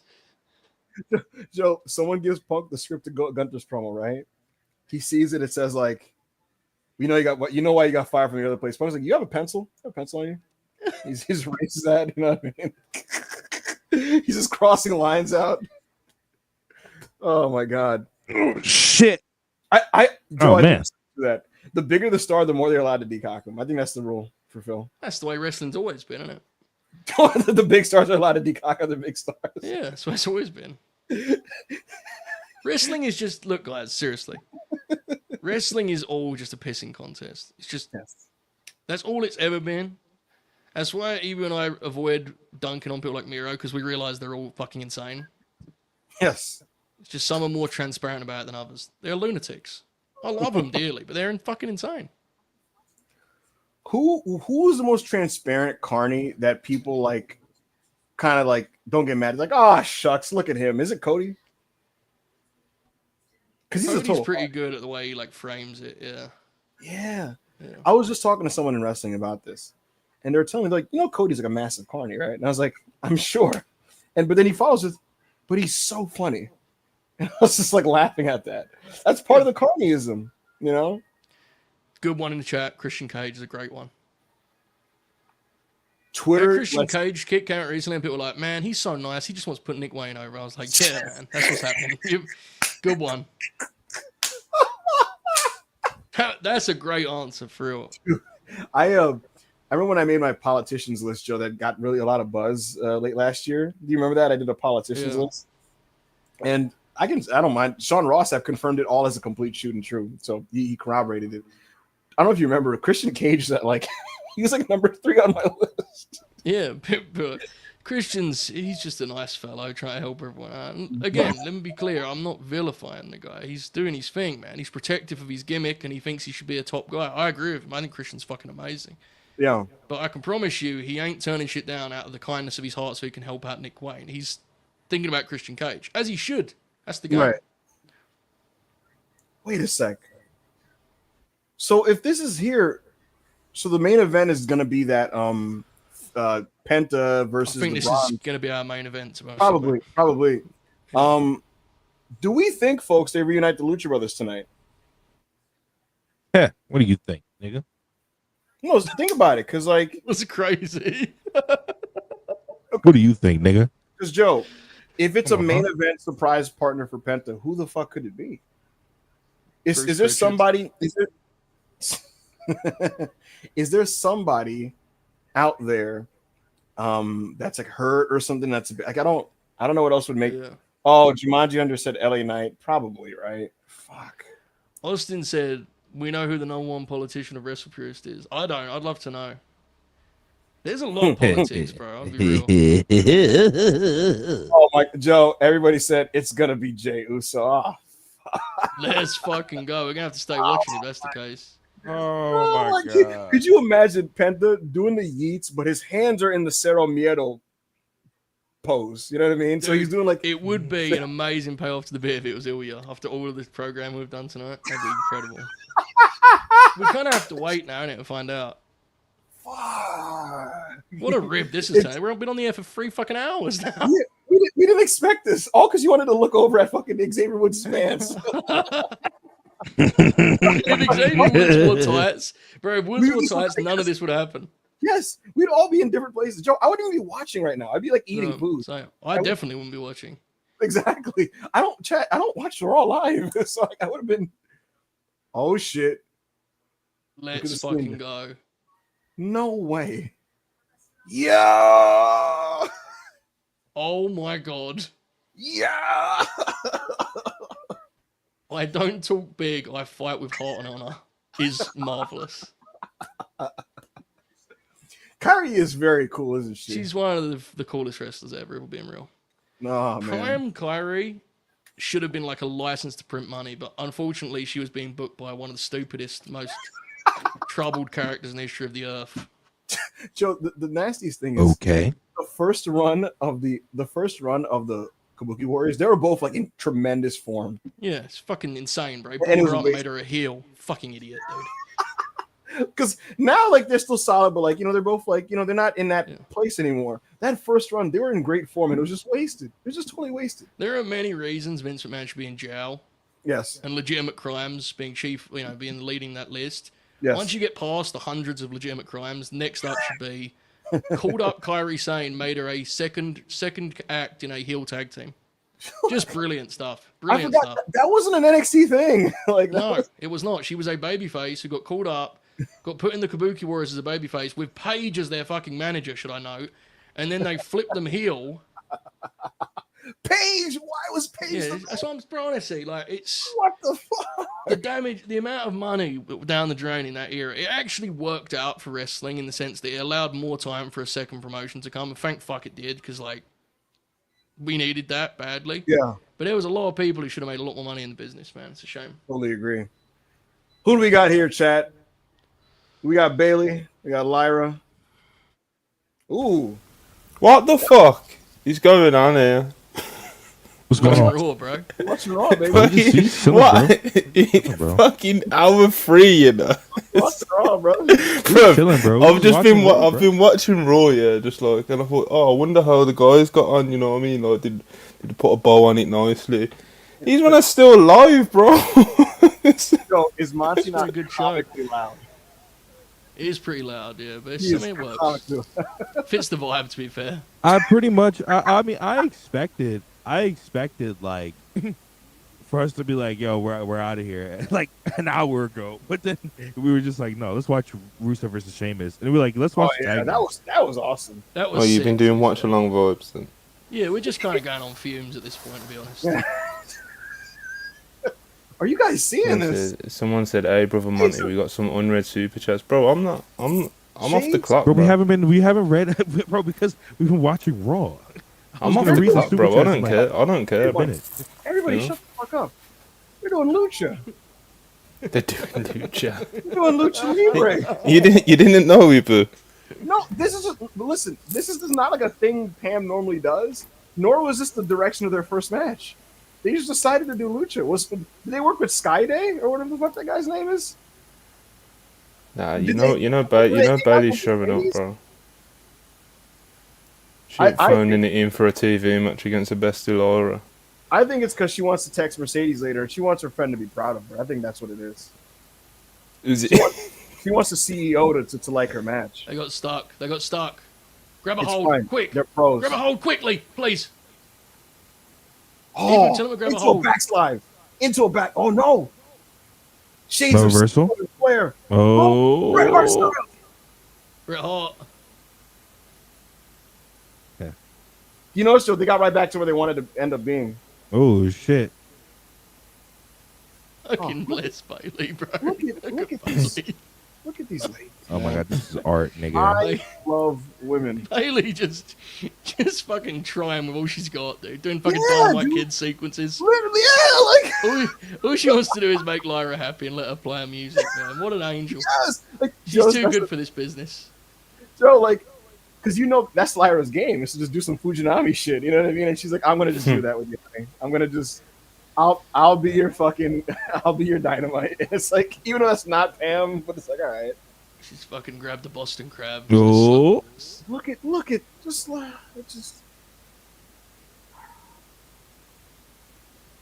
just, I love Lyra. Did the crowd like this match? I don't know. I don't have it on. I was like, could you imagine if all that gorgeous wrestling and the crowd's just sitting there like, oh, fine enough. I innit? asked because You're I like, looked bro, at the what crowd the and they're fuck? just sitting there. Oh man. Match was getting good. Let's go and add. Ibu, Rob, do you not Yeah, watch it on like a VPN so you don't have to watch the ads, or do you just run it on the US one? I play it on my TV when it's live, and then later Okay. on in the day, because I usually will watch the show with my brother, and that's like when I watch it for real. But my live viewing is not like a real watch. Later, I watch it with my brother, and in that one, we watch it on Watch Wrestling, which is the Netflix feed, and that's usually where I start seeing Grayson Waller and people I haven't seen in months. I'm like, oh shit, Austin Theory. Stephanie got a ad break promo this week though. I'm sure. Don't get it twisted though, Grayson Waller still had to get his shit in. Yo, we have to follow up on this. Black Yakuza said, yo, SmackDown and might be we- good this week. What's on SmackDown? What's happening? Brother, they are taping SmackDown after 2.5 hours of Raw. Those people are going to be fucked. Pooped, dude. Pooped. How do you even like handle like structuring a taping like that? You know, like You send the fucking stars out there, bro. Get the six. Yeah, I on was gonna first. say, bro, you just gotta send Cody out straight away, you know. Cody, can you work 20 this week, brother? Have the 6, take an extensive heat I mean, segment on so, Team yo, Wait, Cody SmackDown, can- and then SmackDown is still at 3 hours, right? Currently, or is it not? Joe, No, it's 2 hours. No, it's 2 hours starting this week. Joe, how does Tony Khan handle the SmackDown card for this double taping? What does he book? He gives a call to Hechicera and says, right, what you got? Yeah, You know- Beast Mortals is getting his shit in on Oh, that tape. he's gonna have a sick 3.5 on that show. Listen, Tony, this is what Tony's booking. He's booking Cody Rhodes, Fraxium, and God, who's another Who's the babyface? WWE Beast Mortal Super? Sheamus. There's gonna be a long Phoenix match on Tony's SmackDown. Yes. Sheamus wins a lot more than Mortal. Bro, I reckon Phoenix and Garza are going 18. Yes. Oh my God. Yes. Dave talks about how awesome it is. Andrade, Andrade Right, was a top guy. You know. This is another one, Ibu. If Tony had the WWE roster, yeah, Mhm. he would be like the woman that he just like won't let go of. You know, like he's Julia Hart, he's Anna Jay, like Julia? who? He don't rate Julia though. Remember? Still, but for the sake of this joke. Fair. Weekly Alexa Bliss collision graphics every week for his Twitter. Folks, we got a great night of Collision, folks, tonight. Alexa Bliss versus Every Nature. time she wrestles, Tony Schiavone declares she's one of the great performers. Jesus Christ. Did you? Superplex! Superplex!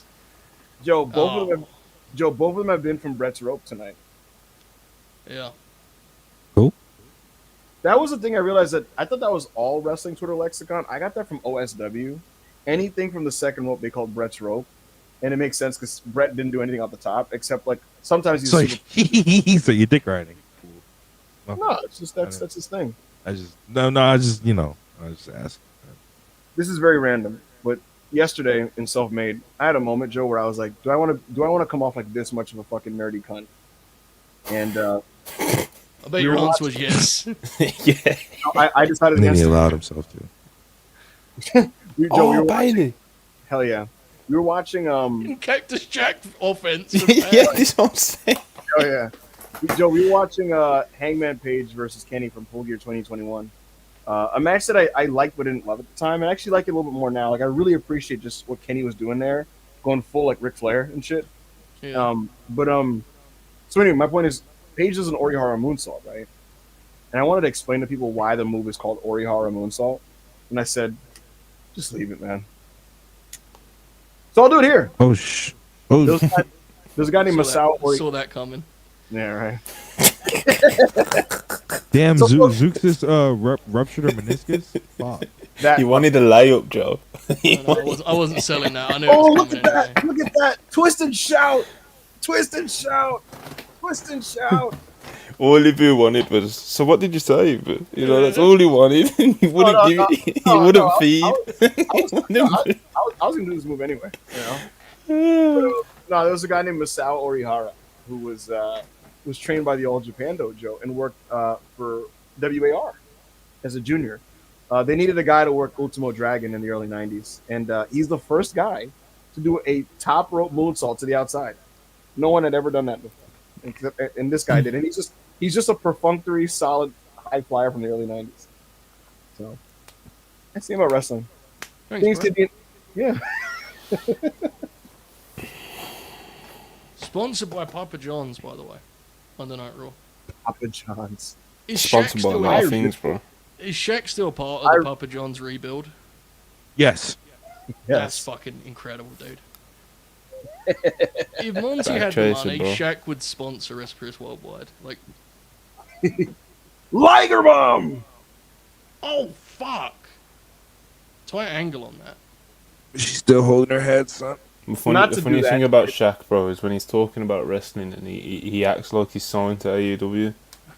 You know? He's like, oh yeah, I'm with the other guys. You know? He's like, I what a see. beast. The crowd have now kicked into "We respect this" mode. Just German suplex? Oh, look at the struggle here. I was gonna say, and I hate to do this, most people that do this are annoying. But could you imagine Lyra wrestling the best Joshi wrestlers? Oh come on, bro. This is worldwide. Have some respect. Fuck. I know, yeah, that's You're just supposed to You're go. right. Can you imagine what you do in Natalia on Raw? That's what we do on this show, right? Jesus. Dude, you see that posted it, Don't Joe? ask me. Joe, she posted herself with the mouthpiece and was like, bring me Stephanie, bring me Lyra, bring me this one, bring me that. It's like, bring me everyone in the fucking world. I'm Maddie. And I was just like, let's go. Oh, We shit. we don't have that, but we can bring you the tag rope. is what we Chat, can quietly, bring you. Bailey has had, in my opinion, her best in-ring stretch since before the injury. I just think she overextends a little on offense. Oh! Oh, they both got Ooh. bent. Yeah. Double pin. Yeah. Oh! See? All right, I'm going to explain this later. That's a good professional wrestling dusty finish. Because I was explaining to someone, Joe, someone was saying that Punk and Cena always had bullshit finishes. And I'm like, bro, there's a difference between dusty finishes and, like, cutscenes. You know what I mean? Bailey and I mean, yeah, I think it's pretty obvious. Oh. Finishes, but... Yeah, my point is like people are comparing like foot on the ropes to like Yeah, seven sometimes you people. have to just do. Sometimes you have to do like TV finishes. It's part of wrestling. Yeah, and my point is Yeah. there are pro wrestling dusty finishes like this, or like the foot on the ropes, or the tights being grabbed, or the ref missed a kick out. Right? That's a pro wrestling dusty finish. It's not, and that's not the same as a match is being interrupted for a 10-minute interlude. You know. I mean, I prefer that they do a draw than have Becky beat up both of them, and then you do the segment where Pierce is like, "It's gonna be a triple threat," and Becky does the big sell. I fucking hate. That's one of the worst Oh, wrestling setups. you don't like that trope? I hate it. It's been done too much. What would be the most Holbert pilled follow up to these ladies fighting like this? Cut to the back. Pierce is at his desk and says they're both suspended for a week. The funniest thing about most triple threat setups is it's usually the GM going, "Folks, I'm going to reward some bad behavior. They both get a shot." You know, Wow, there's real animosity between Pam and Lyra. feels like this has escalated considerably, doesn't it? Yeah, did you not watch the backstage segment that they did earlier? No, Rob was in charge of that. He was keeping us updated. Yeah. No, that's What the happened? business. No, they did a backstage segment earlier talking about like what happened last week with Lyra coming down and like getting in bad Yeah. and they just went back and forth and it got really heated and they were like screaming in each I thought other's they were faces. friends, bro. I know, bro, but you know, Bailey don't text back, bro. Bailey don't text back. Oh, She shit. return calls. This is perfect for the show, Joe. This is LA Knight versus Seth. I can buy into that. I reckon LA Knight can get a good one out of Seth. Look at LA Knight's expression on the ground. Fucking look, just that. I mean, LA Knight on Saturday night's main event is what Yes. it's all about. 2 That's and what I'm 3 saying. quarters. Get yourself some popcorn. Oh shit! I'm gonna be honest right now. Yeah, Hold on. I honestly think that LA Knight is like one of my favourite in-ring workers in WWE. He just pops me, man. I'm gonna mute and listen to my guy. The punches, the classic feel, you know. Punk's talking, guys. He was locked in. He's locked in. He's storming around. He's angry. He's mad. Oh my god! Time stands still. Bro, LA Knight's gonna beat the fuck out of Punk. Let's be honest. Look at LA Knight's vest, dude. Fascinating. Yeah, bitch ass nigga, I am. Oh, the you line, probably ho. such a And I'm fucking walking off, wrestler, nigga. bro. And I'm Real walking wrestler. off, fuck, nigga. Did he And light he just him cuts. up? He didn't even light him up. He just cuts wrestling I bet he promos, lit him Joe. up, bro. I bet Fuck, he lit him nigga. up. Joe, He said, Did he pull his you pants want to talk down? about a line, Joe, nigga? I am Joe. the line, nigga. Joe, Punk was like, "No offense, dude, but like I'm coming for 7." He said, "You can have him 6 days a week." I was just like the way he said Fuck, it. nigga. He's That's just my too shit. cool, bro. It is what it is, isn't it? Oh, Sammy's still gonna wrestle? Oh no, they're gonna What a kill Sammy. man. Look at Penta. Penta can't believe his luck, bro. Fuck. Yeah, living a dream, man. It reminds me I of do, funny, huh? you know that Eddie Hearn clip where he goes, "How'd you fluke that one?" Yeah. Bro's doing run-ins in Cena vs Punk. Fuck. Well, the funniest thing though is like, I think every single person on the screen right now is like, yeah, Penta will be successful in WWE. He's Of course. charismatic. He's Yeah. good enough in ring. Do you know what I mean? But He's in the main event angle. I didn't think he'd be. Bro, he's on the poster for Survivor Series. It's just funny that he just can literally plays music without any adjustment, and it's like it gets over. Like That's godly because that's Yeah. wrestling, Joe. Like that happened, and like there's a coolness to the fact that he didn't have to like be a WWE dork. You know what I mean? Like Mm. he's just kind of like, "Hey, I'm Penta," Definitely. and people are like, I like that." You know what I mean? I Like, will say, legitimately, his debut was one of the coolest things they've done Oh, in yeah. years. Like he cut that promo afterwards. He went way over his time, like a fucking man. Like that was some cool shit. That was wrestling. That was awesome. Joe, he had an interview on a Netflix episode during a commercial break where he went over his time again. That's what you should do, bro. It's It- Netflix, and what are they gonna do? Joe, this is what happened. She asked him a question. He spends a minute and a half talking in Spanish, just shitting on like the Seth Riders, and he's just like Seth Rollins, la puta madre, da, da, da, da, da." He's just saying all this shit, right? And the crowd's like, "Oh shit," right? And, cabron, blah, blah, blah. And then with like 30 seconds left, he just says like, "All right, I'm gonna translate it." He goes like, "Seth Rollins, I'm not afraid of you. I'm not," and it just fades to black. In his Wait, face to the black. chat's right. Wasn't Ivy Nile wrestling tonight? That's what people said, but I never saw the graphic for that. I wouldn't be surprised if that was just a setup for next week. Is that on Collision? I promise you, we're gonna come out of the break. They're gonna show you next week's card, Dude. and it's gonna be one of the matches. How many matches would Ivy Nile have with Queen Amanata on Collision? Oh Holy fuck. my god! And they'd all be good. Oh, that would be good. 12-match series, just fucking fighting for their life. Dude, So like Ibu, Tony, wait, hold on one. Tony is the master of booking Amanata in best of like. Bro, she had like a fucking Booker and Benoit series with Julia Hart. I swear to God. I used to look for the FTR match every Collision and go, fuck, they're wrestling again. So, and then at some point on Twitter, Drain Bamager would post the online exclusive promo where Amanata is just like, Julia, 3 and 3. We are This week. 7-6. Yeah. It would cut to Excalibur in that like fucking I'm talking at night voice, where he's like, Queen Amanata tries to tie the series up against like this person. They for sure did that shit like 3 times, and we're just completely making this up, which makes it funny. Dude, I forgot who. There was definitely a that's how it series feels though, bro. either with Amanata or Julia or both, where they went like at least 5 times. There was a Thunder Rosa series that went like a bunch of times too. Yeah. Every undercard women's feud in AEW is just like a best of 5. Dude, one of those Thunder Rosa Deonna matches were good, I swear to God. That I sounds think it was the plausible. bull rope one. I think it was the bull rope one at the East Auditorium. You know what's the funniest thing, Joe? And Paul Levesque did this with Mello also. These guys, they pretend like the whole time it was meant to be a best of whatever series. It was not, you fucking lazy cunt. You know what I mean? It's like you just booked a bunch of these matches over and over again. And at some point you looked at the count and said, all right, well, let's just say this is for, the lead. Nah, for real, bro. Because it's like he'll do similar shit to what Vince was doing with the 50-50 booking, but because it's Triple H doing it, people are, it's a best of 7, bro. It's not. You know what he does? He makes a really well-produced package after match 4 and has someone narrating it going like, it's 2 and 2. Who will come out the better man in this series of matches? and 2. In this series of matches where nothing is on the line. Bro, at first I didn't buy into like, they're doing mellow dirty stuff. It was just kind of like,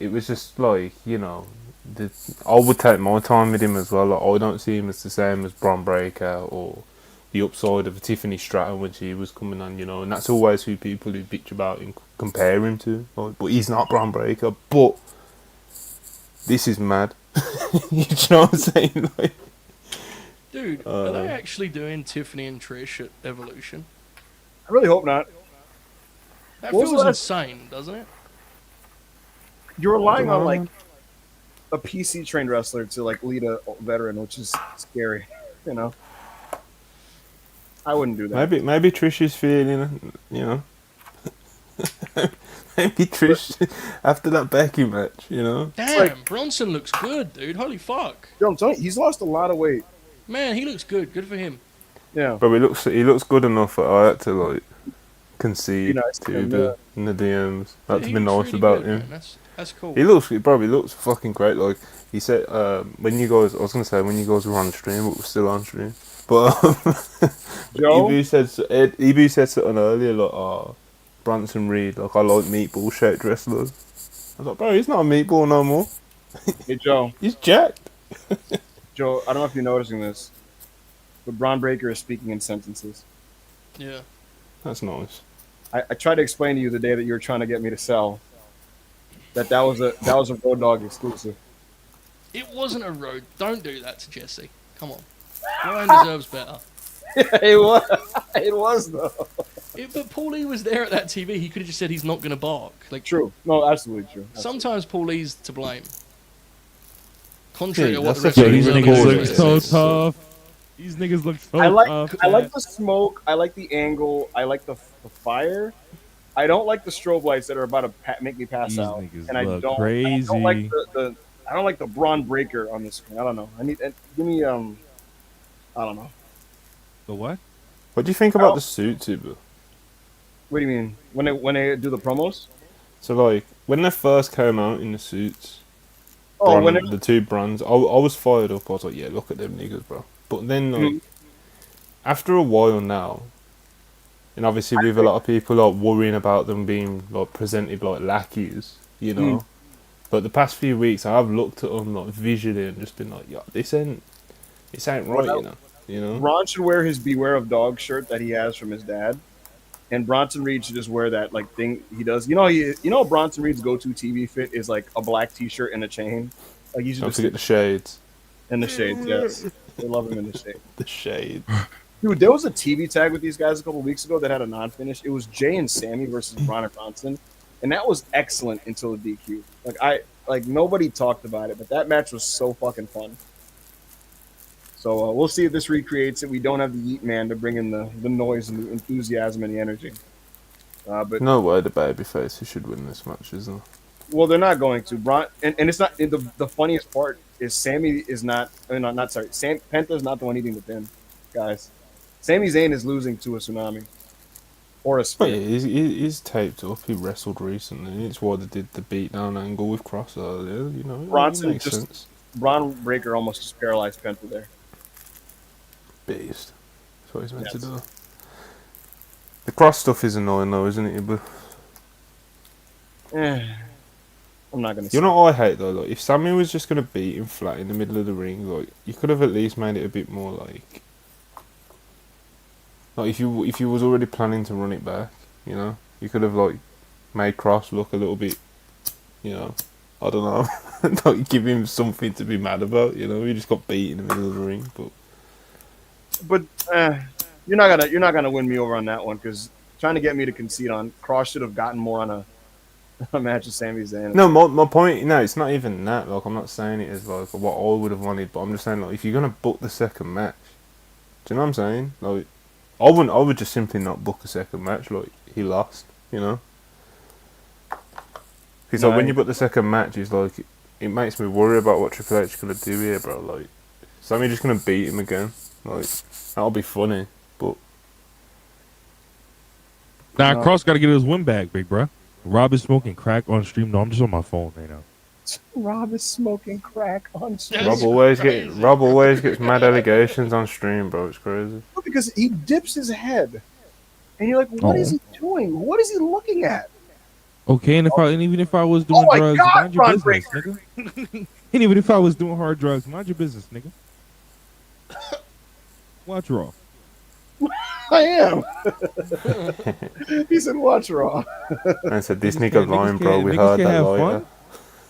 No. That wasn't even my lighter, by the way. That wasn't mine. That was Yeah, no, not my lighter. I did hear that, and that was from Yeah, Monty. Yeah, that was me. My lighter's not working, bro. I need to fill her up.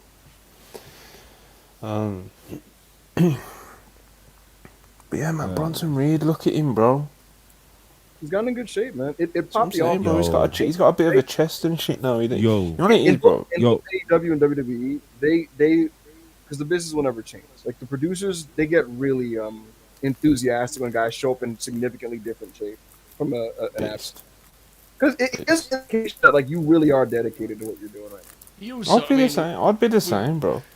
With that injury, he has to, man. It's fucking hard. He's been wrestling for a long time. We don't realize how long Bronson Reed's been wrestling.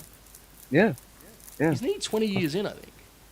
Really? Yeah, bro. He's Bro, wrestling also for think years, dude. you want to ask who's been wrestling a similar amount of time? Oh, look at this, Joe. Oh god, That's awesome. That's awesome. the double dive. That's fire. Arena Mexico is broken out here on Monday Damn, night. those were heavy dives, brother. Heavy dives. Watch this landing. Watch this. Let me see. Watch Listen, Bronson. they've got to eat those Oh. after what they did on Saturday, bro. They cut. Fuck. Yeah, I couldn't see it, but Joe, I feel like every bit of Sammy was stressing. Them trying to niggas didn't do that shit. on that Conhilo. You know what I mean? Yeah. He outrun old Penta there, though. Penta was a step behind. Joe, Did anybody Step watch behind in the the? race? Did anybody watch the Kev and Cody pod? Was that just No, me? but I heard it was great. You know what it is? You know when something's like WWE produced, it's like it's off-putting, ain't it? Because you just think it's gonna be like I don't know, bro. Like you just think it's gonna go a certain way. Contained or sanitized or I, whatever. I loved it, bro. It was just two guys chopping it up, man. You know. But, Kevin Owens. Oh, could've been Kevin's one a of the bit. I'm missing. Yeah. Yeah, I'm missing. he could have been one of the legendary shoot interview guys. You know, if He is went. kinda for his generation. He didn't do that You many. know. No, I know, but like no one He had has. his higher spot show in it.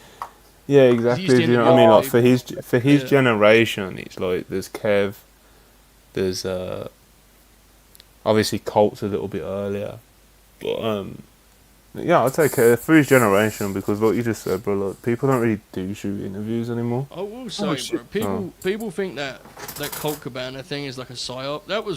Colt Cabana was really important, man. Like genuine. That weren't like some retroactive thing. I remember. Not that on was a this big- channel, he's not. No, I'm joking.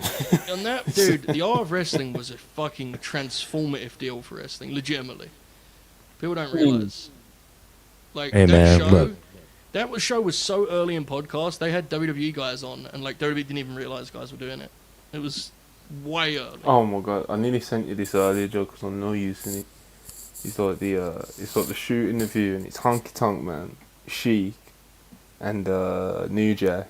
Oh yeah.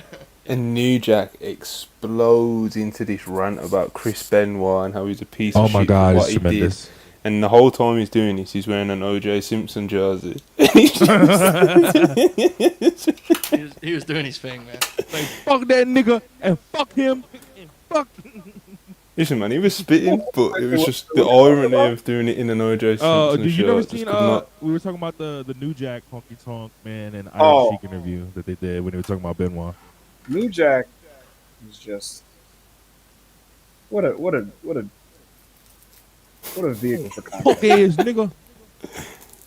Man, I had to think about it then, you know. I had to pick my words wisely. You know? You know who's a funny interview guy? Fucking Homicide. Yeah. He's always just What like, he used to be. yeah, he's always just trying to overcome his CTE to muster out a sentence, and at some point the third word is nigga. You know, it's good stuff. Yo, that shit was so fire when they on RO, when they were on Ring of Honor or Jersey All Pro shows, and they're like, "Yo, fuck that nigga up, hit that nigga." Homicide was like, Who would you say is the best non-cliche we're back shoot from the break. interview guy? Joe Hulbert. Throw it to you first, mate. So when you say non-cliche, like who are you taking off the list? You can't be like Kev, like Nash. Yeah. You can't be like Look at these Kevin Sammy Nash. punches. Wait, look at these Sammy punches. Greg Gagne. See that sounds cliche coming from you, but it's definitely not It's cliche. definitely- yeah, it's not It's cliche. just a Hulbertism, mate. Yeah. Joe, you tell me if it's a visual trick or if I'm seeing things or if there's a science to this. I feel like taping your fists. A lot of the taped fist guys are good work punch guys. Depends on the color of the tape. If you're a white taped fist Yeah, guy, you're it's probably good one of the stuff. best wrestlers in the world. To Brighter Passage. You know what I think Check it the is? 'Cause I'm stats on looking that, folks. I'm telling you. I'm looking at Sammy do it. My theory is because the knuckles are covered, you can at least connect the punch a little bit more. They're got You know, 'cause to it's shield. produce these fellas' matches differently, though. Why? I mean, Breaker and Braun are basically working in this just like any old heel tag team. That's not what you Trust. want. They Oh, should be like unique, you know. Like a little more This is the first smashing. one I've and ever like, seen, so this could be an Right. outlier. I don't watch closely, but to me, Yeah. it's like Sabu. Sabu. That's awesome. Grin Grappler Sabu tomorrow night, by the way, should be fun. But Great. Oh, to shit. me, it's like they should have a distinct style, whereas they're just doing like a WWE, heel tag team outline, which is cool. Like they're both fine, but I don't know. It should be more. It should be more bombastic, innit? You know. Yeah, I watched the way Bludgeon Brothers. we have 15 minutes left. I think the way this one is gonna be, it's gonna be backloaded with big stuff at the end where they shine. Yeah, I agree. But- It will pick up. Yeah. Yeah, then I agree with what you're saying. The last time I watched them, Joe, they were doing a lot of like just clobbering on the air, and here it looked like they put their heat during a commercial where we didn't see it. And I'd imagine it was just kind of a lot of like what you were describing, which is just like walking around. traditional. Yeah, probably just walking around like generic Well, heat. the problem with it is like the reason you pick the two bronze is they're both capable of doing, gift The stuff, big stuff. right? Right. Which again, it's like I do expect that in the closing stretch, but you have to find a way to like make their heat unique too. Yeah.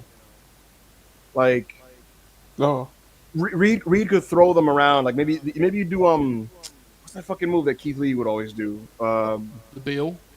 Yeah. Like you maybe having Beal people and shit like that. Keith Lee, Truthfully, if we're being honest, Vader and Bam Bam's tags kind of would sometimes struggle with that a little bit more than people would care to admit. Like, 100%, bro. Yeah. That's Bam because like you Bam's look whole at the career, vision, let's like, be real. We both love Bam Bam, but right? he struggled with that a lot. Yeah, because like Vader and Bam Bam, you look at them, you just look at the picture of them, you're like, my god, and like a lot of their matches are fucking awesome, but like it is a lot of like backloaded awesome stuff in the last couple minutes, but like in the beginning, it's kind of just walking around, punching them, tagging out. Next guy does the same thing. Not a lot of like. Yeah. You would think it would be like suplexes and just destruction the entire time, but often cases that wasn't really that way. Oh, we got some. I hope you Vader. guys are enjoying this live stream because this will never ever happen ever again. True. This is never Probably happening ever again. There we go. There we go. Yeah, that's more like it. Oh my god. Unless Wow. I'm formally hit up and said, "Yo, you're doing this stream," then I guess. But I have enjoyed. we're this never episode, doing folks, this and ever. I've had a good time. I thought the podcast was a really fun time, and I've enjoyed this episode of Monday Night Raw in spite of some of the challenges that come with the real time pacing, with the commercials and creating content while doing that. But I'm now if you looking like watch-alongs. If you do like watch-alongs, I'm here. I do these bitches every day on Twitch. It's just I'm not on Twitch. Well, I am on Twitch right now, but still, I'm on here and on Twitch. So correct. So you might not get watch-alongs from the guys, but you'll get them from me. So Netflix. yeah. Rob locks in for those watch-alongs, man. We haven't really been doing them on the WrestlePurists channel because they're kind of a lot hard to set up, and it's like people need to like have like energy for it and be in the mood for it. With this being earlier today, obviously it made sense for the guys to do it. I didn't even know they were doing it until it just happened. It was natural. It was authentic. Yeah, it was organic, and also Joe's like the master of it. There is an art to. Joe is very good. There are a lot of bad watch-alongs out there. We have had a couple bad ones. There's a lot of them on our channel. I think the worst part about a watch along is when you're watching an actively bad show and you're just like, yo, why am I here? Like, yo, niggas is gonna lynch me because I know what the panel looking like. But yo, some of them first few episodes of Collision, my nigga. Ooh, boy, oh my god. Man, Rob, this is the week of Collision 100. There's no need for it. Just some of them episodes of Devil Dynamite. Yo, niggas know I'm right. Some of them episodes of Devil Dynamite. Oh boy. Yo, Max was doing great stuff. Come on, yo. I don't want to hear it. You niggas didn't have to sit on this bitch and watch Luchasaurus versus Brock Anderson. Stop crying to me. Anyways, what's funny? Hell of a contest, by the way. Hell of a contest. Yeah, Rob, I don't know if you were there, but AO and Chris were there. Joe, they got to react to one of the worst Dynamite episodes of all time. Well, I watched this. It was the acclaimed one, right? Yeah, where Max needed like partners. That's one of the worst TVs they've ever done. And it goes beyond like the lineup. Like, it was horrible. That was horrible. That was a gross TV. Son, I legitimately crashed out on Twitch on the WrestlePurists Twitch. I crashed out when Max got pinned. Got his belt stolen, and then 5 seconds later, he was in the ring scissoring with the acclaimed. I was like, "Yo, what is happening?" It was crazy, and the funniest part, Joe, is AO was trying to be semi-professional to do the outro, and he's so distraught at how bad this episode was. And so he's just like, "All right, bro, Dynamite's done. Yo, appreciate y'all like the video, That's how we ended like 70% of the rest of the Dynamite watch-alongs, bro. Because it was 2023, so it would just be this defeated man just being like, "All right, bro, that's the show." That wasn't even the reason why I was just like, this isn't really working for us. It was like, boom. So obviously there's the availability thing and people wanting to do it, and it just kind of naturally happened. Like tonight, But it's like, bro, every time I tune into these watch-alongs, like, you could just tell that, like, mans are tired or stoned. And it's just like, mans ain't talking, bro. You know? Like, Joe, here's the thing. This is why you were the master, and I'm not even. Oh, see, that's what I mean. Like back sentence, things like that. Joe, you were the master of. You can notice early on. Okay, this is not a very good show that we're watching, but I will not allow that to affect my like stream. You know what I mean? you like I don't know how you do it. Like you just. Well, I do know what you do, but like it's just impressive to see it in action. You know what I mean? Pop pills, yeah. Pop a pill. Ask the me. somas. You ask me a question. You find a way to get a bit out of every bad match that's happening. You know what I mean? Like. Fucking so long is is it? this. How long is this match, by the way? Are they going an hour tonight? Jesus. Yeah, Wow, they're finishing the show, bro. bro. Alright, so Ibu, you Yeah. see, what, you did like 35 minutes solo earlier? Correct. How'd you feel, man? I was totally fine. Yeah? I would have powered out at 90 minutes. Probably. You think you would have run out of That's battery? that's the limit, yeah. For Yeah, solo, when I did that almost like impromptu EO one, I could only do like an hour and 3 minutes or something like that. Like it did not. Gorilla press into a DDT. And I ain't got the reps. I ain't got the amount of matches on my record that Ibu and Joe have, man. Ibu and Joe got a lot more ring hours than me. They got bigger audiences than that, you know. Yeah, but I have a unique audience. I mean, relationship with the audience where I was being buried the Very. entire time I was solo thing. Yeah, they're just like, oh fuck this dude. No, I think also it's just a thing that's like you can obviously everyone knows this, but like Ibu can waffle, and not waffle as in like just saying nothing, but like he can talk. You know what I mean? He can articulate himself. He can drag things out if he feels like he needs to. Like, Are we going to get a combo here? Breakensteiner. Okay. Ooh. He should go straight up on the upper corner and do the tsunami. Joe, I thought that's what he was doing. The thing is, That's what I think that yeah. it would take a little long though. Like this unless he's already up there when it happens. Tags, Yeah, he he needs tags, to be does already it, there. he's already zipping. Like how Cash does the Power and Glory. Yeah, so Breakensteiner right into the thing. All right, now The he's going place up will to the pop top. huge because they'll be ready for it too. They'll be watching him on top Yeah. buckle. You know? Oh, he missed over there. I was just about to and one suggest thing I this, do, go on. but I was gonna say, I thought for a sec Penta was gonna try to do the Mexican Destroyer on Bronson Reed, but I don't know physically how that would have happened. What that looks like. Yeah. Bronson could take that destroyer, dude. Oh Yeah, shit. you've seen him. bag, It's not like 100 Oh, pounds, shit. bro. Mm. That's a cool Look at feed. Sammy, bro. Look at his face. It was a great feed. It is quite long, this, isn't it? I'm not imagining it. It's just I've quite long. I've a little. I've no real issue with it, but I knew they were gonna go 20. Because All main event, bro. yeah, that's what Raw main events do. Joe, did you listen to Observer Radio this week? Is that true? Is that what Raw main events do? Is that not one of those lies you do? Oh, They great go sell. 20. They Bro, go we 20. both said it. You calling us both Yeah. liars? Yes, actually. Exactly what I'm doing. Joe, the Raw main events go 20. that's what I'm they going to pull up the cage match, bro. Ah, you son of a. Because then you're gonna go, oh, this one's 17. Yeah, that's not 20. Ah, you fucking. See, anything above 16 is 20. You know. No, but that's you the gotta rule. think. You got the entrances that you know is gonna take like 4 minutes up, Joe. At least, brother. You know. Told you. You guys count the entrances. This is also. Oh my God! Look at the. I love this. I love the struggle. Yeah, but Joe, isn't that? Listen, here's the thing, Joe. That is the main. That's part of the main event, brother. You know. There's no way that the faces are gonna win this. Oh my God! Is he gonna get him up?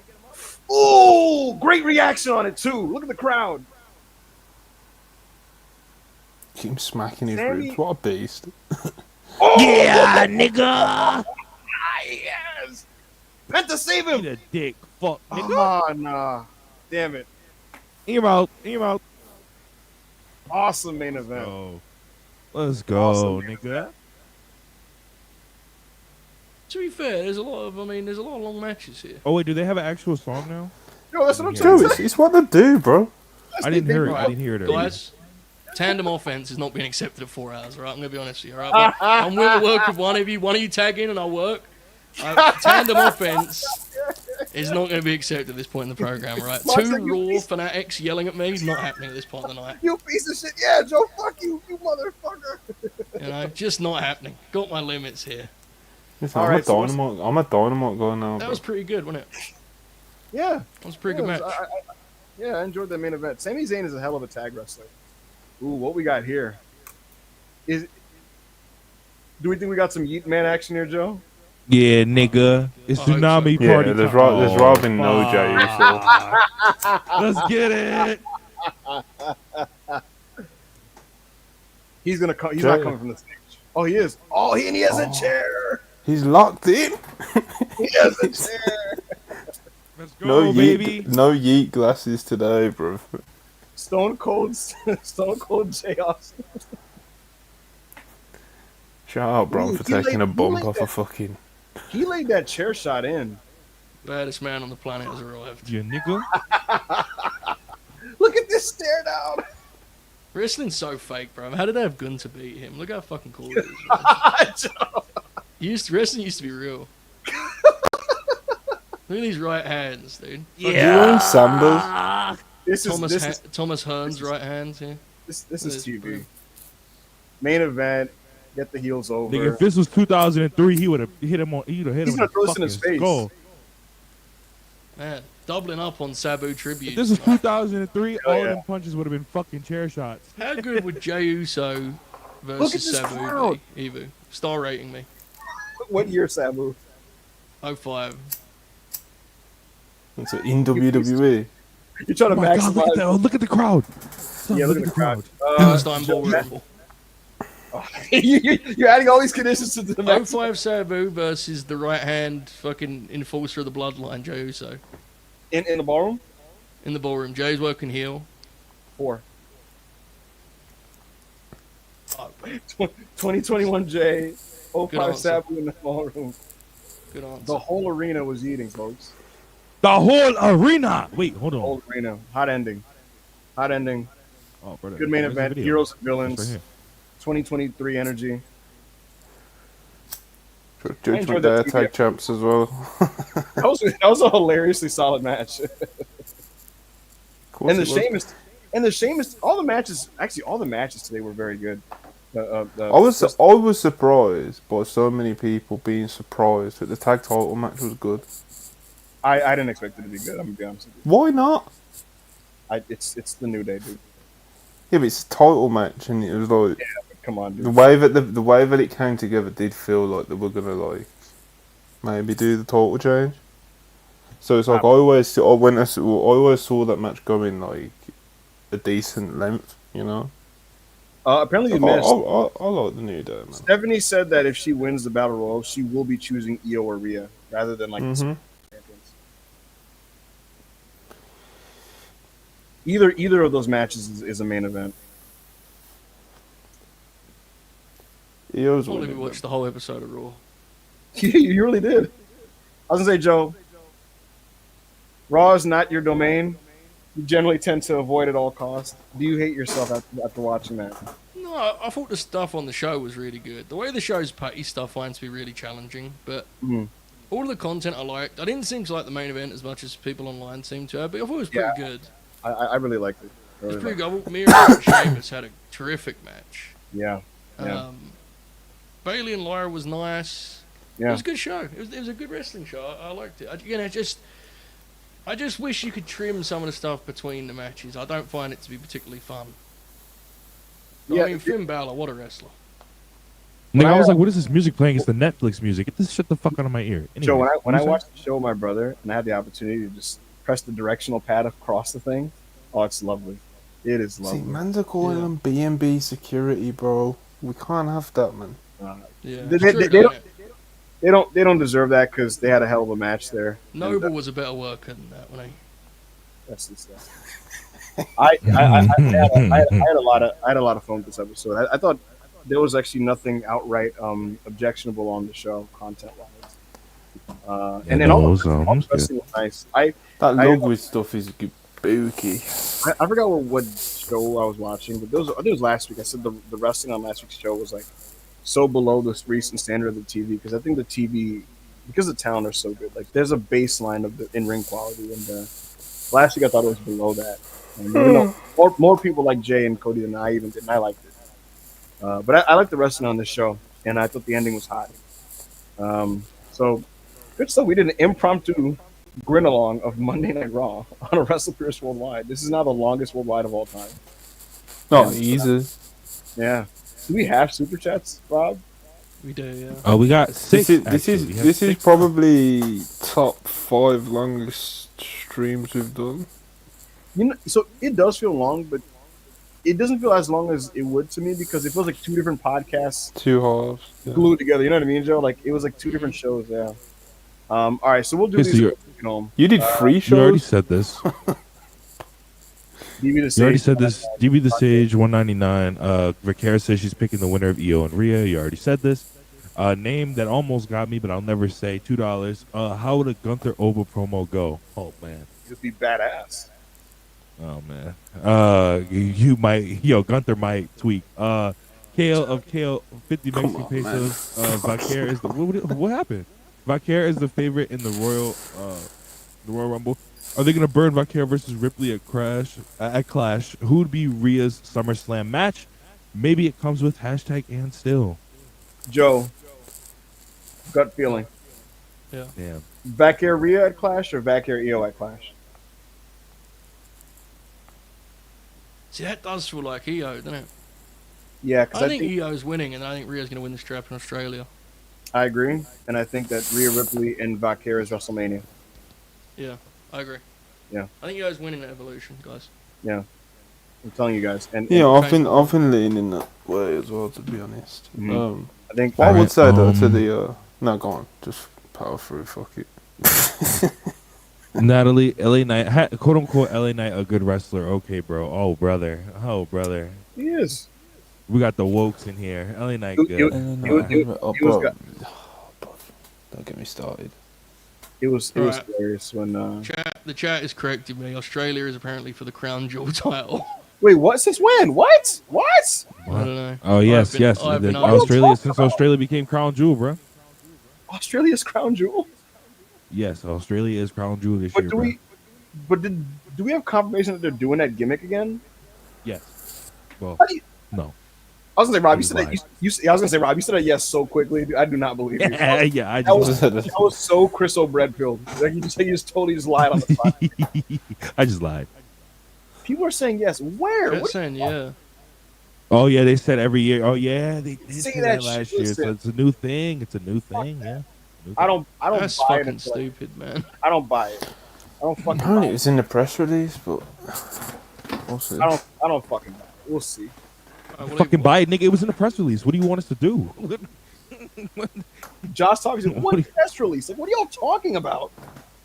Anyway, I like LA Knight. Hey nigga, it was in the press release. Trademark, nigga. I was going to go full tell you. Kate Lee and just like yell. You know. Yeah. Corey David, $2. This could have been Night of Champions, and I would have been happy. Oh man, Wrestling on this show was considerably better than Night of Champions, and I didn't really have much of an issue with Night of Champions until the main event. Imagine if WWE pay-per-views were good. Oh man. You'd have to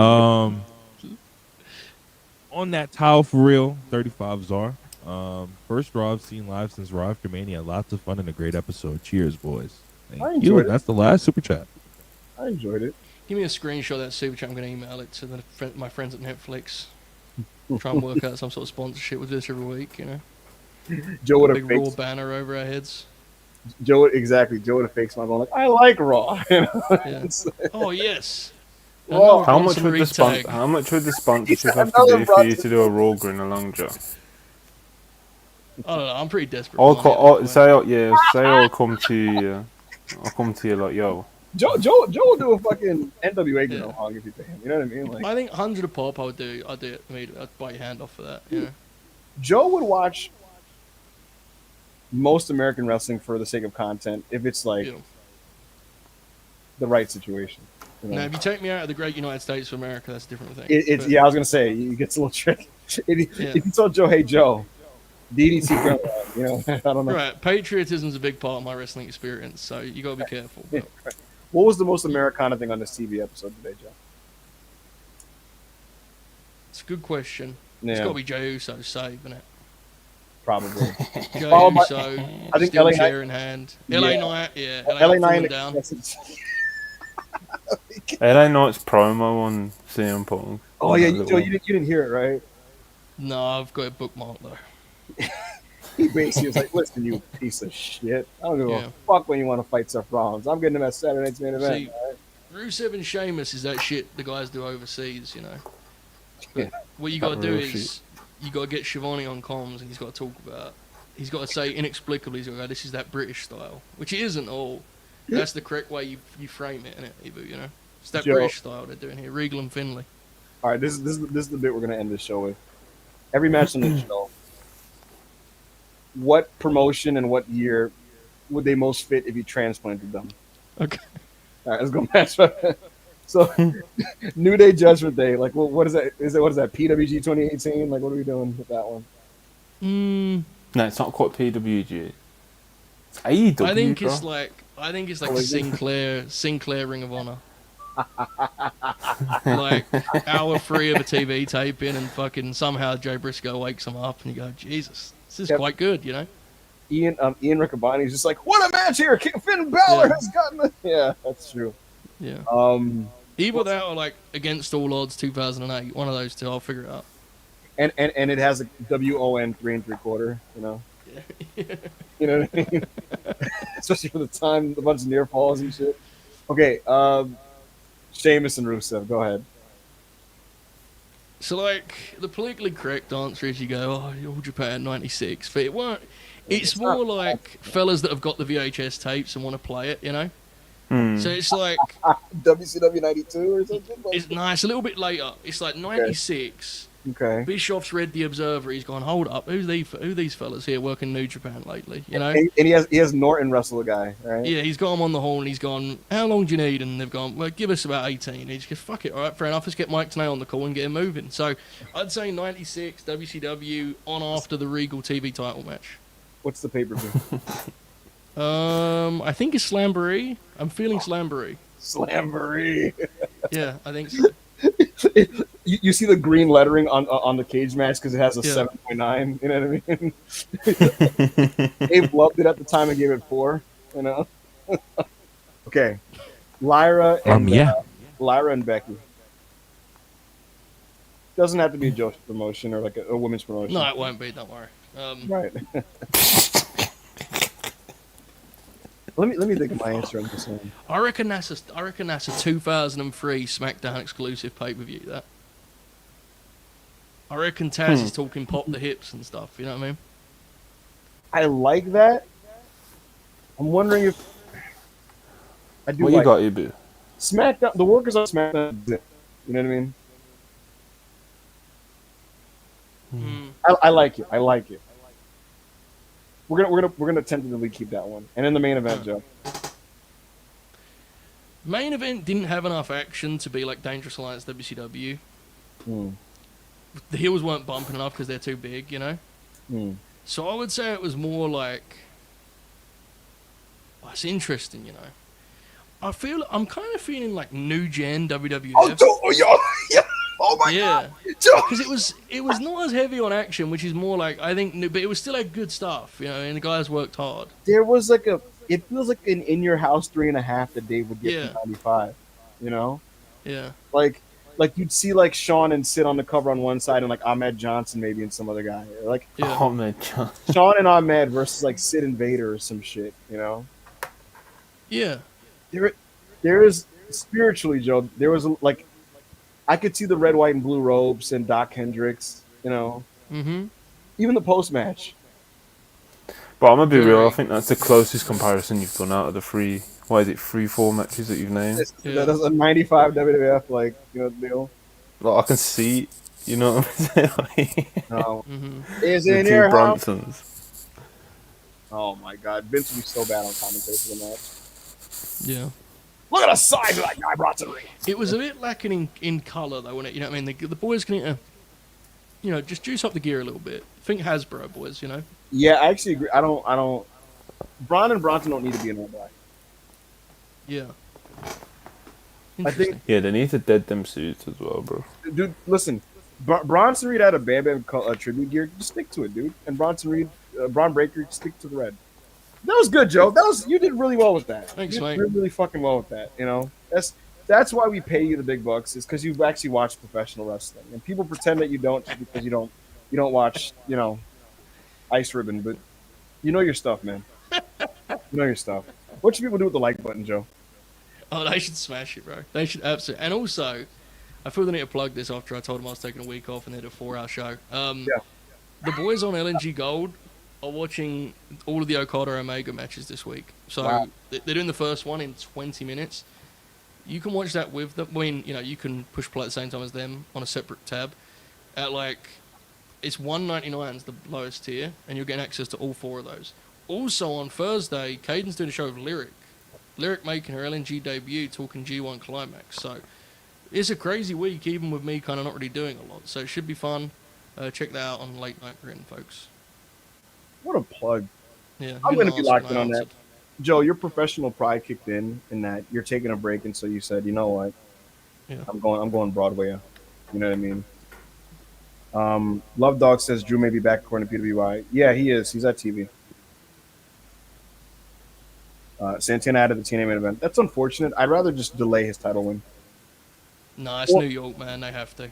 They have to do it. Oh, honestly. brother, they fucking added him to the. Henry being a part of that is so shitty, dude. He should have just I've been in the main I've event. cancelled the TNA video, bro. I've had enough. Henry's not a draw anymore, by the way, son. Like Joe, That's- unironically, that's it's just that, so lame. You know what I mean? Like, Gods, mate, they're doing the Hardys match is a fatal 4-way ladder, and it's just yeah, I feel like they overcomplicate their cards, man. Like, it feels like they're not getting Aja either, which is fucking insane to me. But just come on, dude. It's ass. It's ass. All right. So Joe, man, lock in, folks, for LNG. Those guys are gonna go off with the fucking Okada Omega videos.